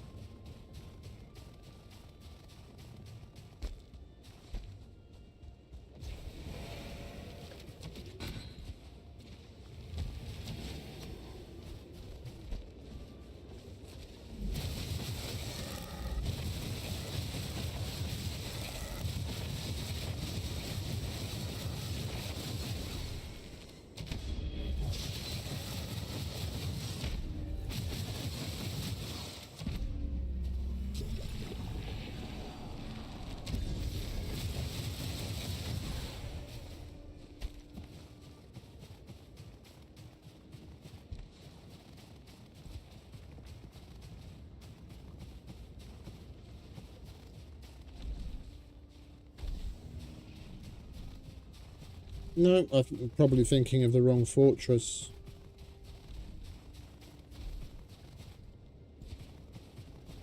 Thought there was a pillar out here that we popped. We just didn't collect everything. We've either collected everything or it's the wrong place that I'm thinking of.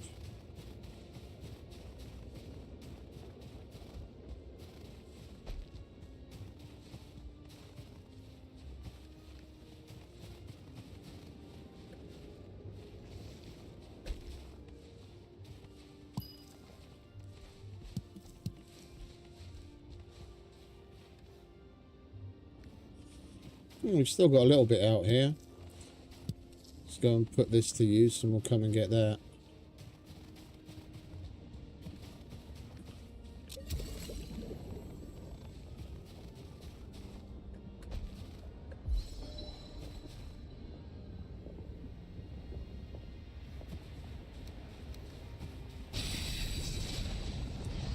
Fat fingered that one, didn't I?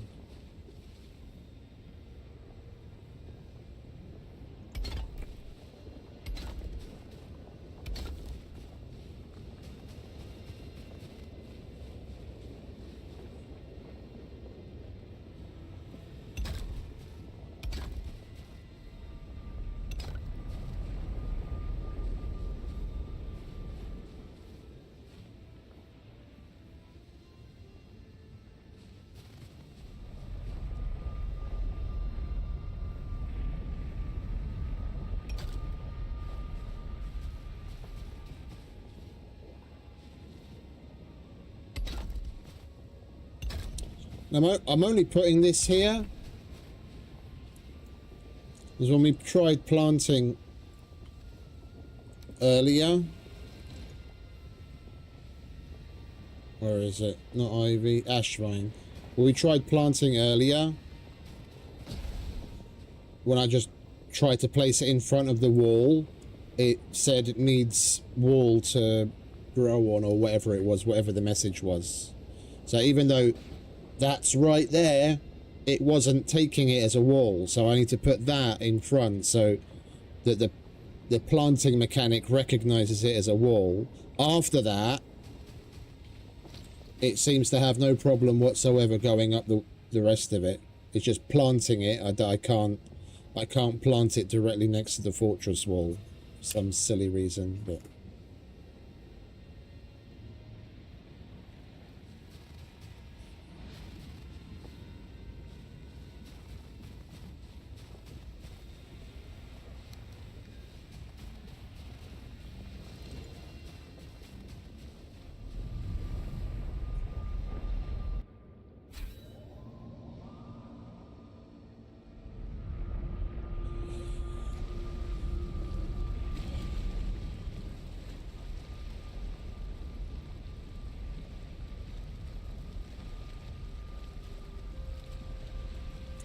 why can't these bots leave me alone?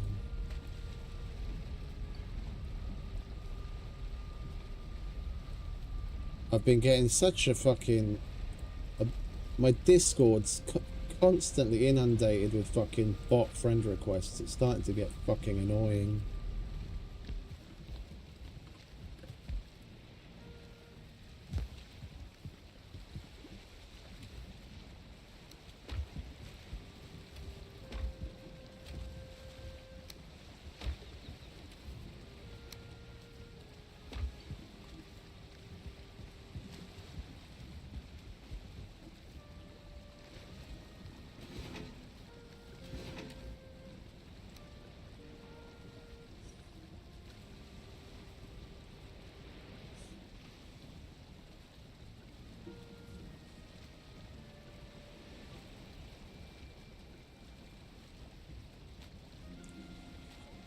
Well, there's different types of construction. There's the stuff that the player can make, and then there's stuff that the devs obviously have a palette for because they've built from it, that's based on the same kind of grid system as the stuff that the player can make. It's just we don't have access to it. And the Mistlands and the Ashlands have them. Like, the Mistlands have got the Diverger outposts, that some of the bits that they use the player doesn't have access to, and the mines. And in the Ashlands, there's the grey dilapidated buildings that are built from... a lot of it is built from stuff the player doesn't have access to, but they are cookie cutter. And the fortresses, there's probably just that seeds probably have to be placed next to a player built construct. Oh, we have some more seeds.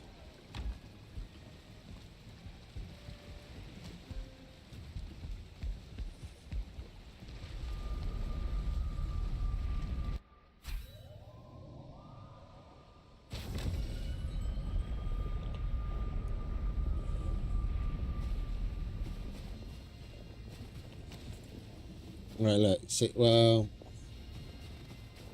I'll give you an example. Watch it work. Now that I want to try and give an example, just you wait, it's going to actually plant it. There, you see it's red. Needs something to cling to, needs what nearby wall. Yeah.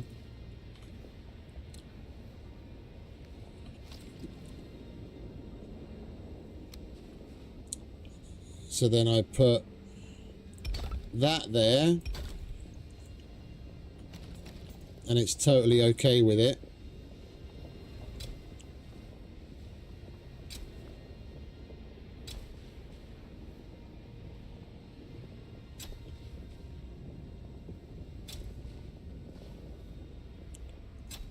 I still manually place these because This is one thing that planting mod still gets wrong and puts them too frequently.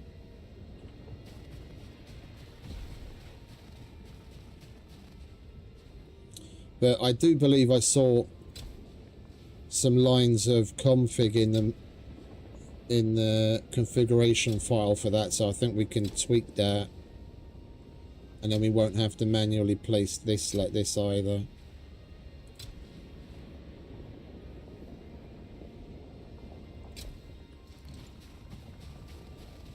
There we go. Ashland's farm is done. We just have to keep planting.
Right, that's complete.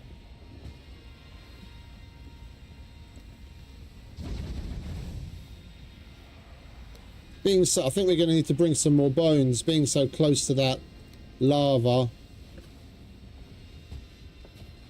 it's constantly getting pummeled.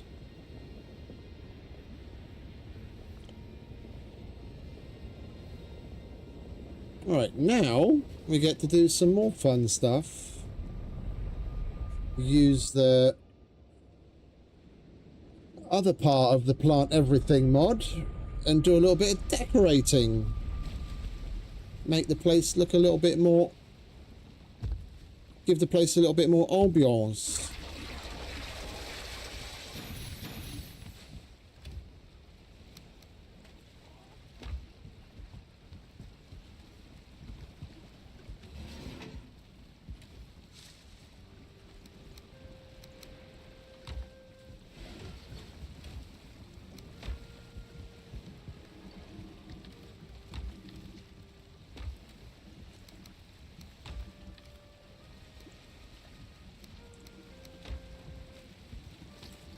So, what do we need?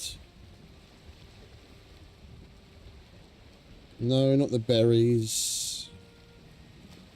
Wood?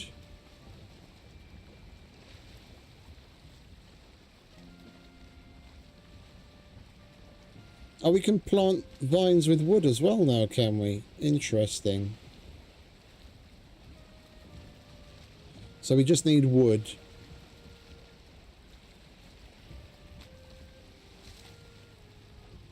Or we can plant a smaller version of things with their seeds.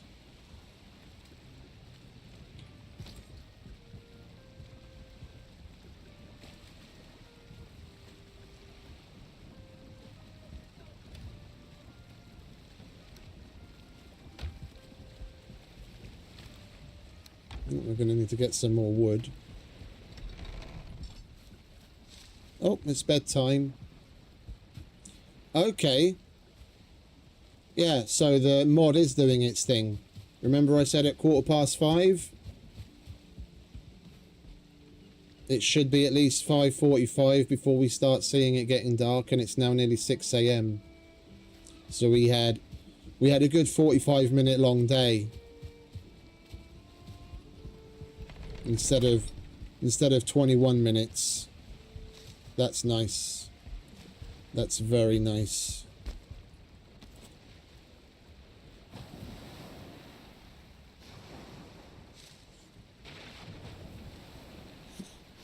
I try it, like, I do watch some things.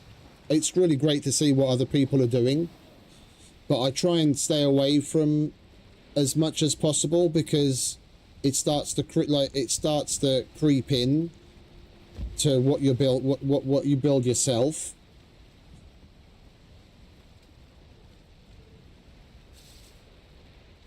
And then it kind of blurs the line between what's creative and what's transformative or just straight up copying. I try and stay away from it and then try and put things together myself.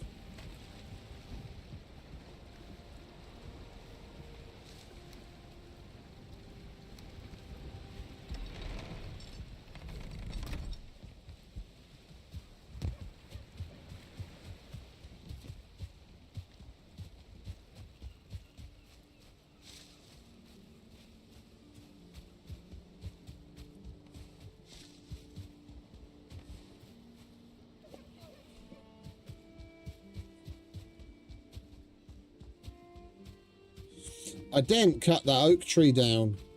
Knowing my luck, I won't get any acorns and I won't be able to replant another one.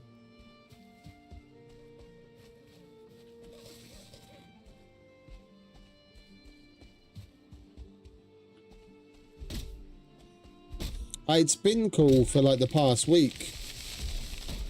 Thankfully, it's been overcast for, well, over a week at this point. I was just saying earlier, it finally started to rain as well. It's just been cool and overcast for ages and ages, but it never rained. Now it's finally rained.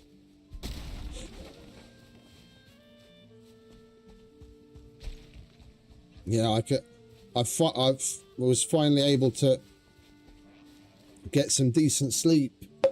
Before that, I was fucking sweating my tits off and waking up in pools of sweat.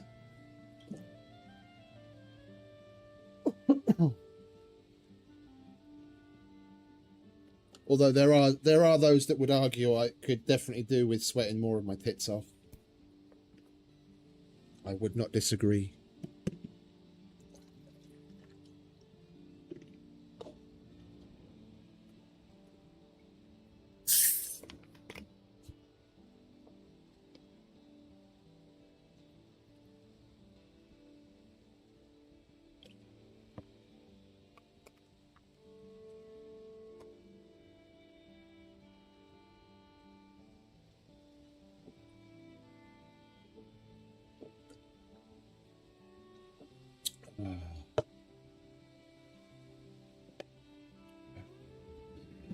Now that I'm starting to get onto a little bit more of a normal schedule as far as like playtime goes, instead of going on for ludicrous amounts of time,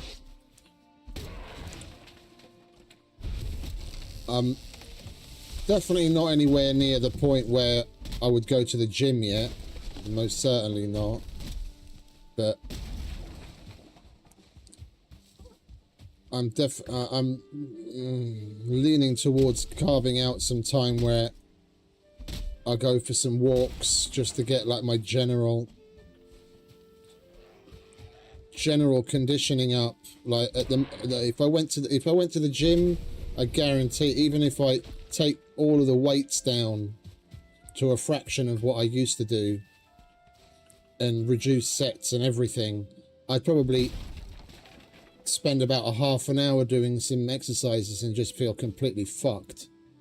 I need to get my general level of conditioning up first, and just walking is a great fact. Just going for a nice long walk is already good. You just needs to be consistent. And then once I'd feel a bit happier with my general condition, then I might actually go to the gym.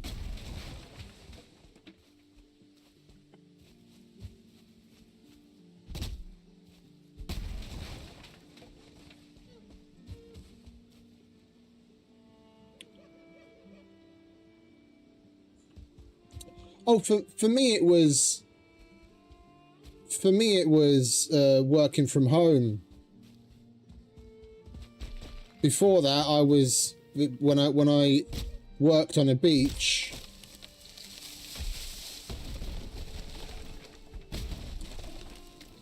I don't even want to say because I can't fucking remember anymore. I don't know if this fucking fitness app is still going to have data from that far back.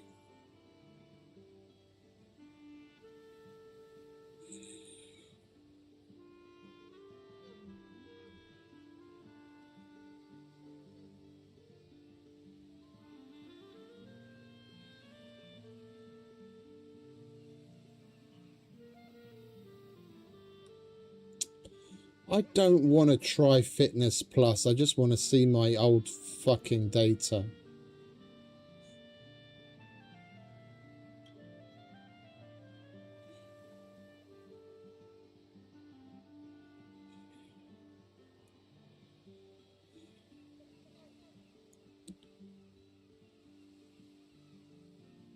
Yeah, it only shows me this year. It used to be that I could go into... You could go into a year. Oh, wait, here it is, 2026. Oh, I can. Okay, 2016? Yeah, here we go. When I was working on the beach, I was averaging... Well, you can see that the data right there. Yeah. I was averaging 8,000 steps a day. And then I would have peaks of anywhere between 10 and 12,000. And that was just what I do walking around on the beach, going from place to place to get to where I need to be. And then next to that, the work itself was physical. And at least 6 days a week I would work out. Like I was right there on the beach, so every day I was swimming, and they had an outdoor gym with free weights and some outdoor machines, and at least 6 days a week I'd work out on those machines, and it was great. It's ever since I started working from home, I've basically turned into a fucking hermit and I don't do anything.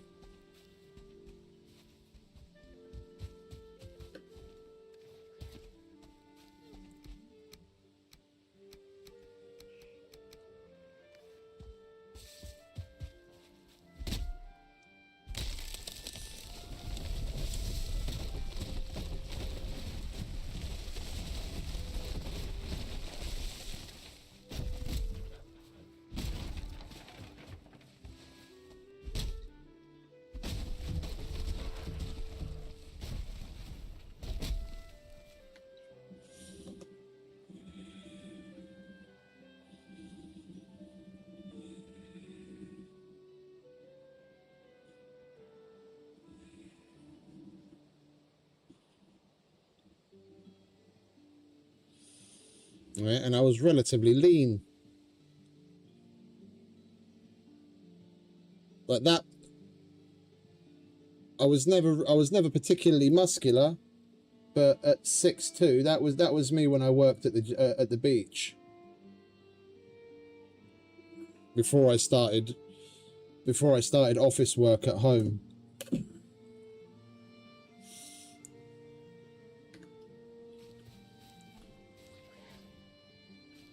Oh no, I can handle being at home just fine. I can handle being at home just fine. I've never had an issue with that. I don't get the cabin fever craziness. Like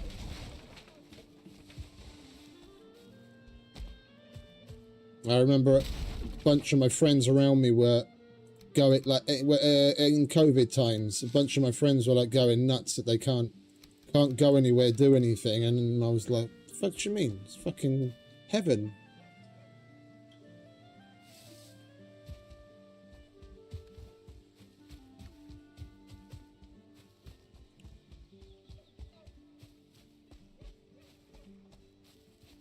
And losing weight isn't one of those things that I'm going to find too problematic, I know, because when I first started working in Africa, when I went there. I don't know what it is in pounds. I'd have to look it up.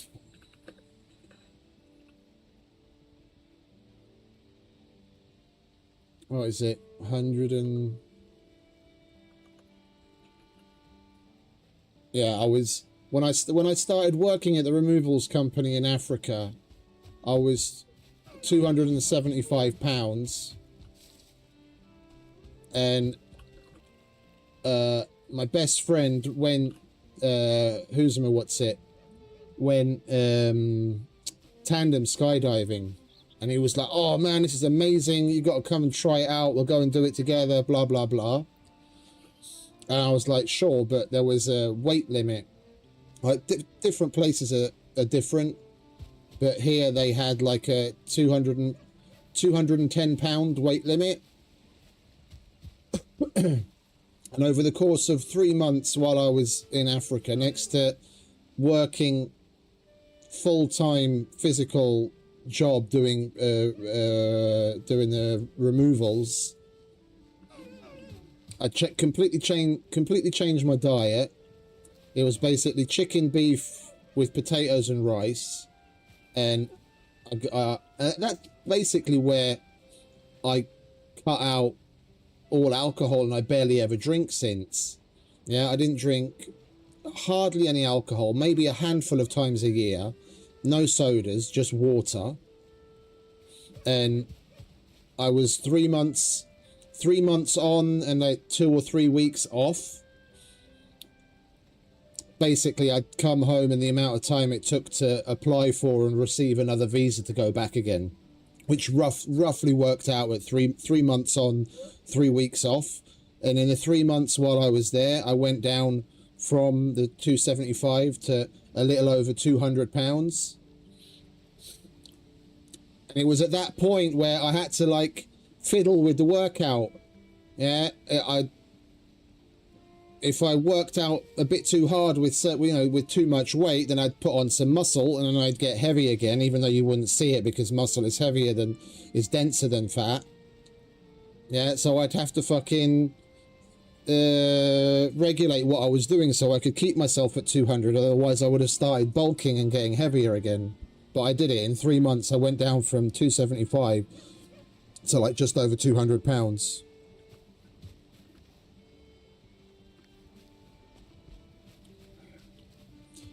Yeah, that's what I mean. The liquid calories. People really don't believe how much of a difference cutting out soda and alcohol can make.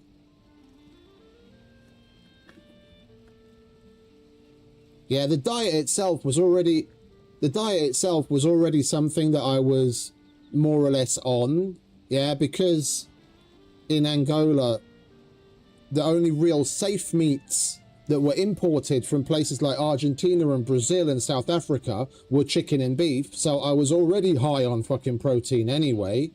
I just added potatoes to it because you get sick of fucking rice after a while. So the only other thing that I did to change was cut out the alcohol and the soda. Yeah, and then next to working out and my normal day job, within 3 months I lost 75 pounds, but more or less.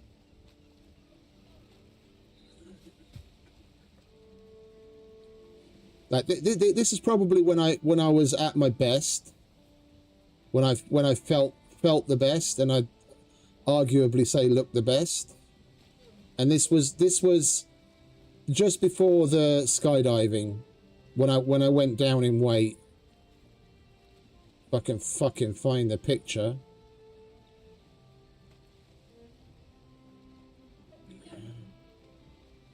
Does it not recognize me as me without the beard?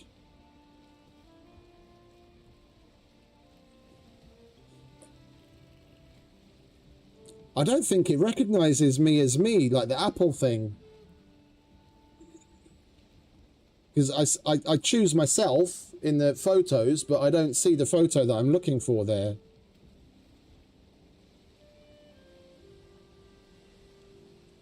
Because I didn't have a beard at that time. That was before I grew it out.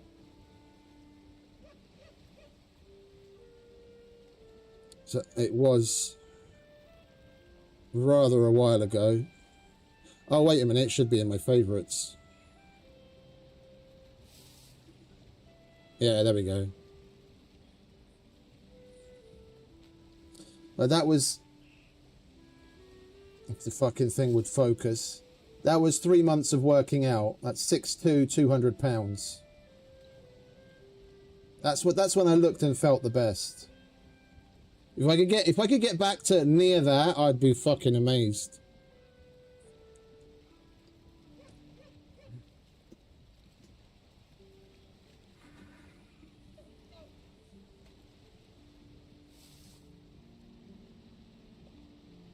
The thing is, at 200 pounds, because I've got a pretty stocky build, yeah, I'm like my dad, I'm built like a brick shit house.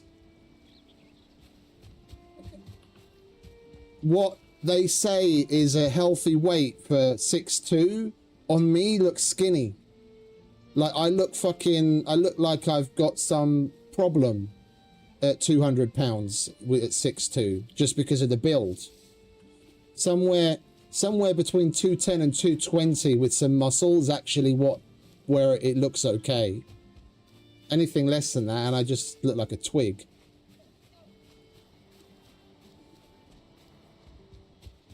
Oh no, I've been down there myself. I've been down there myself from like after a breakup. I've been down there myself, but I looked terrible. Like, I looked sickly fucking skinny.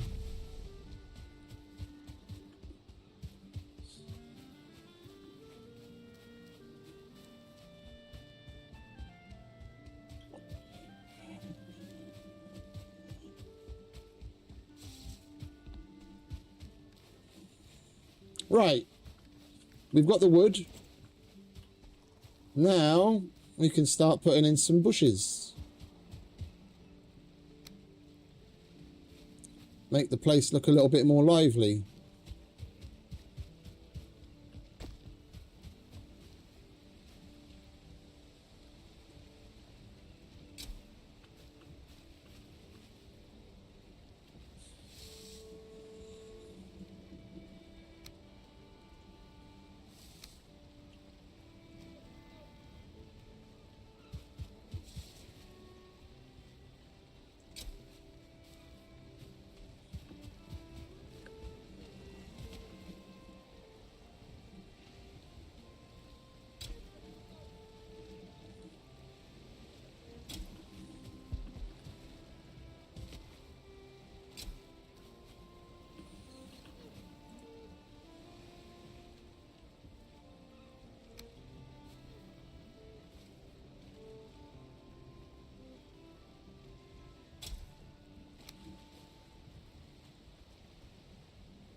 Oh, no, that's too big.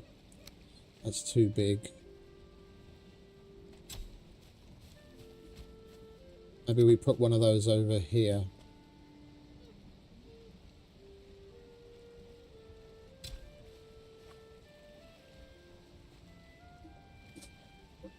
Jesus Christ. Fucking air must be thin up there, eh? 6'11". Jesus.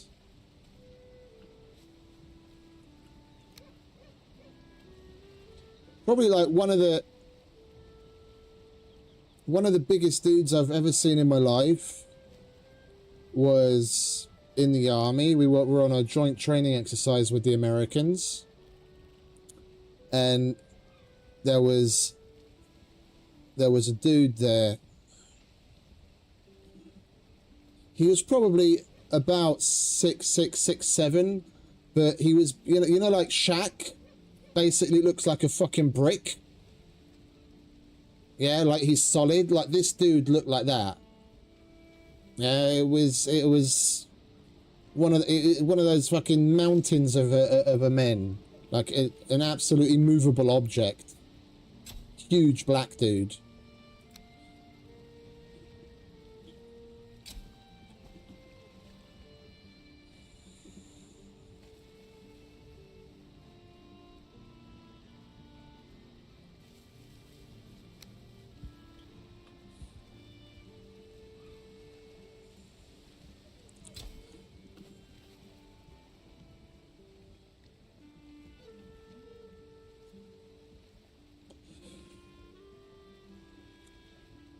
It's just so, like, it's the variance of human being to human being can be quite amazing and comical at times. Like like a guy like that exists, and then one of the other guys that we got to know quite well was a tank mechanic. Yeah, and he was like 5 foot nothing. Like, he was probably 60 pounds wet. It's obviously it's good to be smaller to be able to get into the fucking tight places to work on the tanks and whatnot. But then you've got this mountain of a dude, and then a guy, when he stands next to him, looks like a fucking child.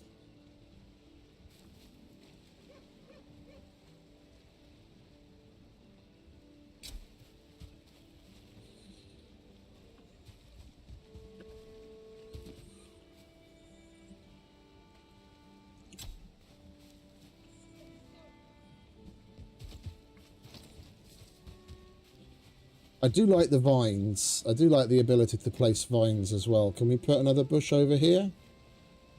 It will let me put another bush over there. Isn't that glorious? We'll get rid of these stones because they're not going to be visible behind the bush anyway.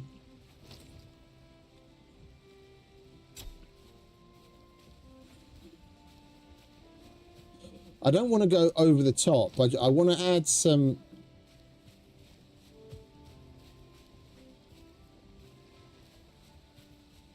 I want to make it a little bit more cozy and whatnot, but I don't want to go absolutely crazy. It's not a manicured garden.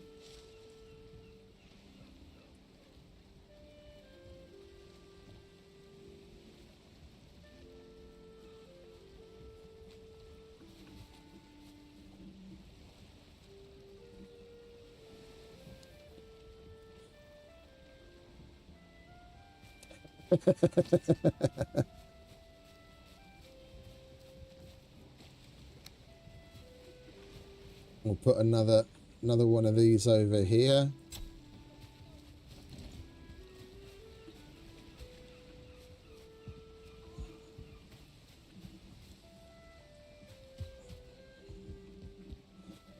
Now, I think we'll put...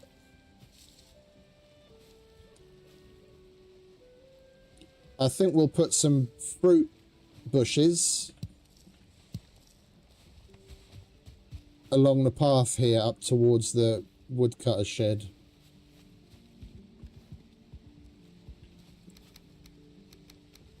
And seeing as we've got plenty of extra wood, we might as well chuck some in to make some coal.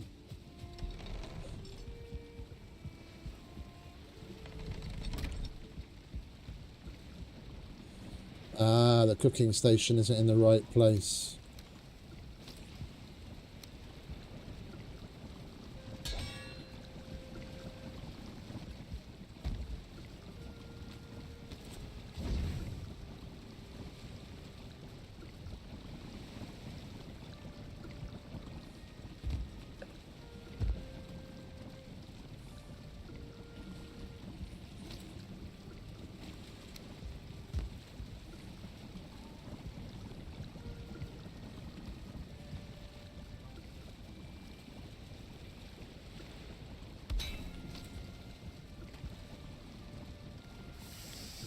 No, it's alright. Right, let's get some raspberries and some blueberries, and then we'll go and plant some of those bushes as well.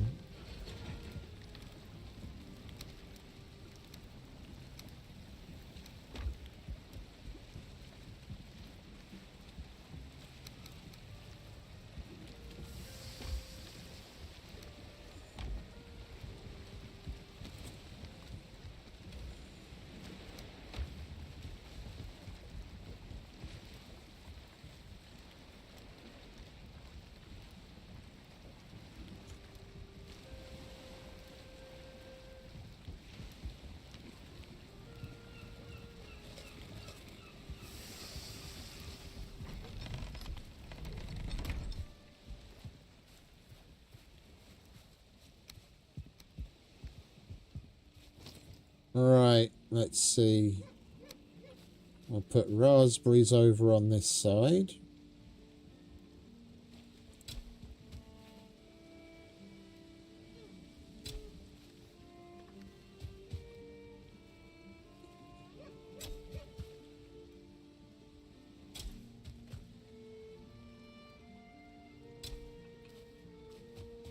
And then we'll put blueberries over on this side.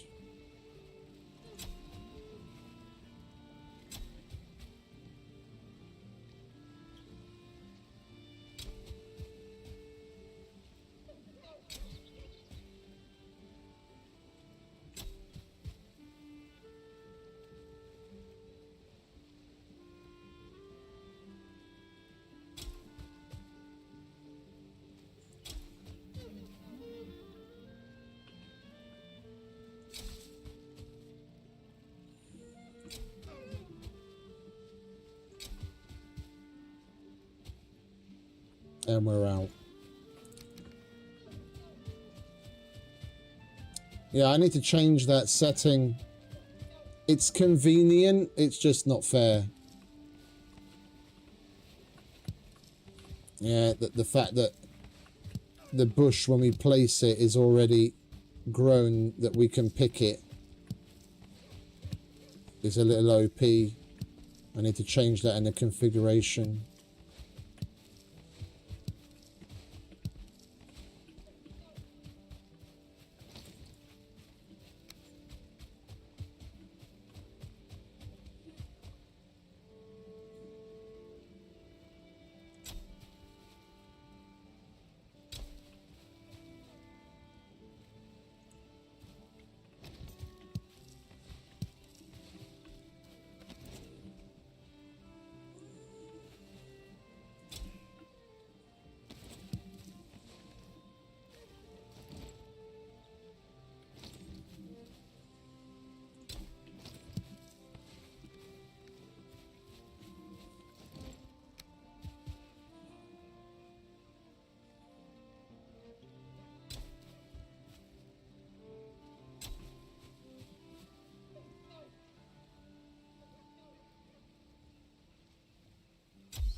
Ah, you know what else we can do? We can make use of the dynamic piles. This is one of the other things that I just added. Instead of the boring old pile where you have to have 50 wood, you can make these wood stacks. Yeah. And you just add wood to it or take wood from it. And depending on how much you've got in it, it'll visually change. But it's probably basically just a retextured chest. Does it make any difference? It does. There you see, look. So when all slots have got something in it, then it looks like a normal wood pile. But otherwise you can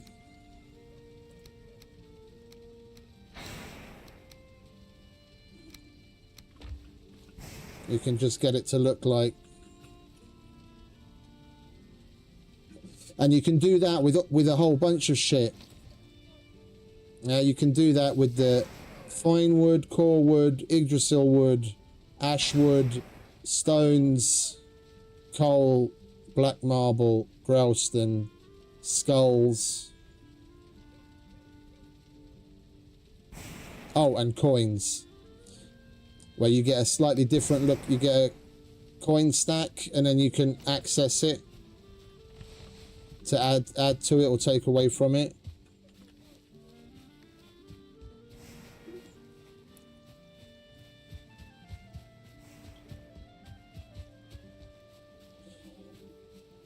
I'm not sure, mate. We did manage to get Dyrnwyn yesterday. That would be nice to see what the AI comes up with for the Dyrnwyn picture. We finally defeated Lord Reto and got the flaming sword.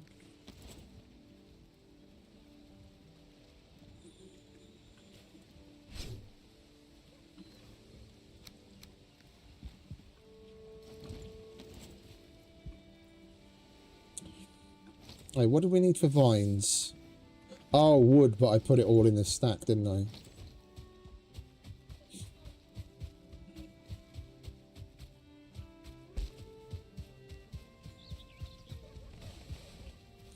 Like this kind of stuff, I got, again, it's convenient. It's really nice to have a spot that isn't just a standard, you know, standard old looking chest. It's convenient to have a spot where you can put a whole bunch of stacks of wood, but in the right setting, especially, you know, this is supposed to be a woodcutter's shed.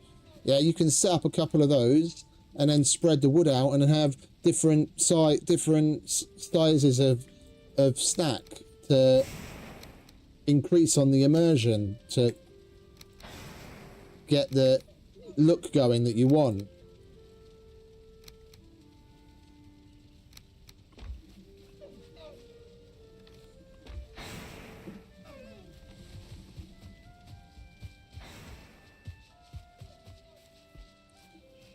Run away, dear, run away.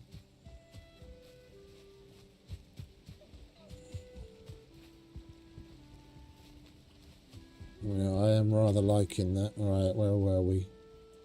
Vines.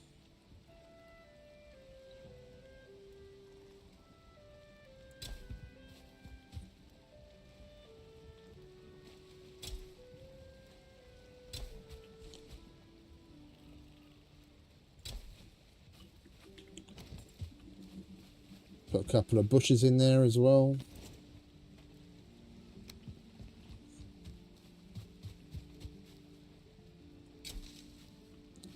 Make the place feel a little bit more natural. Can we put one? Can we put something here to hide the existence of that campfire?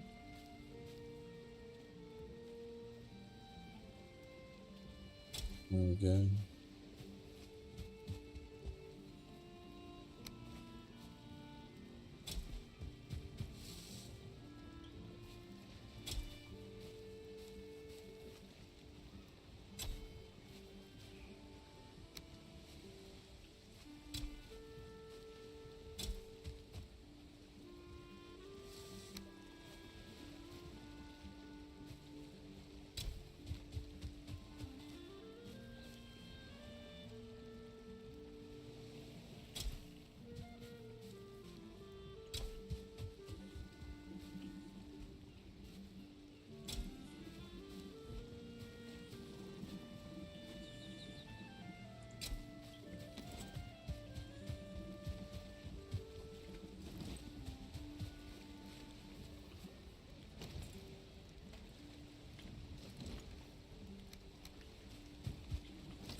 These are just normal vines. Are these going to give me berries as well, are they? I think the mod's done something to this. I'll be interested to see if that actually has some berries on it or not. It shouldn't do, that's just ivy. But it's reading as vineberry cluster.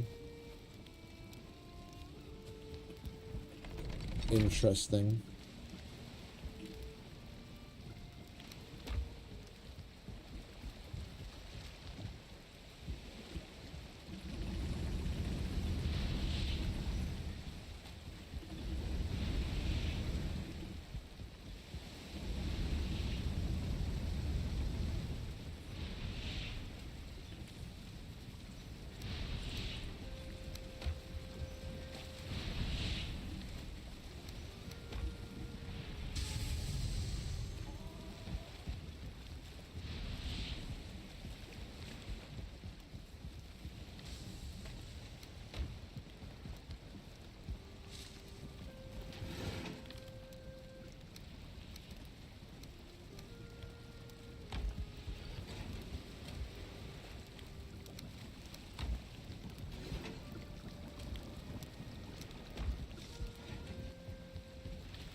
Right, let's go and reap and re-sow, shall we? All the farms that we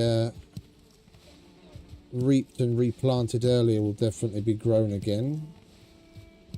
Then we can go and feed the chickens. Make sure the chicken farm isn't stuck.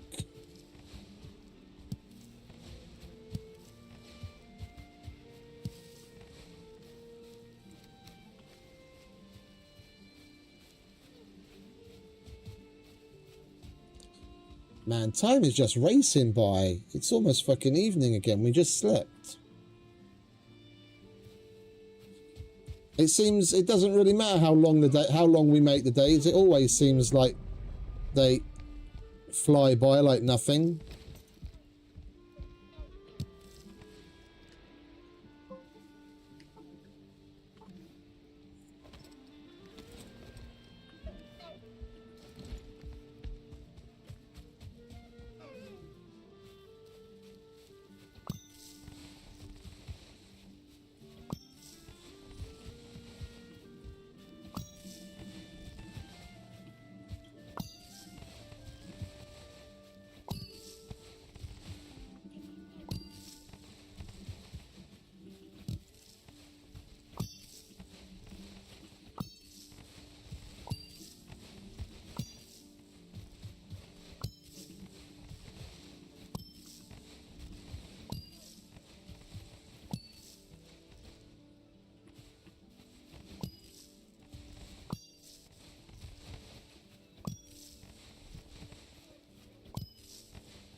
Right, now we go to you, and we go turnip seeds.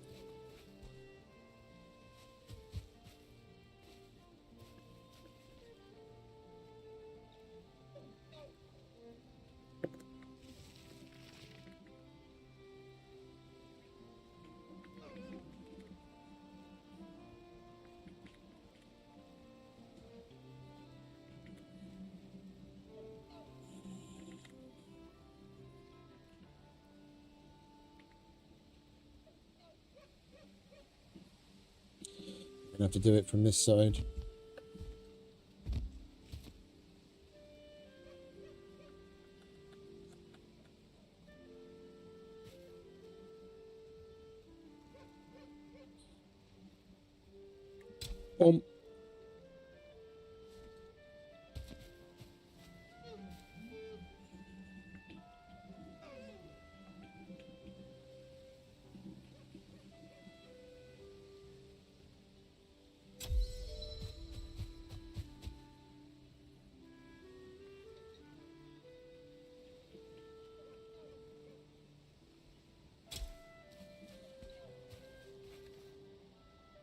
Perfect.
And you can, the good thing about it is it doesn't plant in places it can't.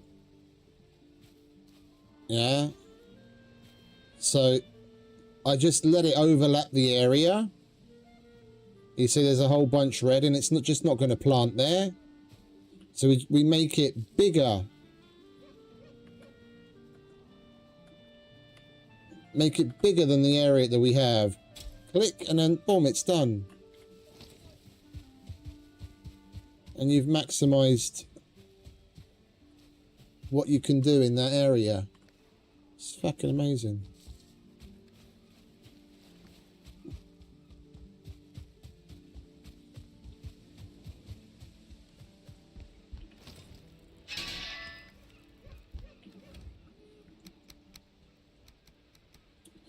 Oh, we do need to plant some carrots as well, though, don't we? Wait, isn't that what we've got in there? Oh, that's what we've got down there.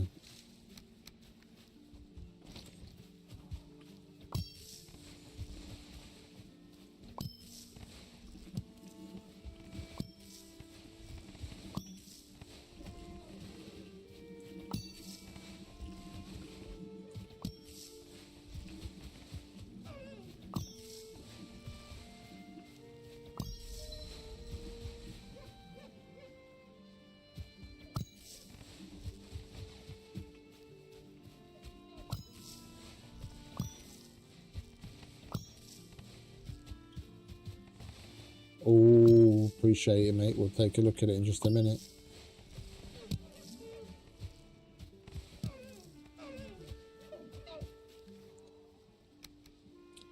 Right.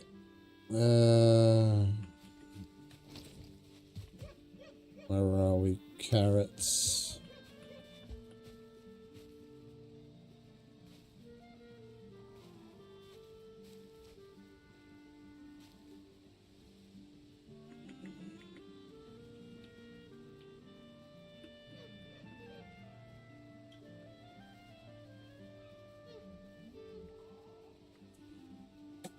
Boom. Planted. Job done. Oh, well, there's a little bit left over on the end here.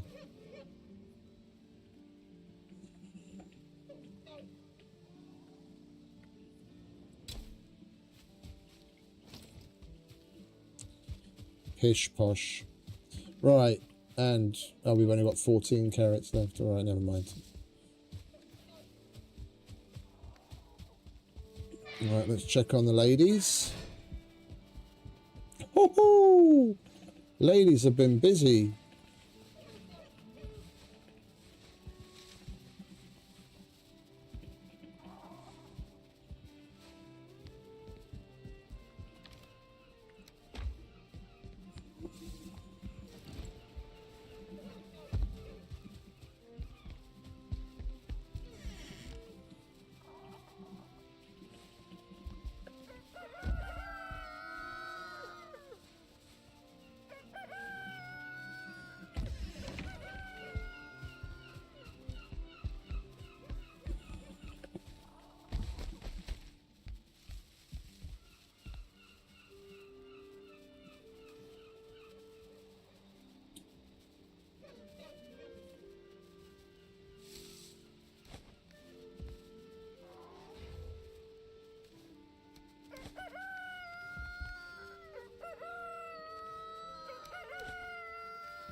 We haven't had a raid in ages.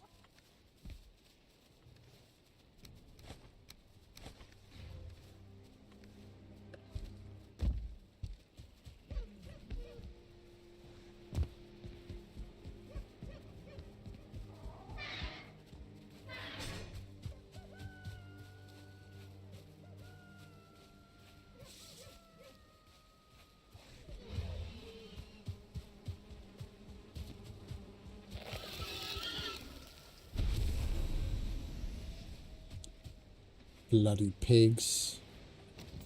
I was wondering what the fuck was going on.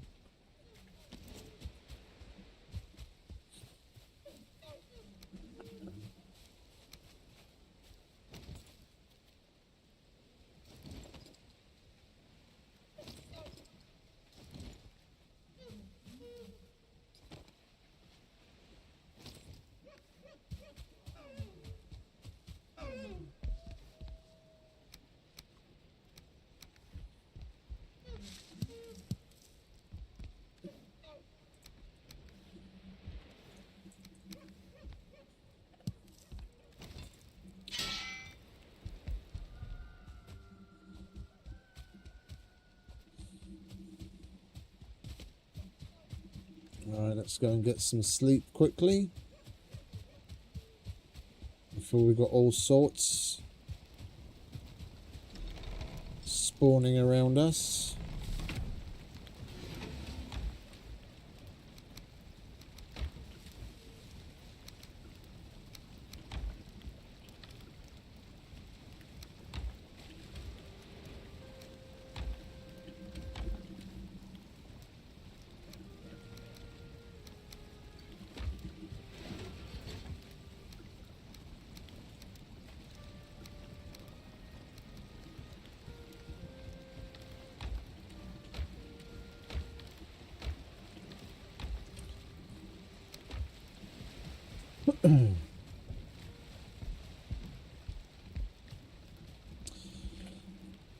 Alright.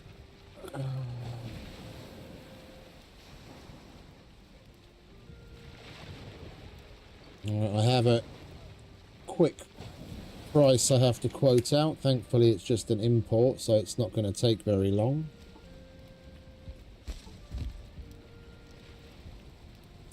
In the meantime, you get a little bit of... That's technically day 1000. Because the day counter is also affected by the mod that slows down time. So we're at day 1000 of our world today.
Can you hurry up, please, computer?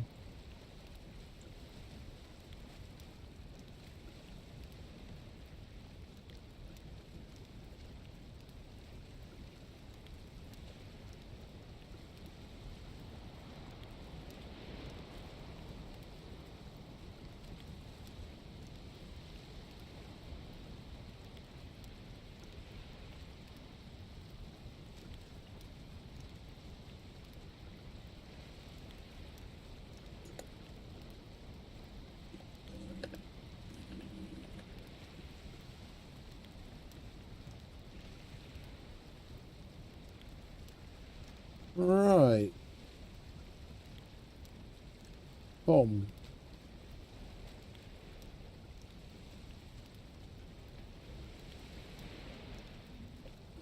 That's that done.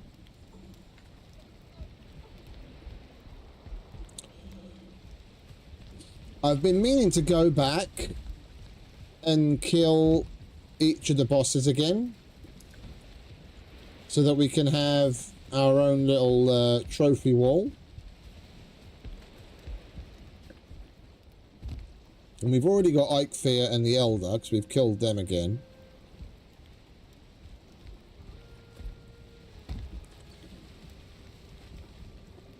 the only other thing we need to do is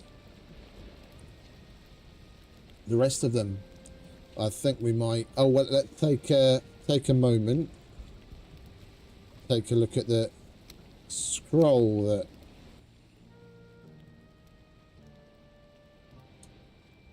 Duncan's made for today. Where are we? All the way to the bottom. There we go. Dyrnwyn!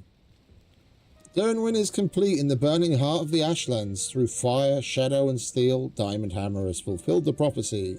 The fragments have been united. The ancient blade is whole. The flames obey the hammer. With Dyrnwyn in hand, Diamond Hammer faced Lord Rito, tyranny of the Ashlands. In a battle of fury and legend, the Lord was cast down. Lord Rito is no more. The Ashlands are shaken. The legend is real. The hammer prevails. Lovely. That's cool, that one.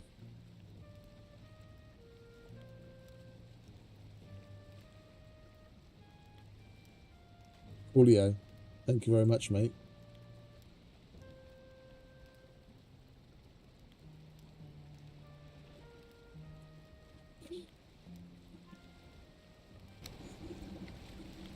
Right. Let's... Dun, dun, dun, dun, dun.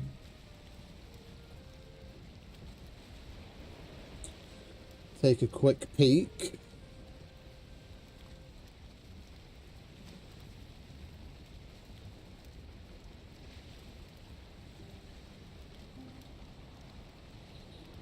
He's weak to frost, isn't he?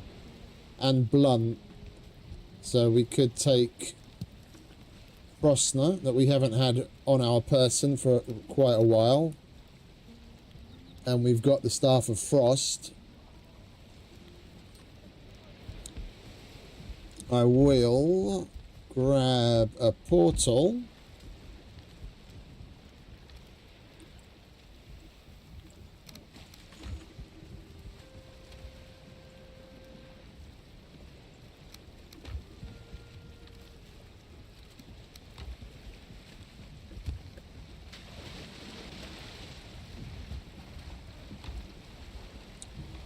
Of course, we're 2 bits of fucking fine wood short. But once it's not one, usually it comes down to one solitary sodding piece.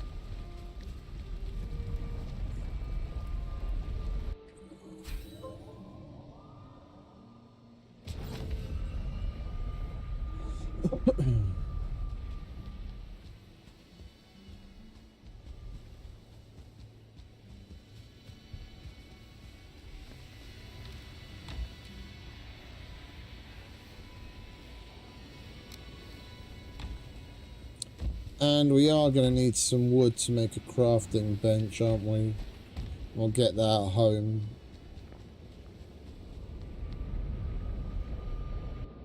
And the next playthrough we do, I'm going to take things slower. We're going to have put together a decent base in each biome and really max out what we're able to do and just explore before we push on to the next boss. Here we push quite a lot. Like as soon as we'd killed one, onto the next biome, and we didn't take all that much time in between.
Right, and we will... we're not going very far. I'm not gonna activate Molder. We'll go with the winds.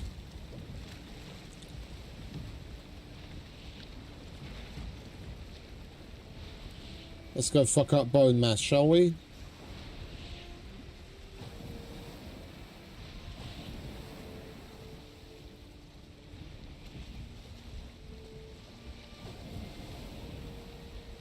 Oh.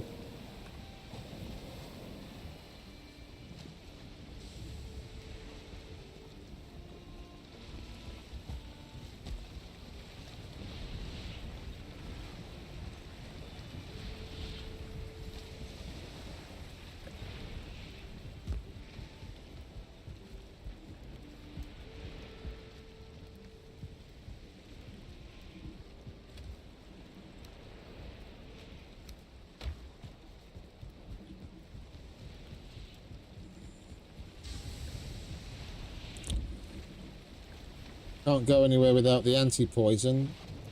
He is rather toxic.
I did start another world off stream because I was just looking through some random seeds to see if there was anything interesting, and in one of them I got, got to bronze without killing the first boss, just using trolls to mine tin and copper for me. Hey Erica, morning darling, welcome back.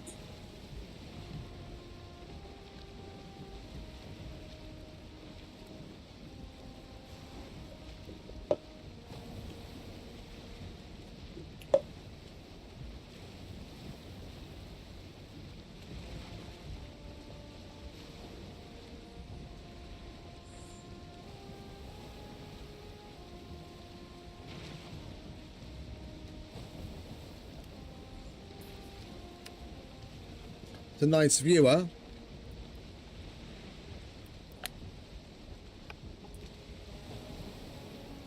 Oh, it's good so far. We didn't go OTT on the mods. Dipping our toe in with a couple of quality of life things, and I'm liking it so far.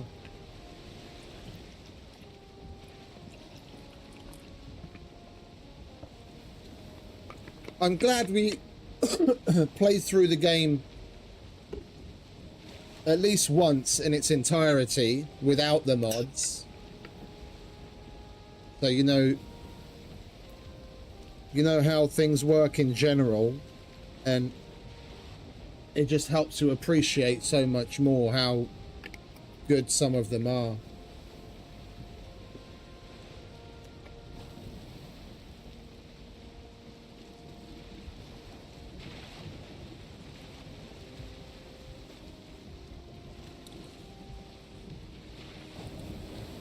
Like the 2 planting mods that we got. Plant easily and plant everything. And depending on what the devs add for an inventory solution, yeah, extra slots, I would say are 3 that no one should play the base game without. It just makes things so much simpler.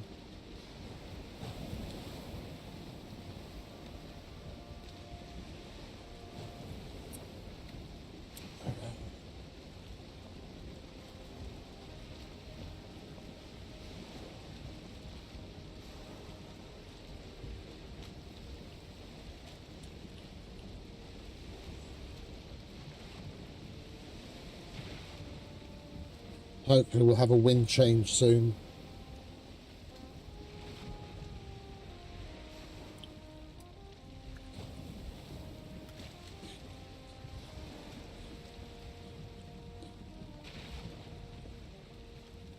We're going to go and kill bone mass.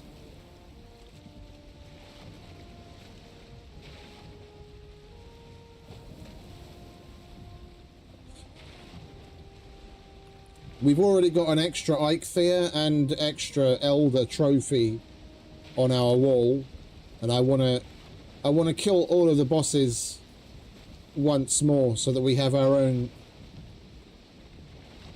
trophy display at home and not just what we put onto the Forsaken stones.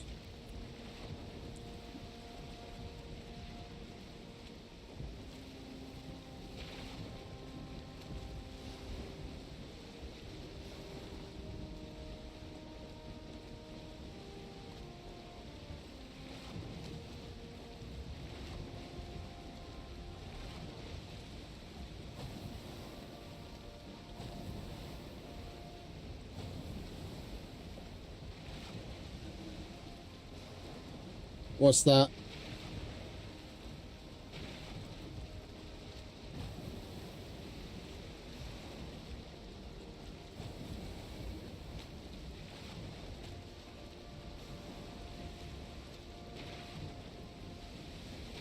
Oh, we're gonna go through and kill all of them probably 2 or 3 times over. Oh, only start it through the what's it? Because I'll lose whatever's in the modded slots. Yeah, I getcha. Yeah, I pinned R2 Modman to my start bar, so I'll just, when I go to play Valheim, I'll open that and start from there all the time.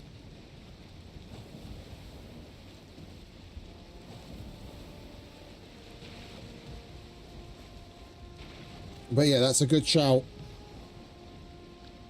Yeah, this. R2 Modman. Let me just pause the game for a minute. Yeah, it's super easy. Once you install it, you select which game you want, because there's a shitload of games that use this particular mod manager. And it's hooked into the library of mods. Yeah, so you see online there's 5,182 mods available, and then you just type in here, look for the mod, and you find something, and then you go download. Yeah, and it says download with dependencies, so it takes the other things that it needs as well. And then when it's installed, you can turn them on and off from here. And once you start the game at least once with the mods, it'll create the config files for each of them, and then you can go in and you can edit the configs and everything from here. And you can change all sorts of, you can make separate profiles. So like with Valheim, I've got modded run, yeah, which has got a different set of mods, or there's the ones that I'm using for the stream, and then there's another different set of mods. it sets everything up as the depending on what the defaults are for the mods, but you can go into the config and it's really simple. Yeah, you can go into the config and and change everything, and all of the mods that I've downloaded so far, the configs have very good descriptions to let you know what it is that it's controlling and how you can change it. It's simple. It's probably one of the better mod managers that I've ever used for a game, coming from something like Minecraft.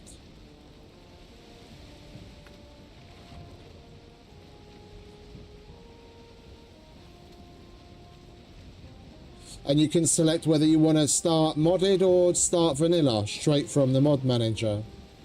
Although right now, as Erica says, anything that you have in modded slots, if I were to start vanilla now, whether it's through Modman or Steam, I would lose all of this. So you've got to kind of pay attention to what you're doing. But even this, like the inventory, depending on your character's level, you can get it to add extra inventory slots. Yeah, not just separated spaces where you can put things like your armor, like one would expect every other normal game to have. Yeah, and potions and miscellaneous things. You can actually increase these slots as well. Yeah, so the utility slots, I think you can set to have a maximum of 6. And you can even customize how many trinket slots you've got. And straight up, you can add full rows of extra inventory space if you want. Hey Joker, welcome back, mate.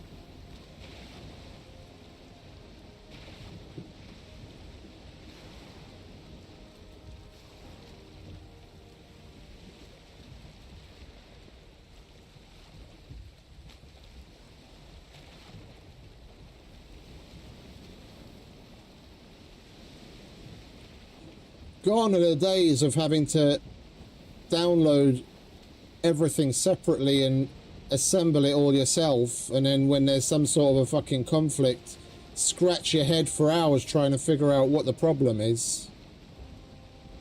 Yeah, that's exactly what we just went over, mate.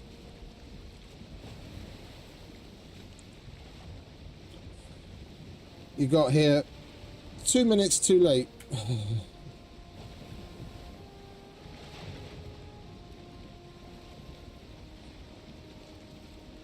I didn't look at the list of games that it has, but yeah, Skyrim's one of them. And there's a whole bunch of others.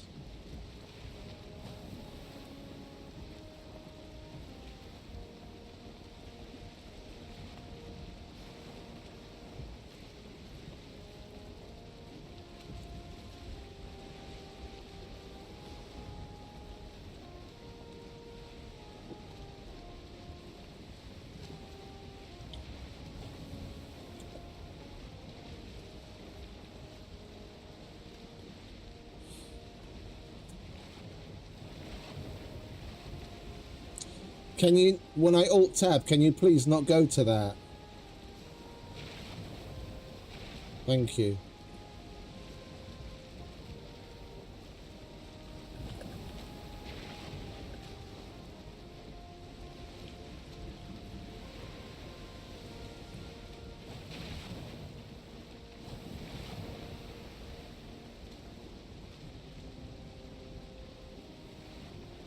Wait, is Skyrim even in the list? I don't, well, actually, I don't think it is.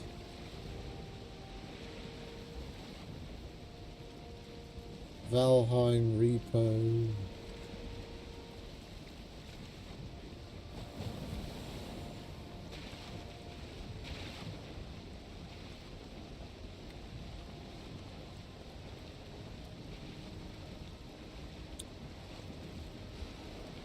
I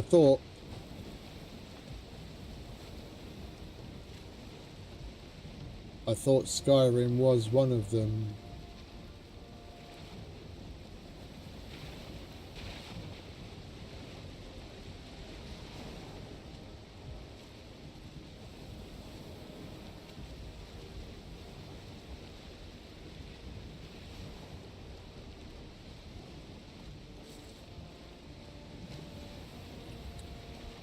You've been away for a while, have you?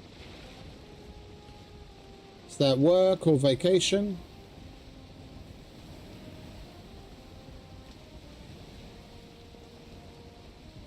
Oh, okay. Yeah, okay, then I was mistaken. I thought I saw it in the list.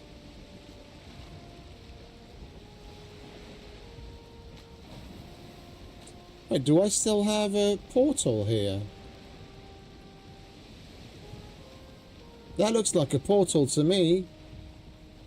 I thought we didn't have a portal here. Or that it had gotten destroyed.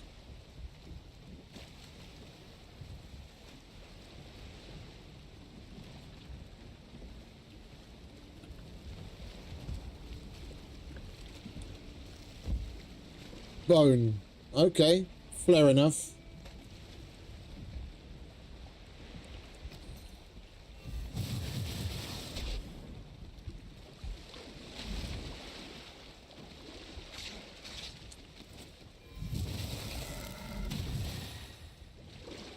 You know what I didn't bring with me?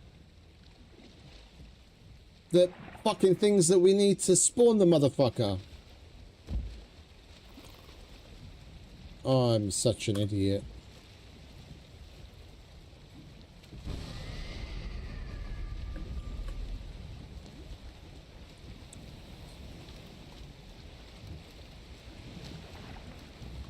Right, I need to excuse myself because nature calls.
Okie dokie.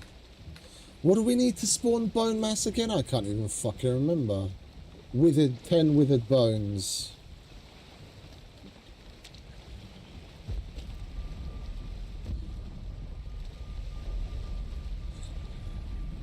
Let's go and get 10 withered bones.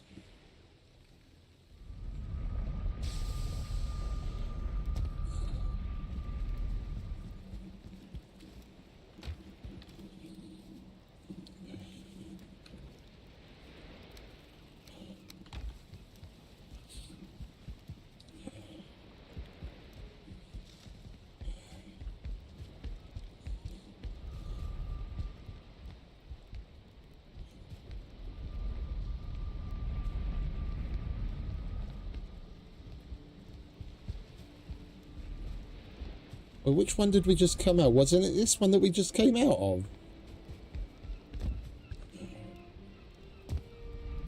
No, it's this one.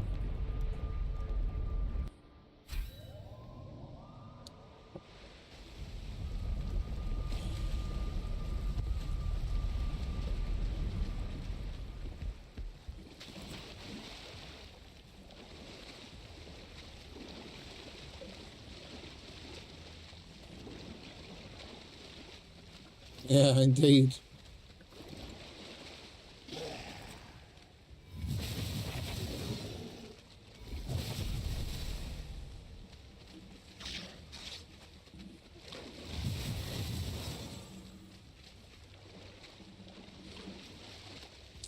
And we've also only got 2 minutes of rested bonus. Does that mean that we've already gone through an entire day yet again?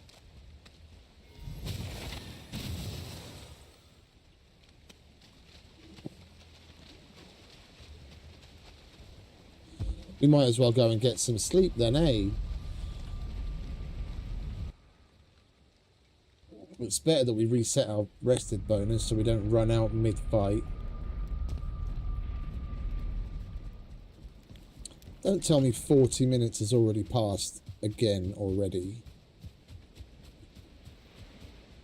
Yeah, almost. It's already the afternoon. Bloody hell.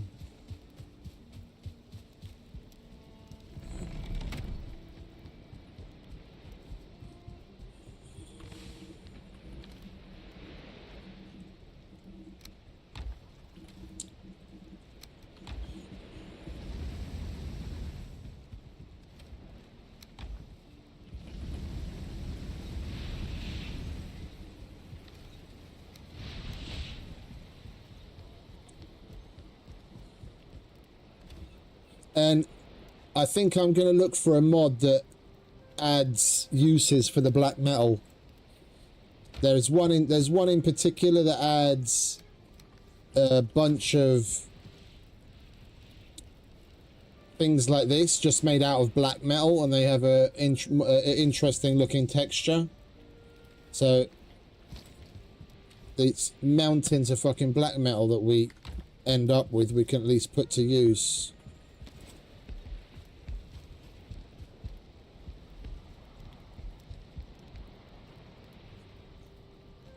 Oh, tell me about it, mate. It wouldn't be enough if there were fucking 48 hours to a day, sometimes I feel like.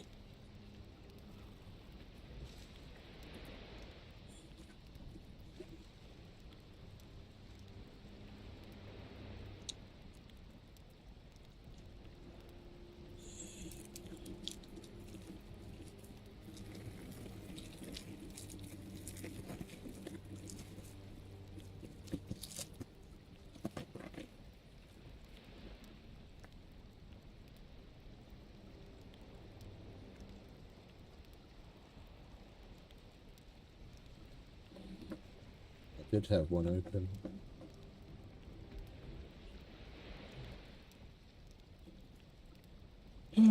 Excuse me.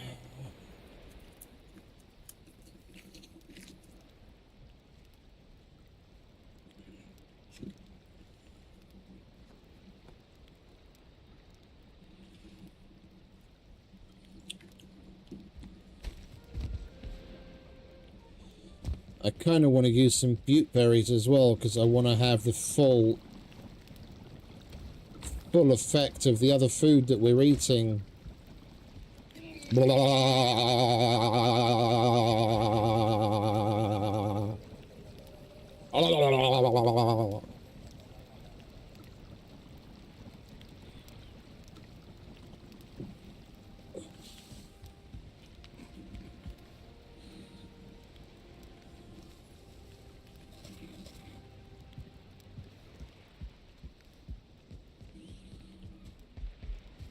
There we go, much better. Oh. Third, more like the fifth. That carpet's about ready to stand up and walk away.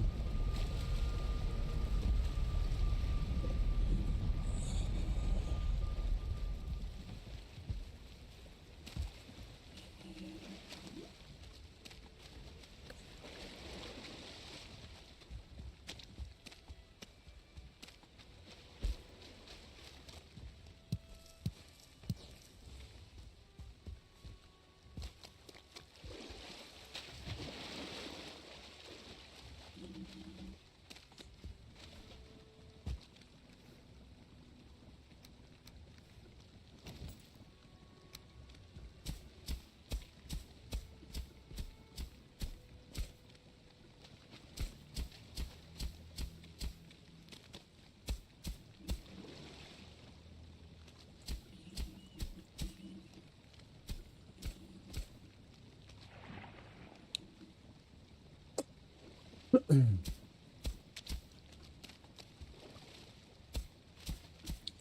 I think we're going to activate bone mass in the fight against bone mass.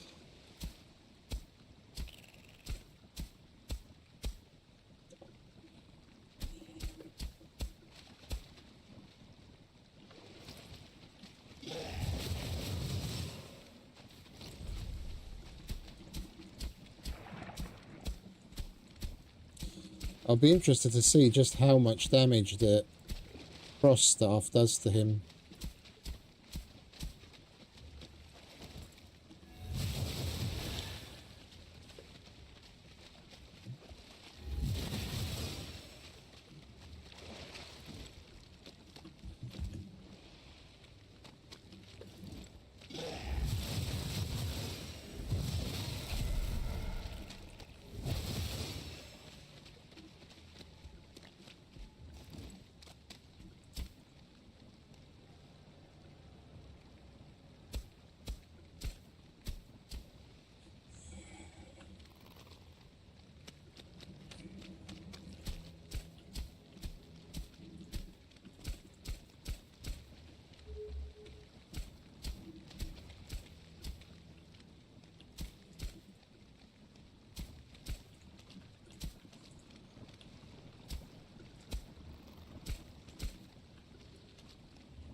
Okie dokie. Where'd you come from? Right, let's get on with it, shall we? Take anti-poison.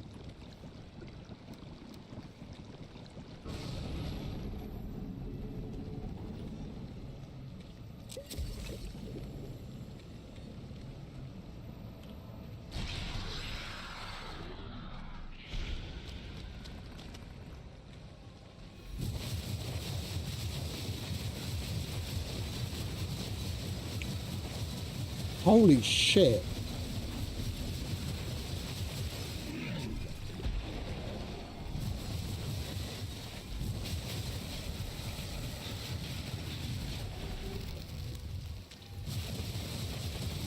We're just melting him away.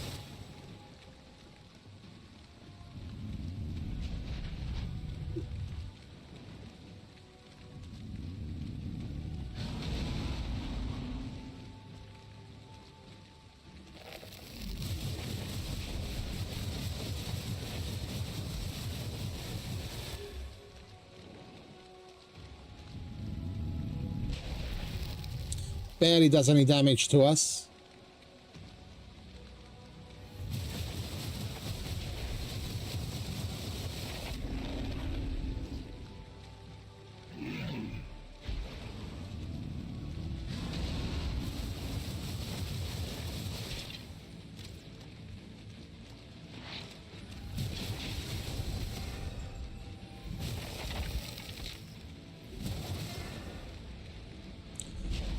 Why on earth is my ITA regen as slow as it is?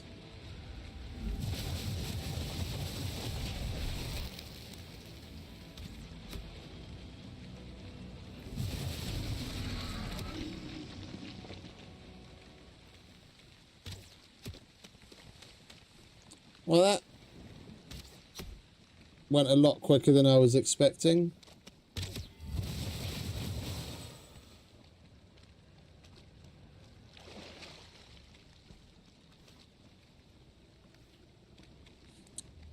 And we've still got time on our rested bonus.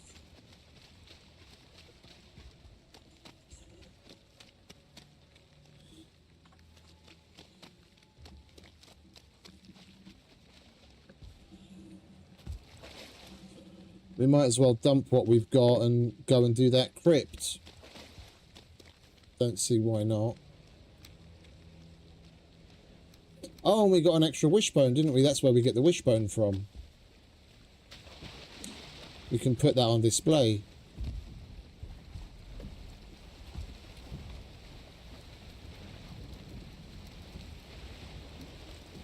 There we go, that's what we came for, bone mash trophy. We can slap that on the wall when we get home.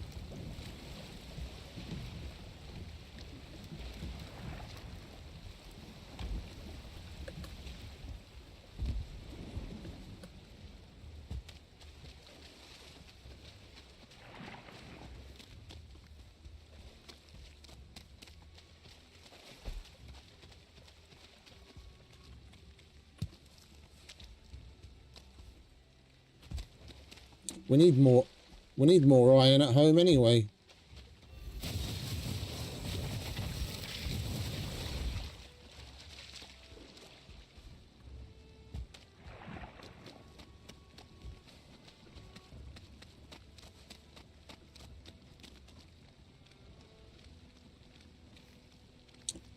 Let's grab some stone and some wood, and then we can dry off quicker.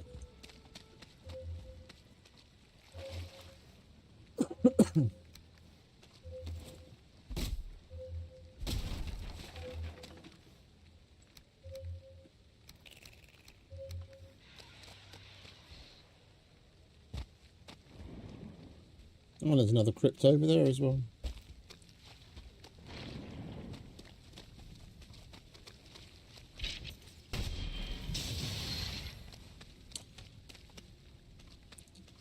I need a rock. Where's a rock?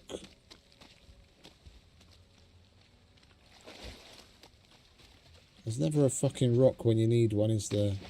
Oi, mate, you seen a rock anywhere? Oh, look, there's a whole ring of them.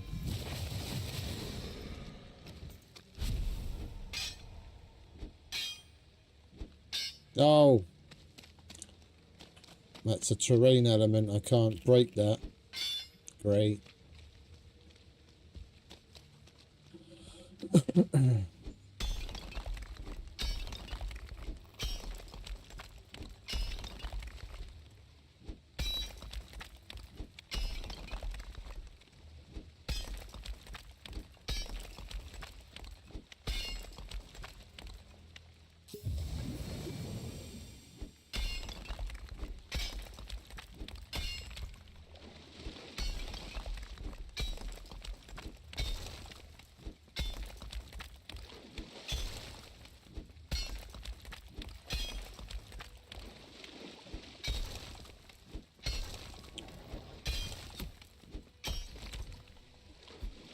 Come on, don't be stingy with the rocks.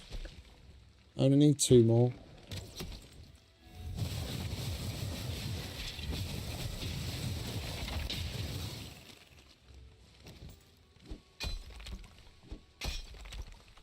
There we go. Lovely.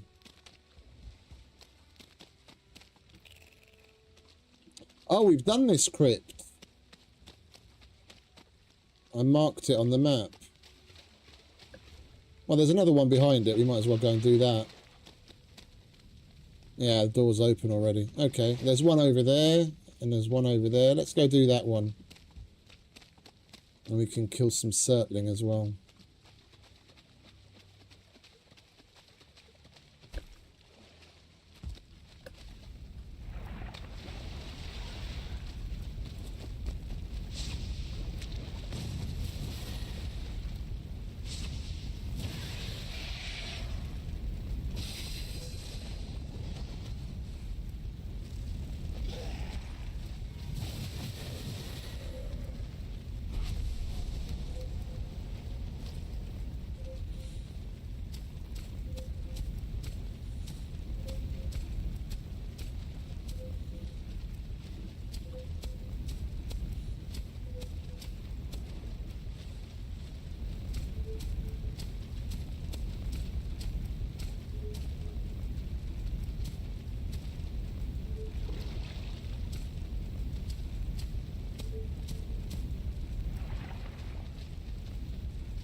Where are all the circling?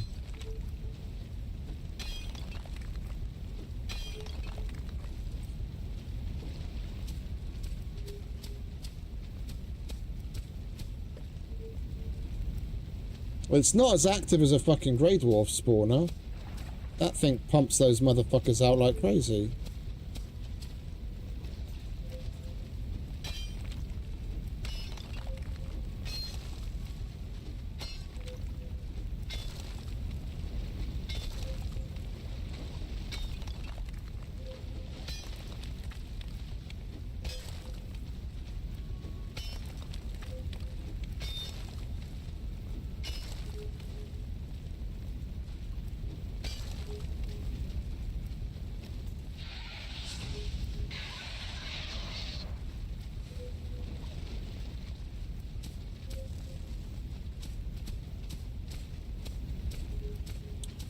Alright, now they'll spawn and die.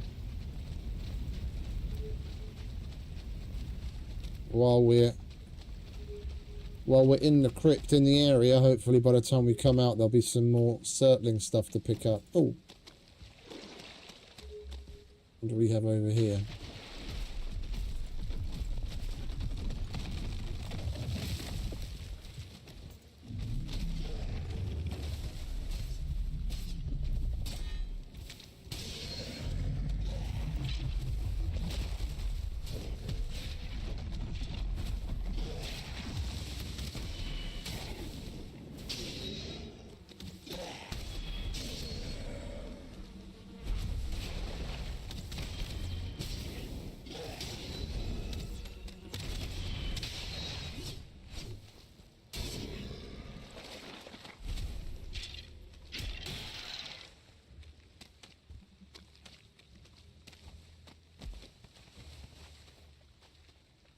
We haven't even gone inside and we're almost full. And that's with the inventory slots.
I think we hit it.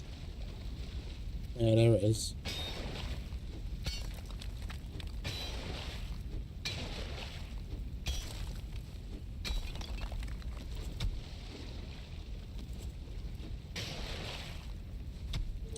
This is why I don't dig up these scrap piles. It's really fucking annoying to do it in the water. I'd rather do dozens of crypts than have to fully mine up even a single one of these things.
Right, nothing else down there.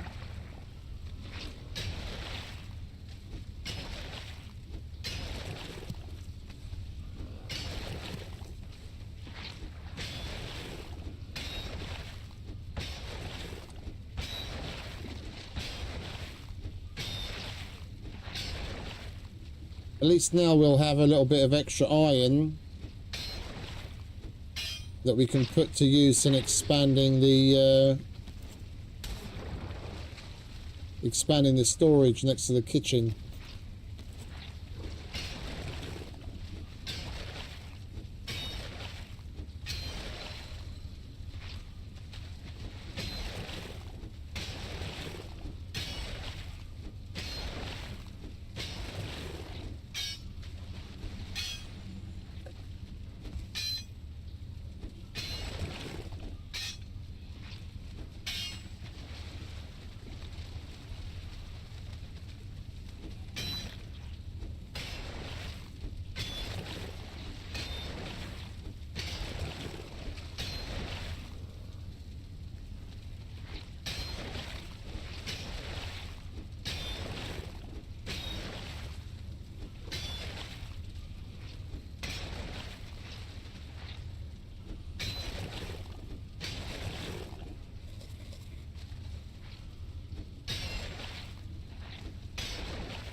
Been a pretty small, disappointing one so far.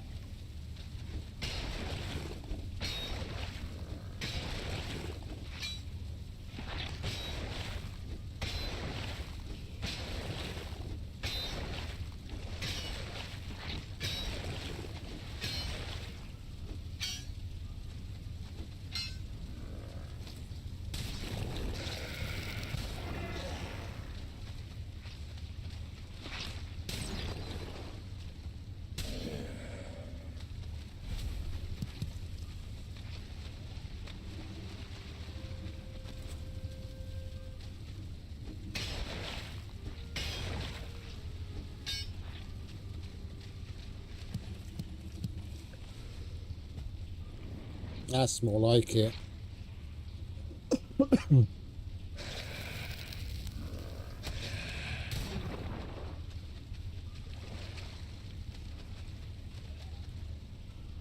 Oh, the bastard. We busted the chest. I was about to use it to put some of this away. Alright, let's drop that.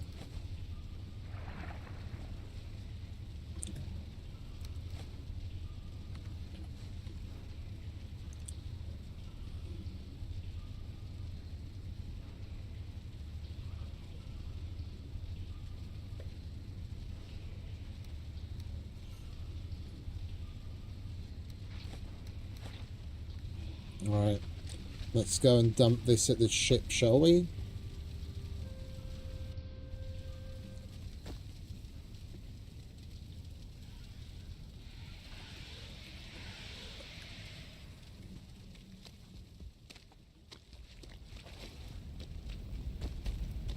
What's wrong, fellas? Sounds like you're not having a particularly good time of it. Oh, there's plenty of coal. We'll have more than enough to smelt all the iron that we're going to be taking home by the time we're done. I mean, shit, if we get another 10 withered bones, I'll kill bone mass again, just for the lols.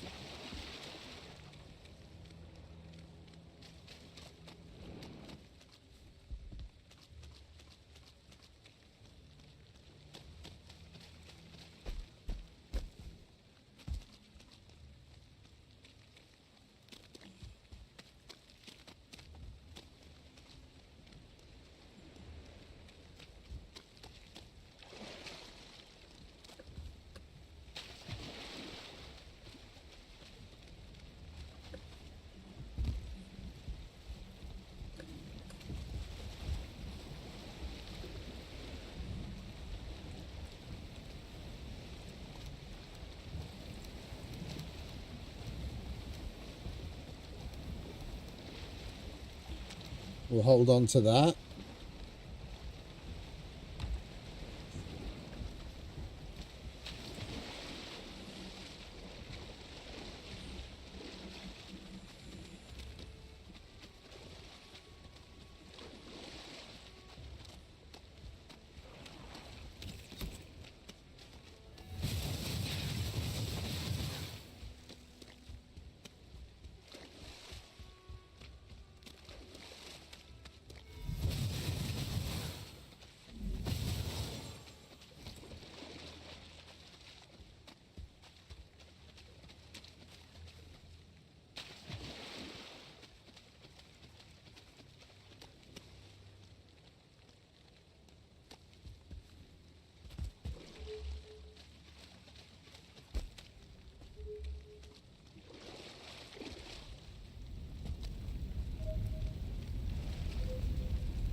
All right.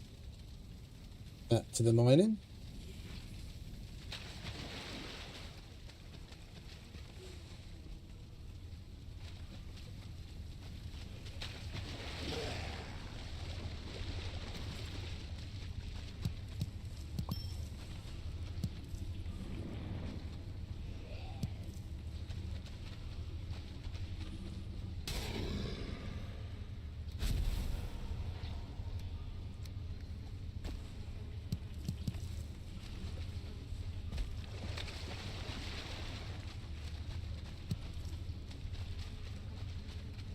Are we full again?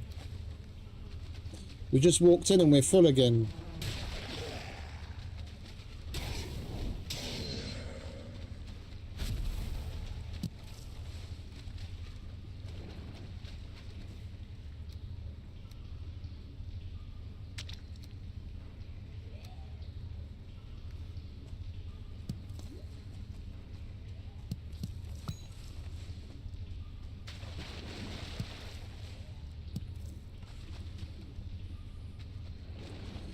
I kept meaning to check what the fucking pearls are. Is that something that we just sell?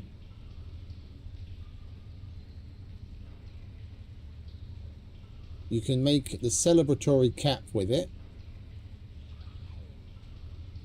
There's an armor piece marking the 5th anniversary of the release of VALHEIM. Okay, so it's just like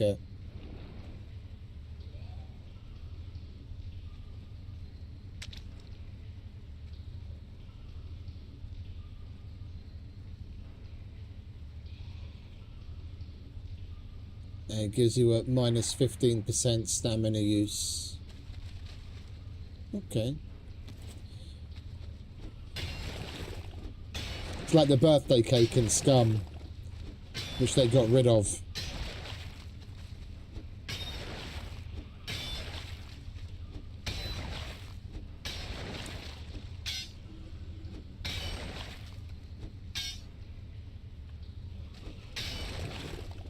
They added an item years ago to celebrate one of their anniversaries. And then when they did a revamp of the cooking system, instead of just making a recipe for it or just plain leaving it alone and leaving it as its own little item, they removed it.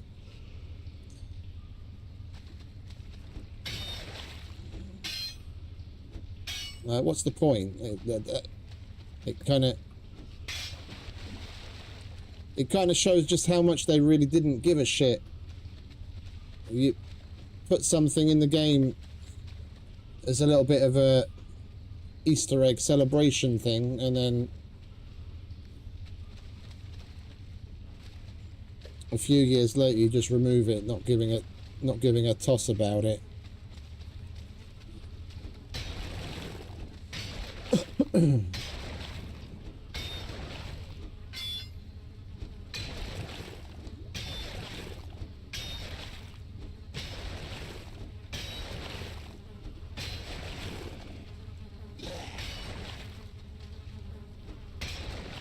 All right, fellas, how you doing?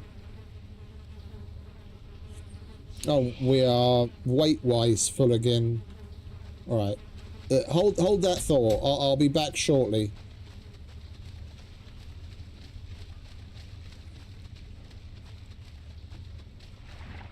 If I could find my way out of this.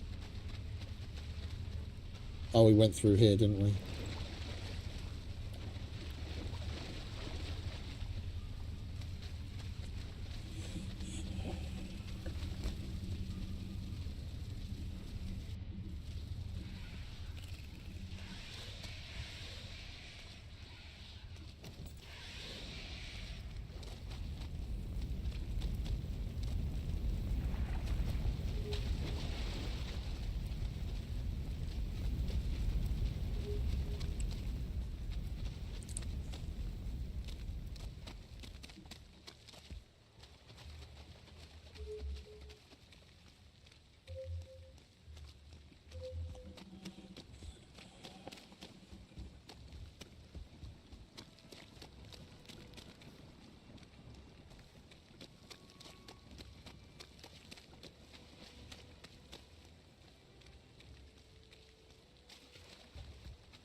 I've full on uninstalled it,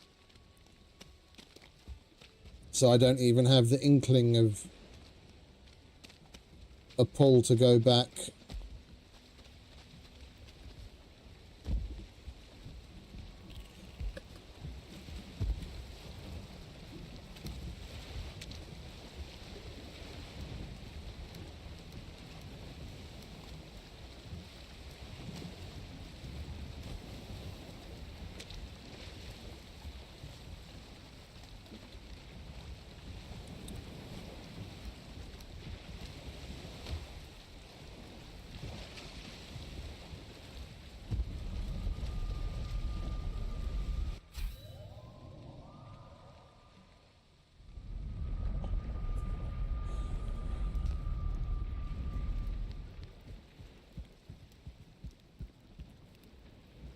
Scum.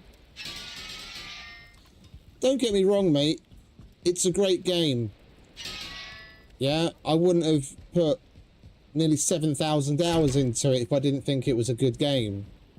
It's just what they've done with the game over the past year and a half. It's a shadow of its former self, and there doesn't seem to be any end in sight while they actually do something decent for it again.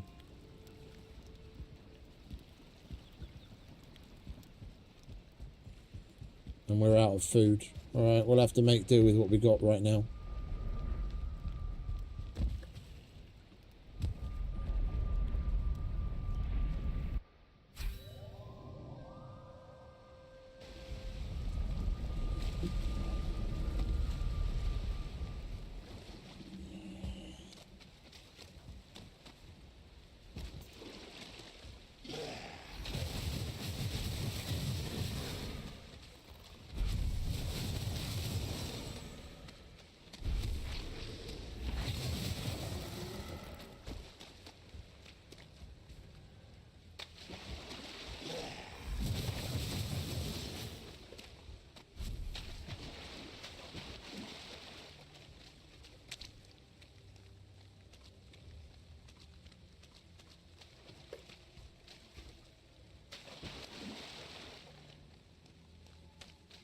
They've taken too much out and not put enough back in, and what they do put back in is full of fucking bugs before they've come close to fixing even a fraction of the bugs that are already in the game and have been for years. It's the textbook definition of one step forward, two steps back.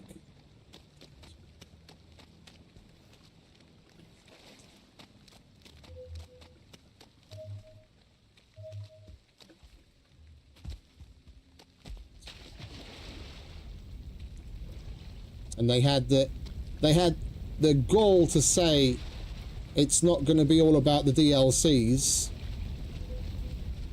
And I need two hands to count up all the DLCs. I need more than two hands to count up all the DLCs that they've released since making that statement.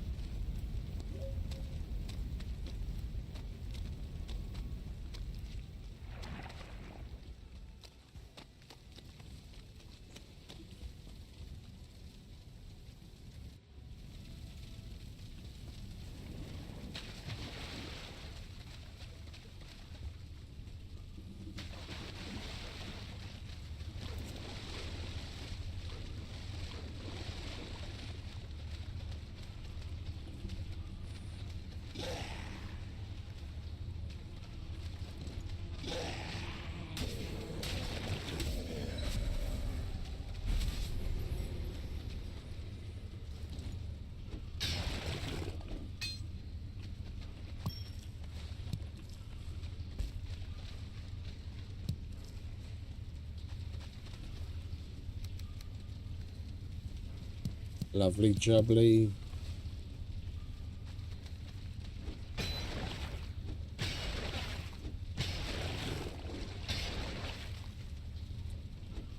Yeah, well, that's relative. When they expect you to pay 15 plus euros for basically a texture pack.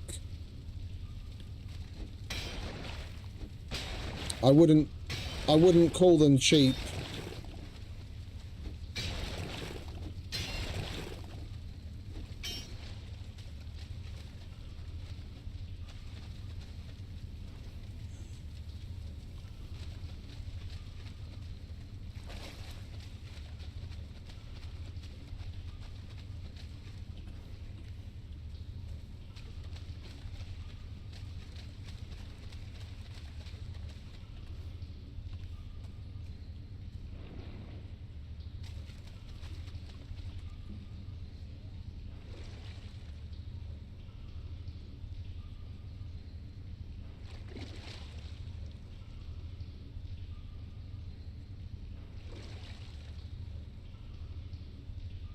Yeah, right now, just because it's on offer, yeah, some of them are like 10 euros.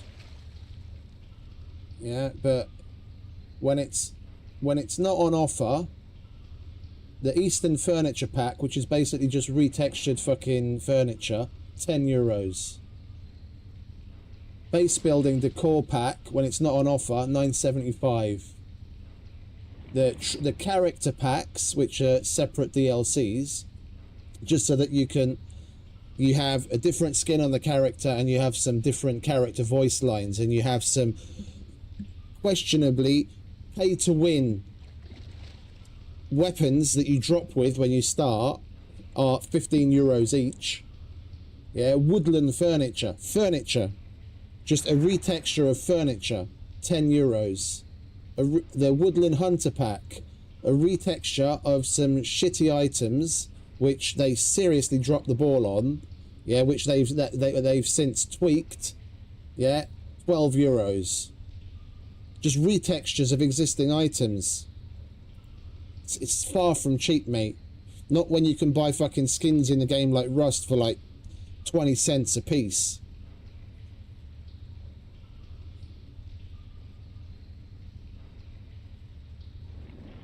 Yeah, that's the difference, mate. Like, if you've got that kind of money to throw at it, fair dues. Yeah, if you have a disposable income that you're comfortable with spending that kind of money on, that's one thing. But to call the kind of prices, the prices that they've set certain things at is cheap is far from reality.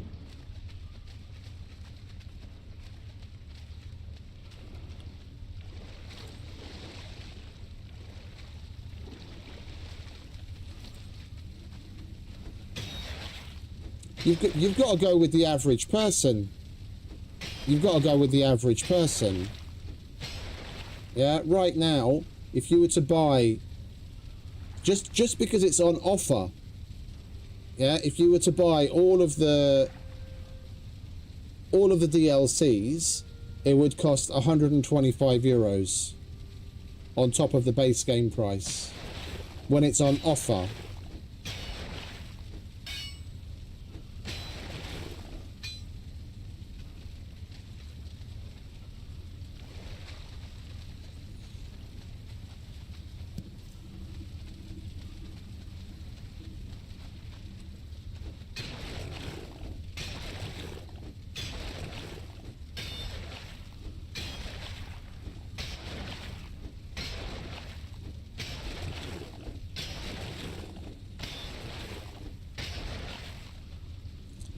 And those prices have been adjusted over time. The base price of all of those DLCs were more, because I remember paying more for some of those. I have some of them. They've decreased the price of those DLCs since I bought some of them.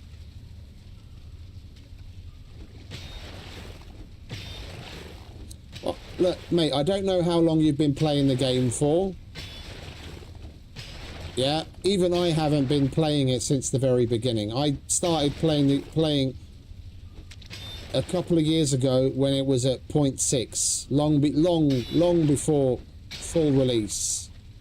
Yeah, long before full release.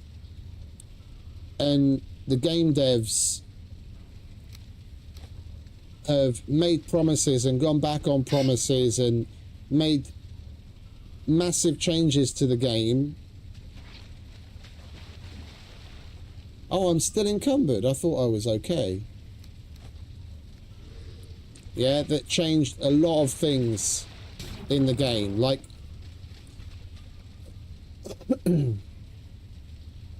I started playing the game not long after they introduced the traders, which was one thing that people seriously ragged on the game about, because it completely upended the entire balance and the meta of the game. Yeah, so all I ever knew was scum with traders. But they already went through that upheaval. Then they fucked around with the vehicles, where they basically just full on removed all of the vehicles from the game. Instead of doing it incrementally, we went for months on end without any proper vehicle to speak of, because they were in the process of making their own, instead of using asset packs that they'd vehicles from asset packs that they'd bought for Unreal Engine. And it took them well over a year to get back to the point that they were at before they removed all the vehicles in a scorched earth move. Yeah, and then they went scorched earth again when they completely upended the entire spawn mechanic that people had been used to, and actually was on the verge of working, and turned it into an absolute hot mess. And at the same time, they took away the vast majority of the bunkers that were like when I first started playing the game, there was a bunker in every single sector, 25 of them. Yeah, there's 25 sectors, and there was a bunker in every single sector. And then they switched out over 50% of the bunkers to abandoned bunkers. Yeah, it was something like 18 abandoned bunkers to 7 normal bunkers, just from one day to the next. Yeah, and people absolutely hated the abandoned bunkers when they first added them.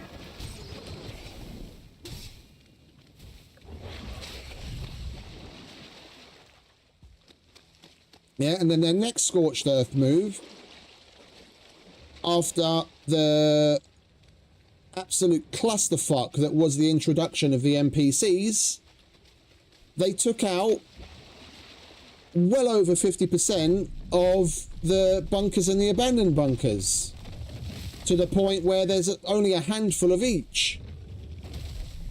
Yeah, and then they keep saying, oh, this is going to get added and that's going to get fixed and this is going to change. It just never fucking happens. They take shit out of the game or they fucking break it, and they don't have any significant improvement. I'm sorry, but at the end of the day,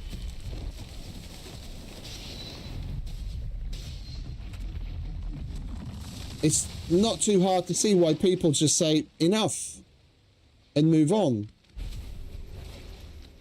You're familiar with the game in a certain phase and state that it's in, which is completely different from what a lot of other people have gone through.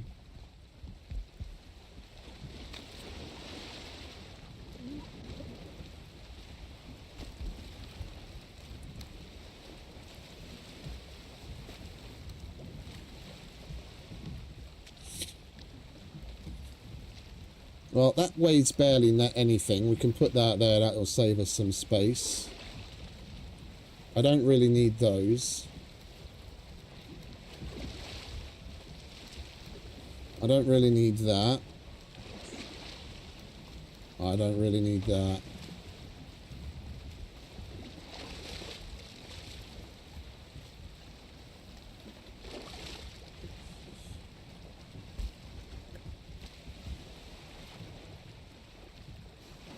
That's one way to look at it.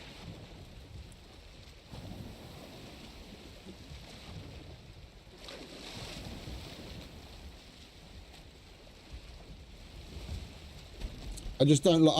I don't like being lied to and gaslit.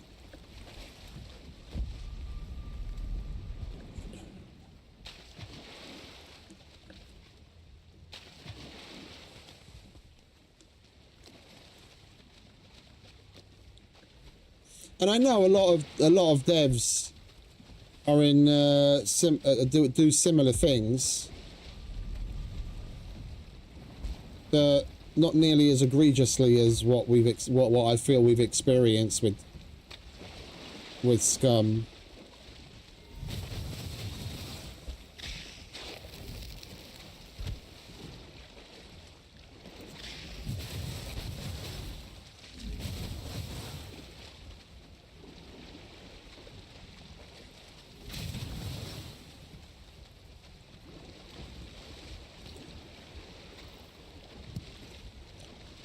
And it shouldn't be the norm.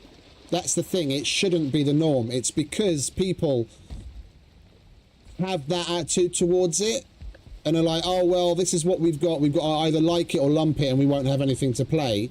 But if there isn't the other side of people like myself and other people that give pushback, then nothing's ever going to fucking change. They need to be aware that what they're doing isn't fucking acceptable. Otherwise, nothing will ever change.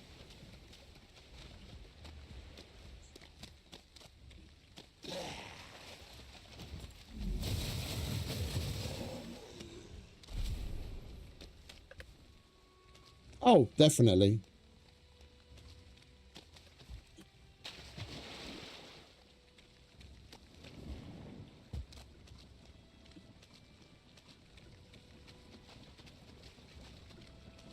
I'd rather play a dozen games from like indie devs than a solitary AAA game.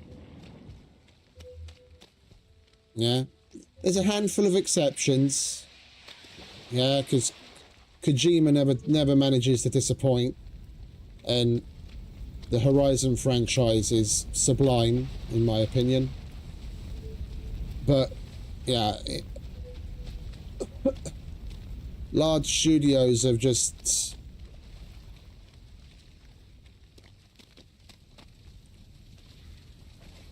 really just started to take the piss. I'd rather support solo devs or small dev groups that really put some heart and soul and passion into it than that's exactly why I was so happy with Scum back in the day when Tomislav was still there. It was completely different. Well, completely different. Somewhat different. It's just ever since he left, it's just fucking taken a nosedive.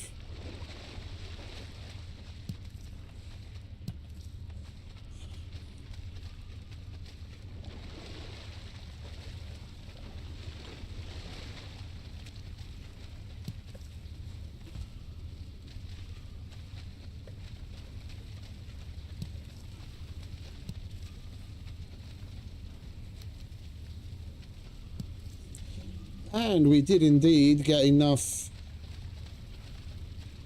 bones to do another bone mass summon. Although we could do with some food.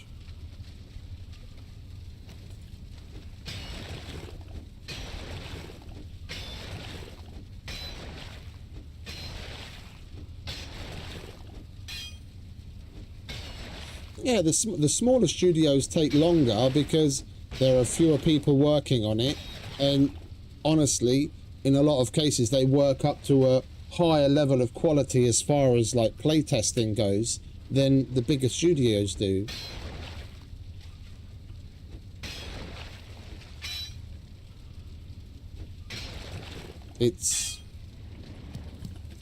That's why I say I'd rather play a dozen indie games.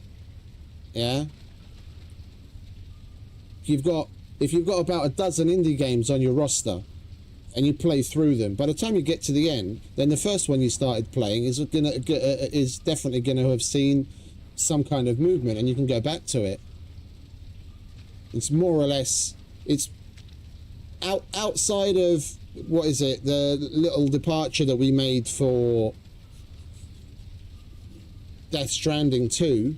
It's basically what I've been doing for the past 2 years with Scum as a love-hate on and off thing, but just going through other indie games. And I've been having a wonderful time of it.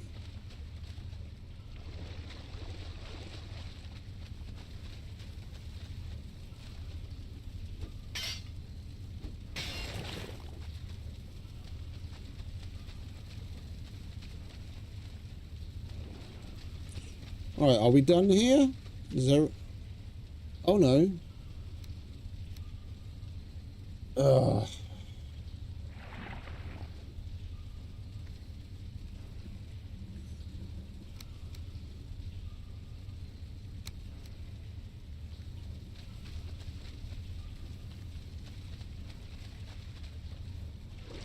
Oh. Oh. I kind of wish we had a potion or a fucking molded power that we could turn on right now. Let's go and get this coal. Where did I put it?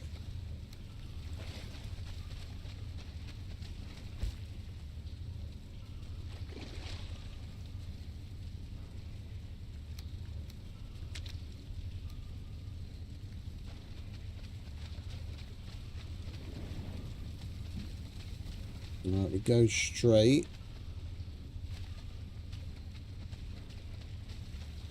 And then, okay, so first right and then straight, and that's where everything is.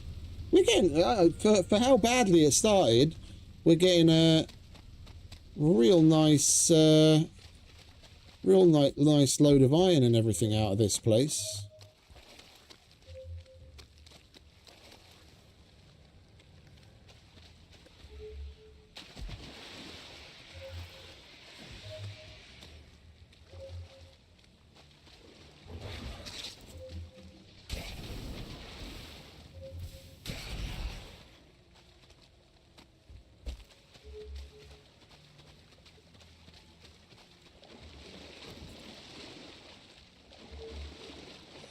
We definitely need to go home first.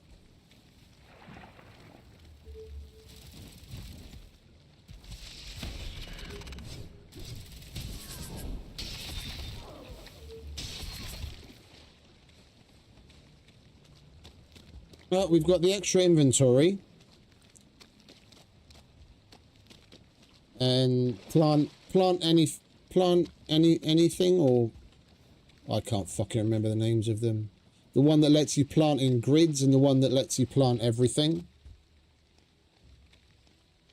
Some missing pieces.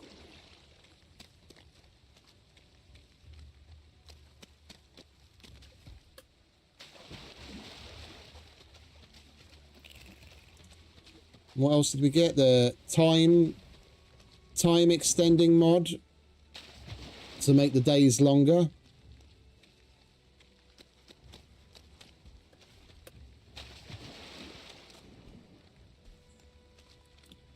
So instead of 21 minutes and 9 minutes, it's 42 minutes and 18 minutes. Oh, great. I've got those charred motherfuckers on me.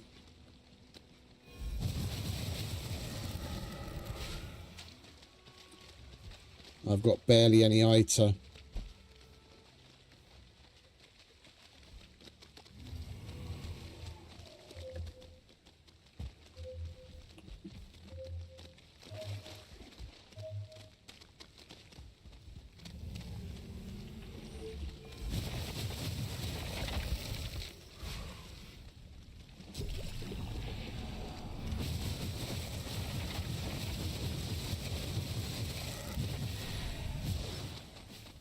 You're not going anywhere, mate. Come here.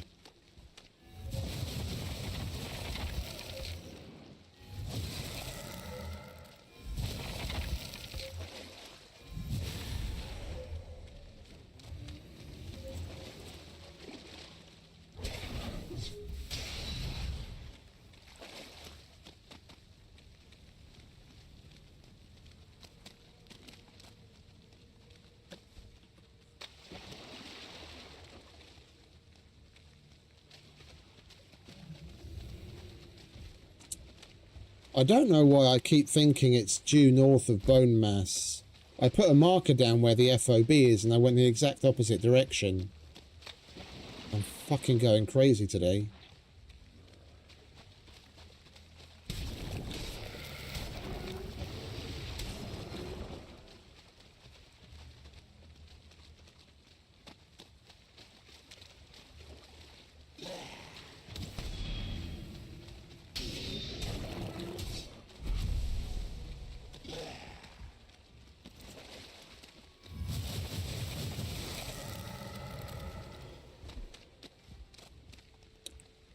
Yeah, you guys play with one another. Go on.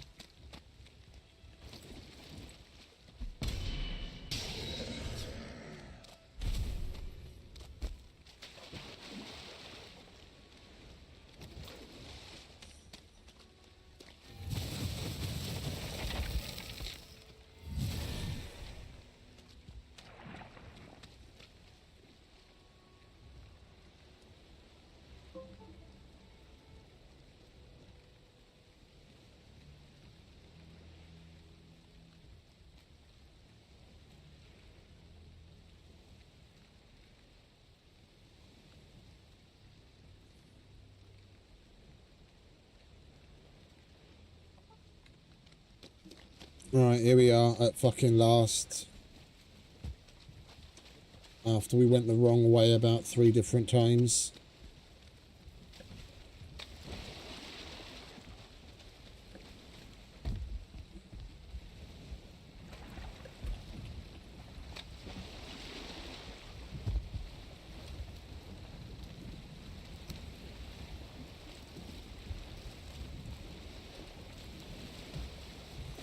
We might as well take some of this home.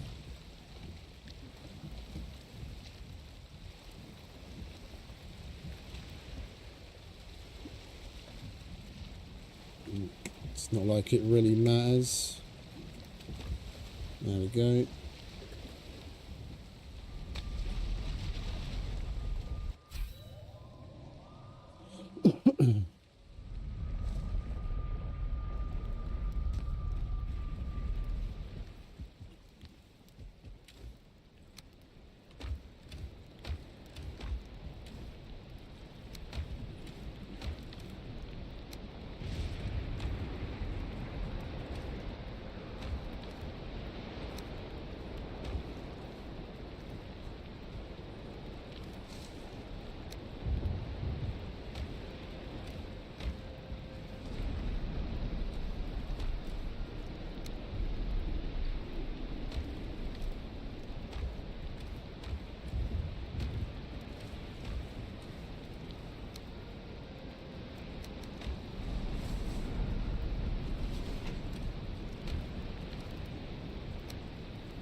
We only need 10 of those.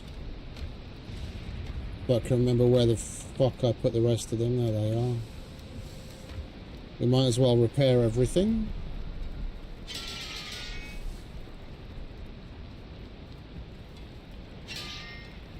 And we should probably do some cooking before we go to bed, shouldn't we?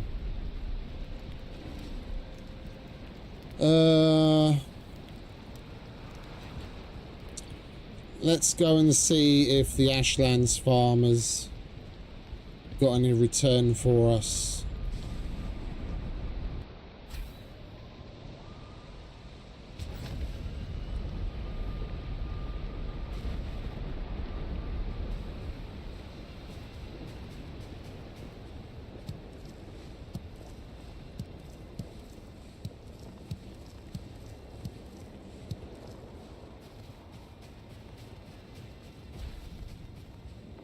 Hmm.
Well, that's that.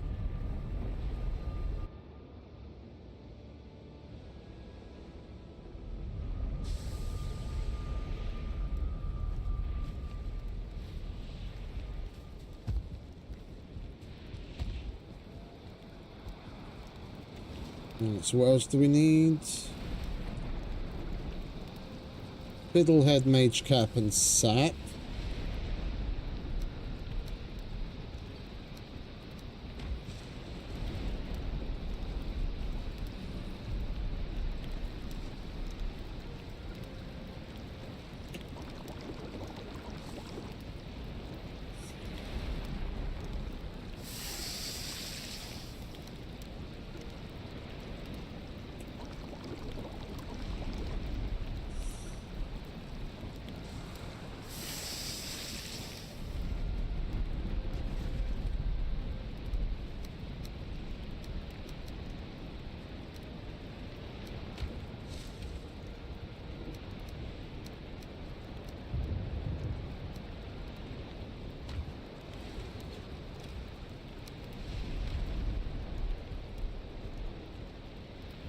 Let's go to sleep first.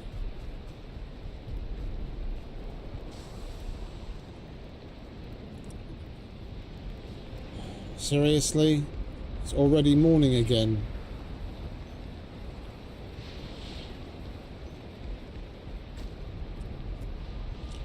Didn't mean to do. Well, we'll get Moulder. So that we get a extra carry weight. It's not like I'm using bone mass anyway.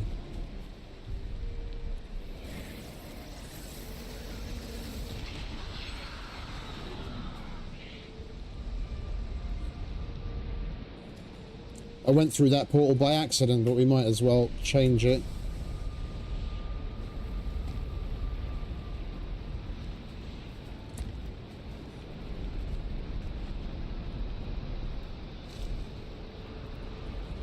Now, what's the potion that gives us extra carry weight? I don't think I've ever made that before.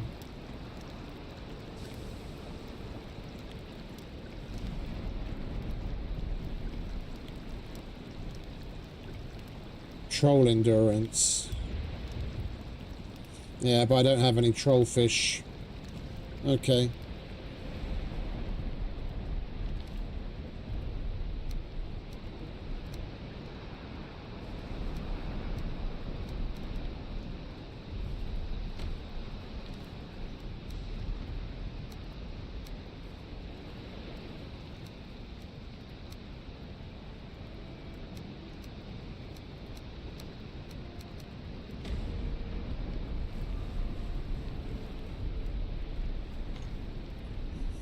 Okay, now we eat.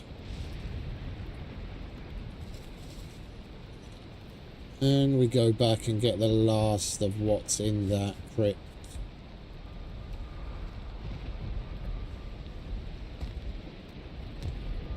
We'll kill bone mass again.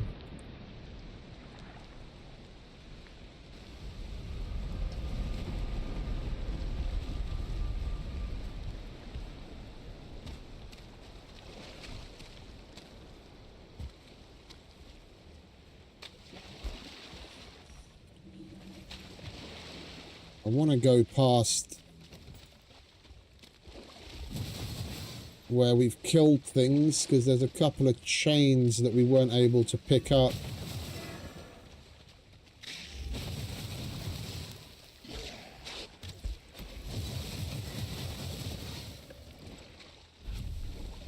I wouldn't mind grabbing.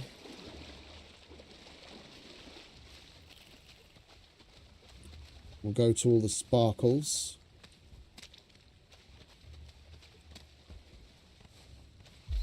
Just a bunch of ooze. Any more sparkles?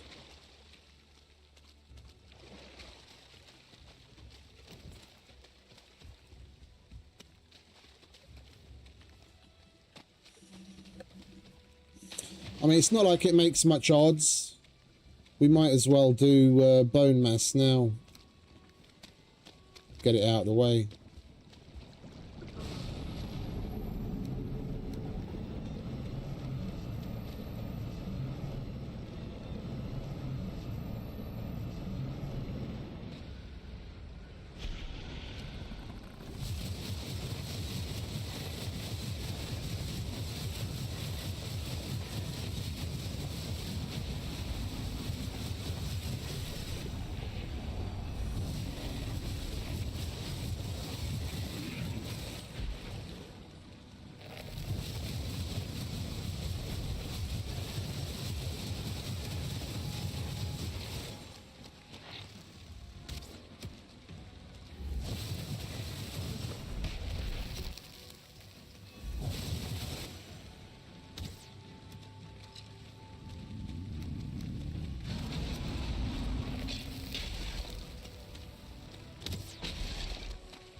Jubbly. That's him done again.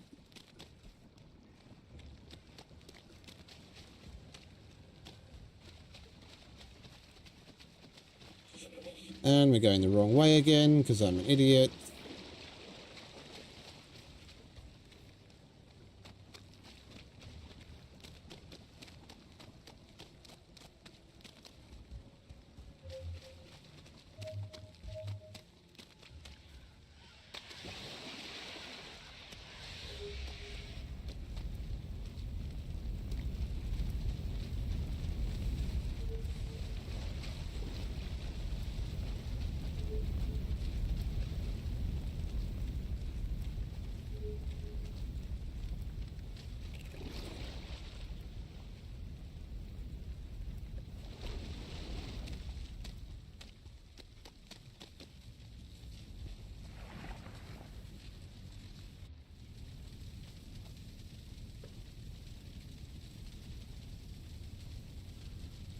Alright, so we go this way, first right, and all the way to the end.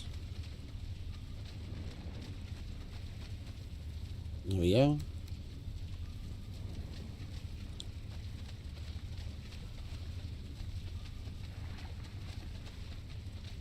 And we've already cleared everything else, haven't we? Nothing there.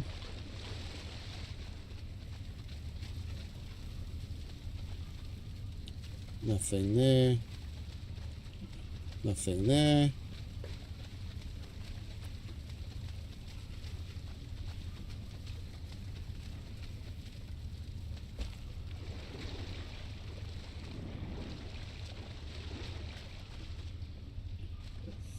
Yep, we're done. Alright, that's this crypt completed.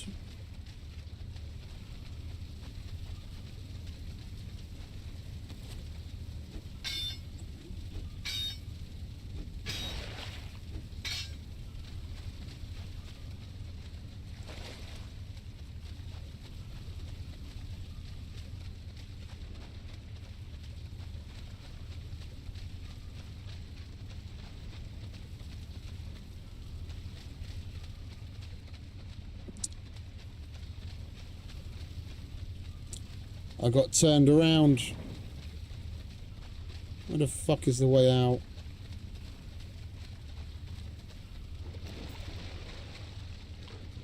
It's not that way.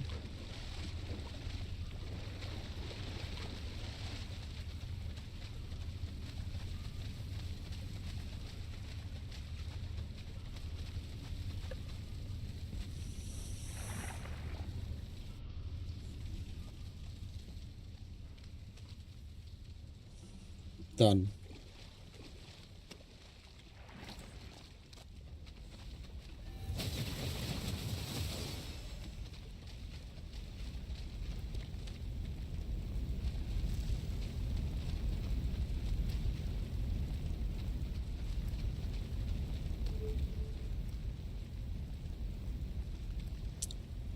Oh, I think we'll make our way home with the spoils.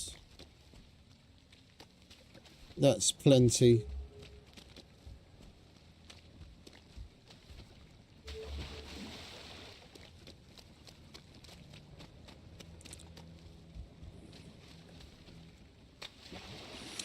We've got like what, 3 stacks of iron? That'll do us for a little while.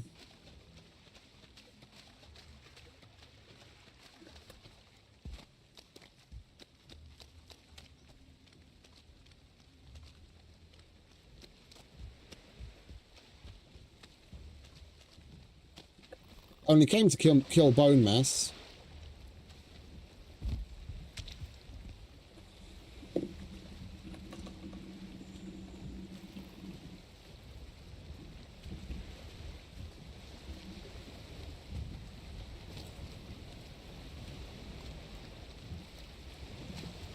Four stacks of iron, okay.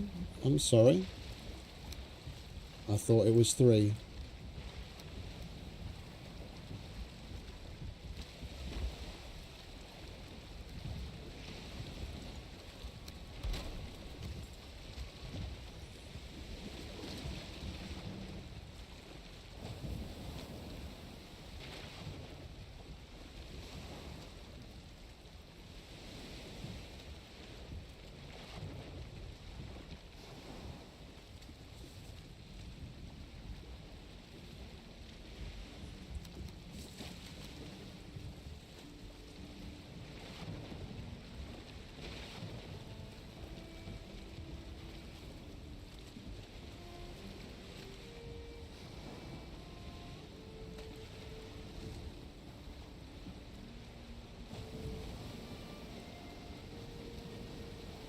And we don't even need to activate molded yet. The winds are in our favour.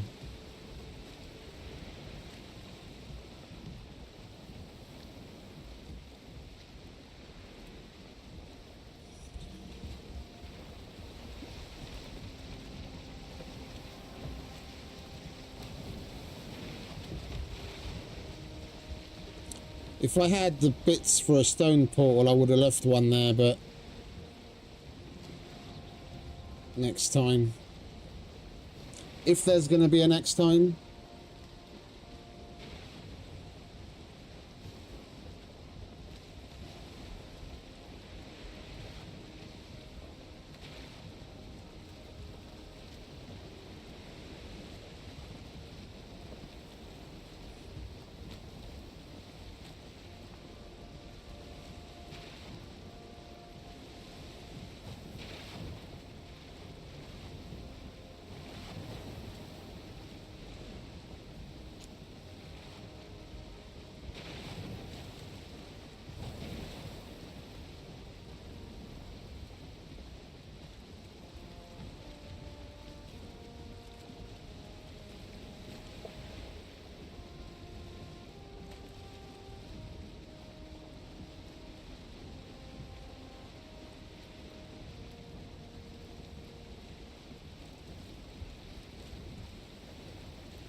Let's swing by this underwater thing. I'm curious. It's a surtling spawner that glitched out and spawned under the water. I want to see just how deep the water is there.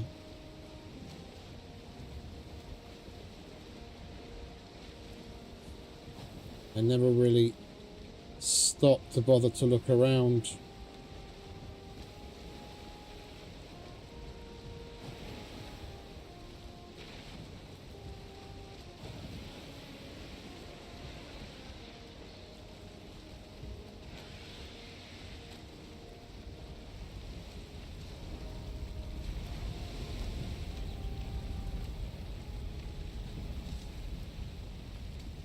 It's rather deep. It's rather deep. Given that there's a grey dwarf spawner there, had I been paying a bit more attention, the grey dwarf spawner that we made, the grey dwarf farm, I could have done it here. And then we could have tried to raise the terrain towards that. Then we could turn that into a Surtling farm and that into a grey dwarf farm, and then just idling between the two, and you'd have the best of both worlds. Never mind.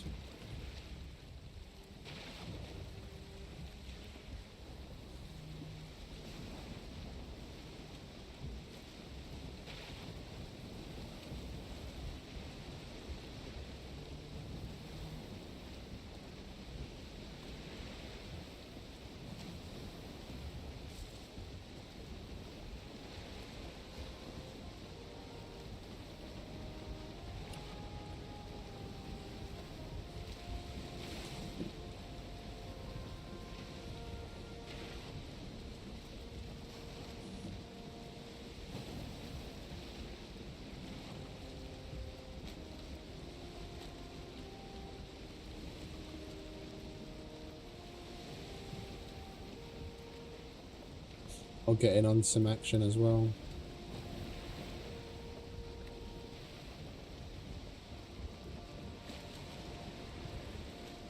Oh, look at that.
It might be a good idea to get some trollfish.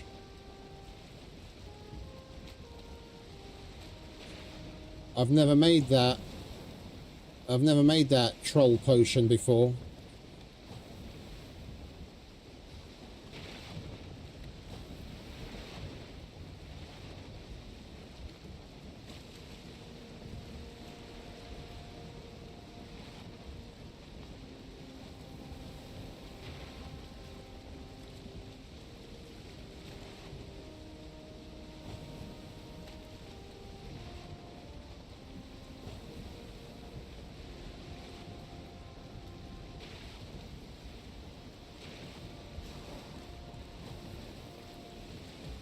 We've got plenty of troll trophies to make the bait, and they're all over the place here.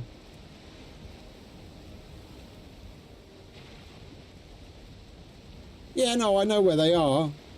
They're all over the place.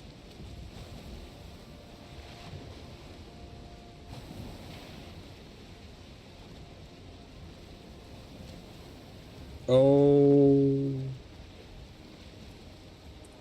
Looks like Streamlabs is favouring me today.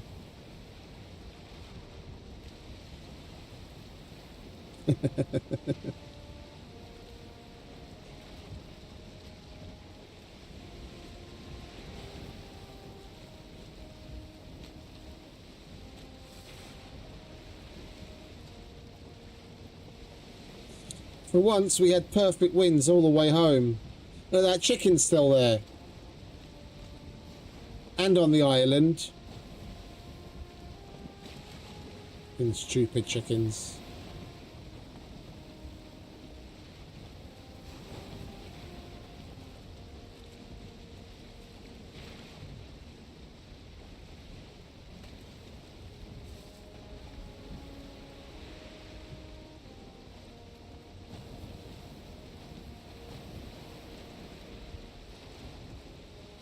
And we've got to repair that wall.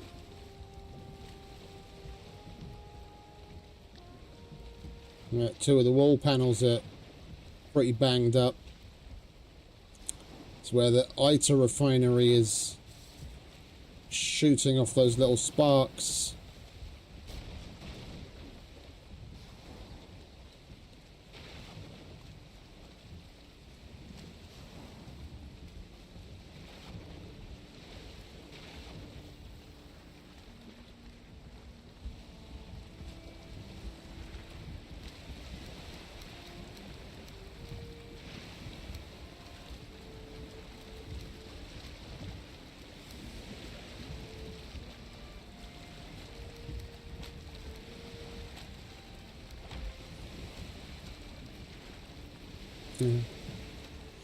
We've got chickens for bodyguards.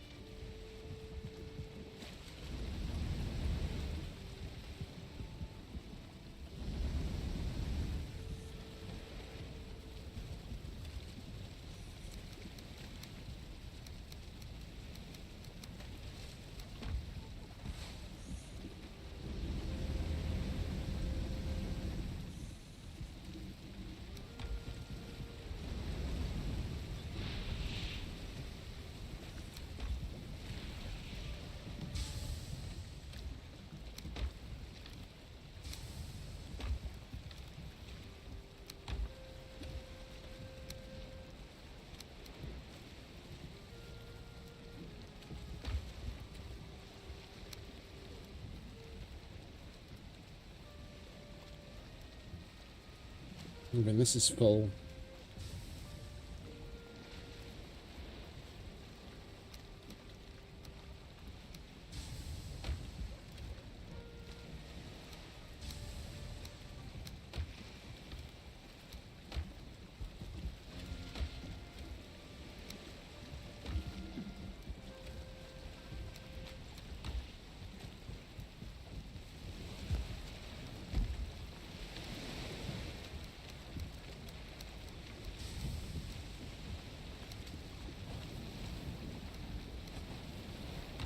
Oh, you idiot. Did I fucking drop that?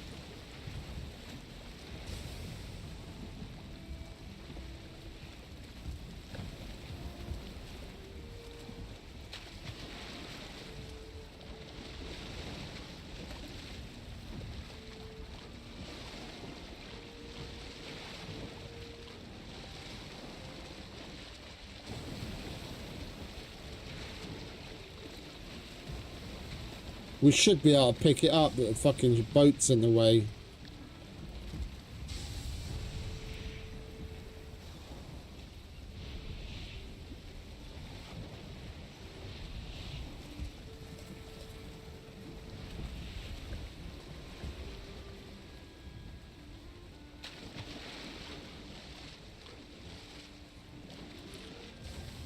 Lucky.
Where did I put the ooze? There it is.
Okay, let's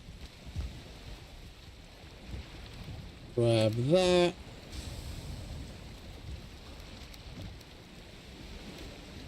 And that. Do we have any bronze nails? Any extra kicking about somewhere? No? Okay, never mind.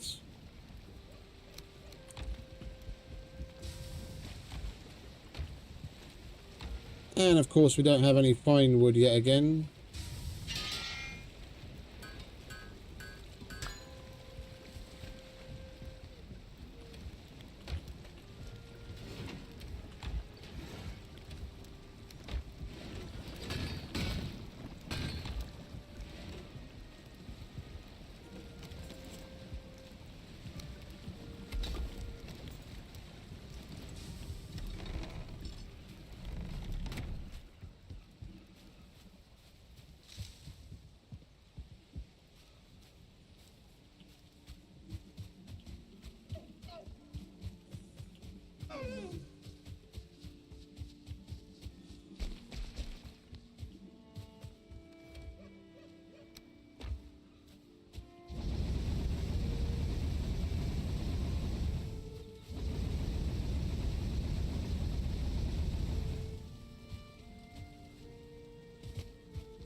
Alright, let's plant some of this birch over here, shall we? So that we've got some for the future. There we go.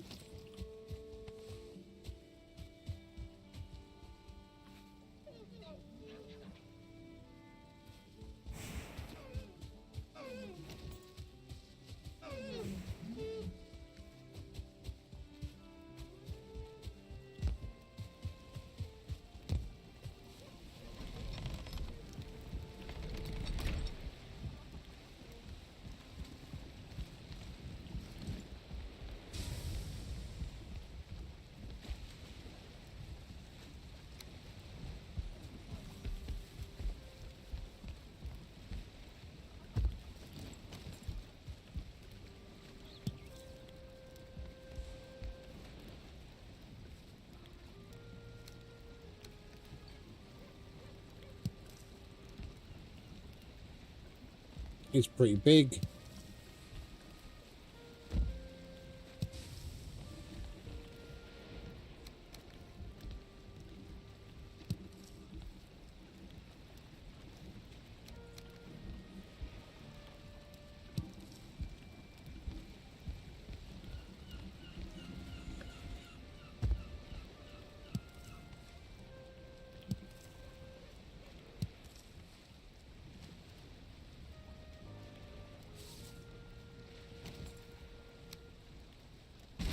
And ugly, yeah. Indeed.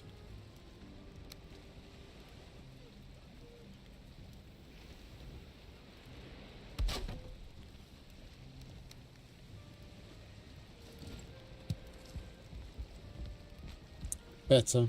We'll do it properly once we have more. We're going to have all of them up on that wall. Tomorrow we'll do Mulder. Possibly the Queen.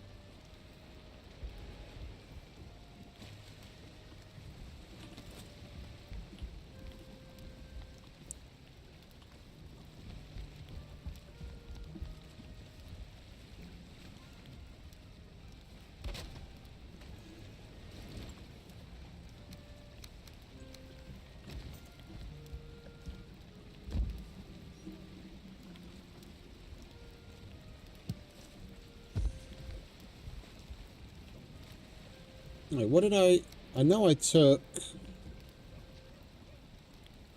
Prosna from there. What was there? Did I even have anything on there?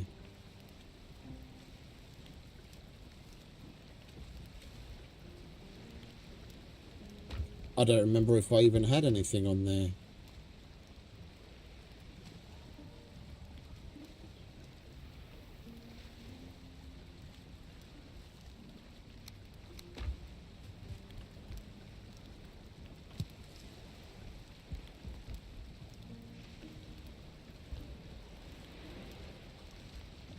Right.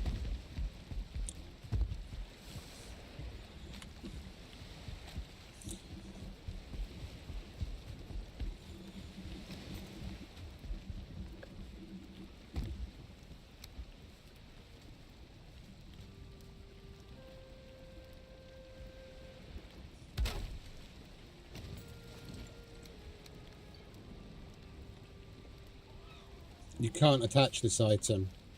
Great. You can put the key though.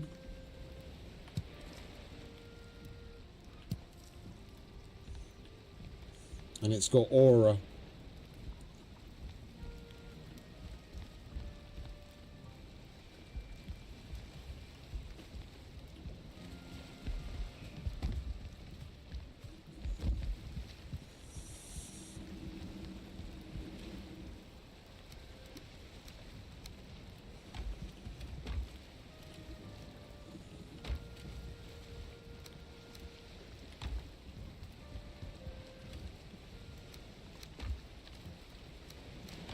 Alright, well, work has begun on the trophy wall. We just have to carry on tomorrow. We've got plenty more bosses to kill. We'll do a bit more farming because we're going to need to make some more food. I think we'll start with overhauling the kitchens. Well, yeah, not overhaul. Yeah, overhauling. We'll start with overhauling the kitchen storage. This is a nice design and everything, but we're wasting a lot of space just for a little bit of extra fluff. No build camera yet. I wanna select the right one. The one that you linked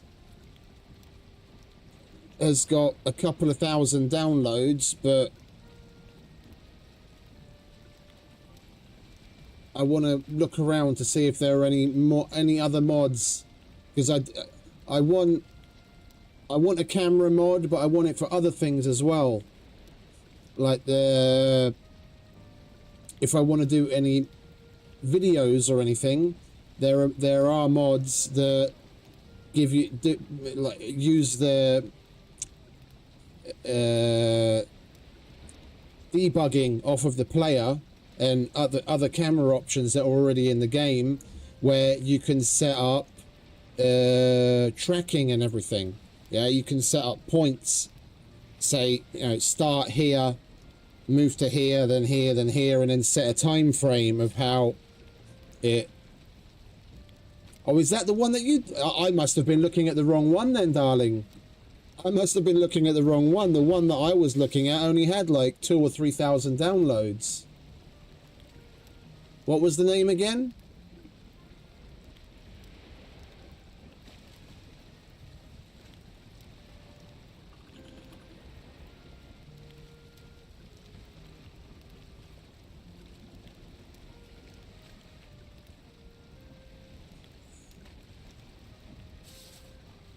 This one. Azumat. There we go.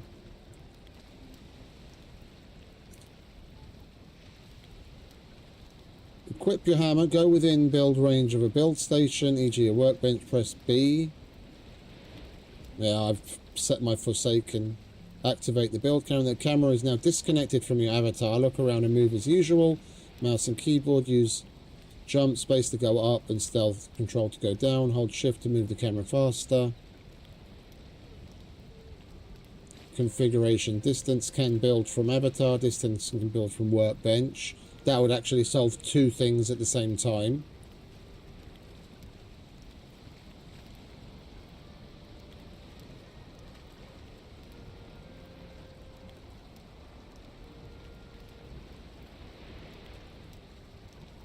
Yeah, I'll keep that one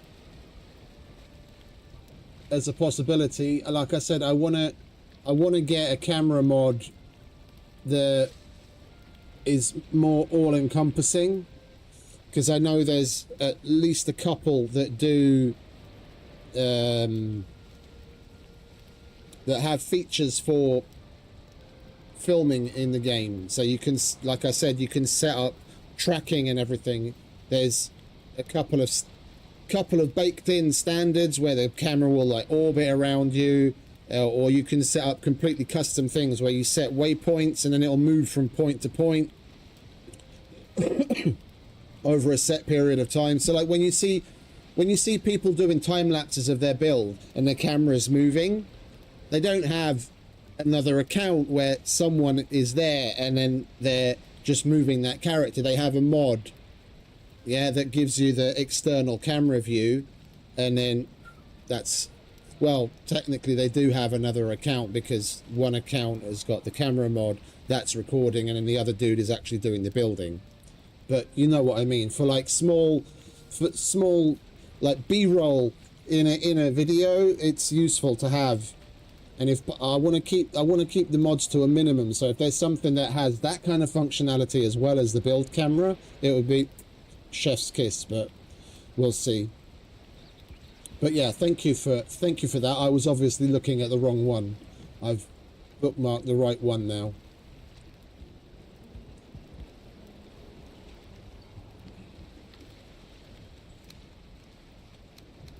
Yeah, so as Duncan said, we did have a nice productive day today. We killed bone mass a couple of times. We downloaded and got all of the mods that I added today configured.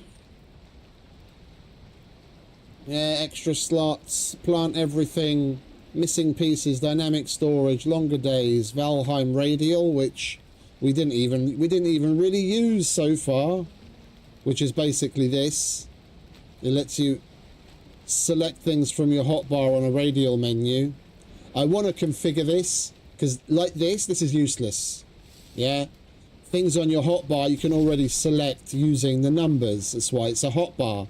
But you can configure this so that it'll populate this radial menu from whichever row of inventory you want. Yeah, so if I had it configured to populate the radial menu with anything that's in that last row, when I press that, it would basically be like having an extra hotbar. So we'll configure that. Sears catalog, which we kind of really need, seeing as we added the missing pieces. Yeah, the Sears catalog allowing us to resize everything here, because as standard it's about that big, but you don't have any option to scroll. So the extra items that are added by some of the mods you wouldn't be able to see. At least now we can actually see them.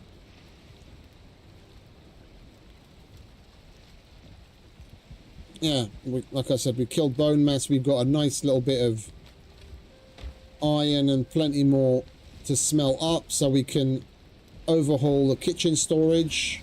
But yeah, I kind of interrupted myself when I was talking about this. This looks nice.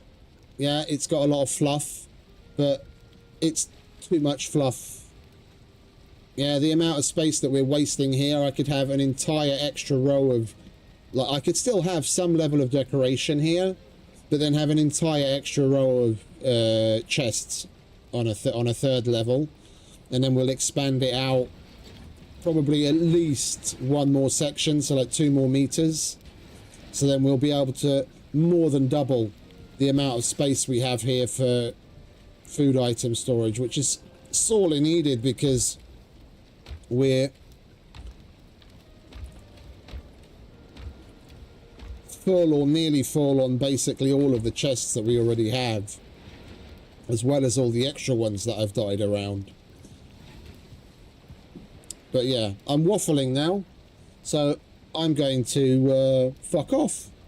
Say goodbye to all of you wonderful people, and thanks to all for stopping by and hanging out with me and putting up with my shit as usual. There's plenty more to look forward to. We're going to kill Mulder tomorrow, technically later today. Mulder, maybe the Queen, and then get up to a bit more farming, some fishing so we can make the troll potion, some renovating in the base, so there's plenty more to look forward to. So yeah, before I start waffling again, everyone have a wonderful rest of whatever it is where you are. As always, stay safe, have fun, happy gaming. Appreciate you all. See you in the next one. Ciao. Later, Jay. See you, Erica, Duncan. Thanks for the scroll, mate. It was a banger. See you, Bigfoot. I know you told your friend you're not okay, and tell me what's wrong and why you never said you felt that way. And guess you're trying to stay strong and fake a smile until I look away. But I've known you too long, it hurts to watch your blue eyes fade to gray as you fade away,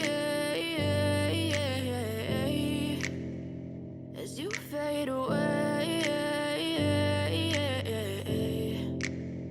Yeah, I'm about to fade away, cause every time I wake up I feel like it's Monday. Something's going wrong with all the chemicals up in my brain. All of a sudden I don't look at anything the same way. Gotta build up of my thoughts sitting in an ashtray. I'm sorry that I'm so inconvenient, okay. Just let me be me and I'll stay out of your way. I can see the way you look at me, I'm such a disgrace. I never really asked to be brought into this place. You wanna love me? Well then baby I have a taste. All the highs and the lows, no you'll never be the same. I don't really wanna hurt you but I can't control the pain. If you're sticking by my side maybe we could be okay. Okay, maybe you could be the change I need today. I promise that I've never felt this way. I really hope that you will choose to stay through all the pain. I know you told your friend you're not okay, and tell me what's wrong and why you never said you felt that way. And guess you're trying to stay strong and fake a smile until I look away. But I've known you too long, it hurts to watch your blue eyes fade to gray as you fade away.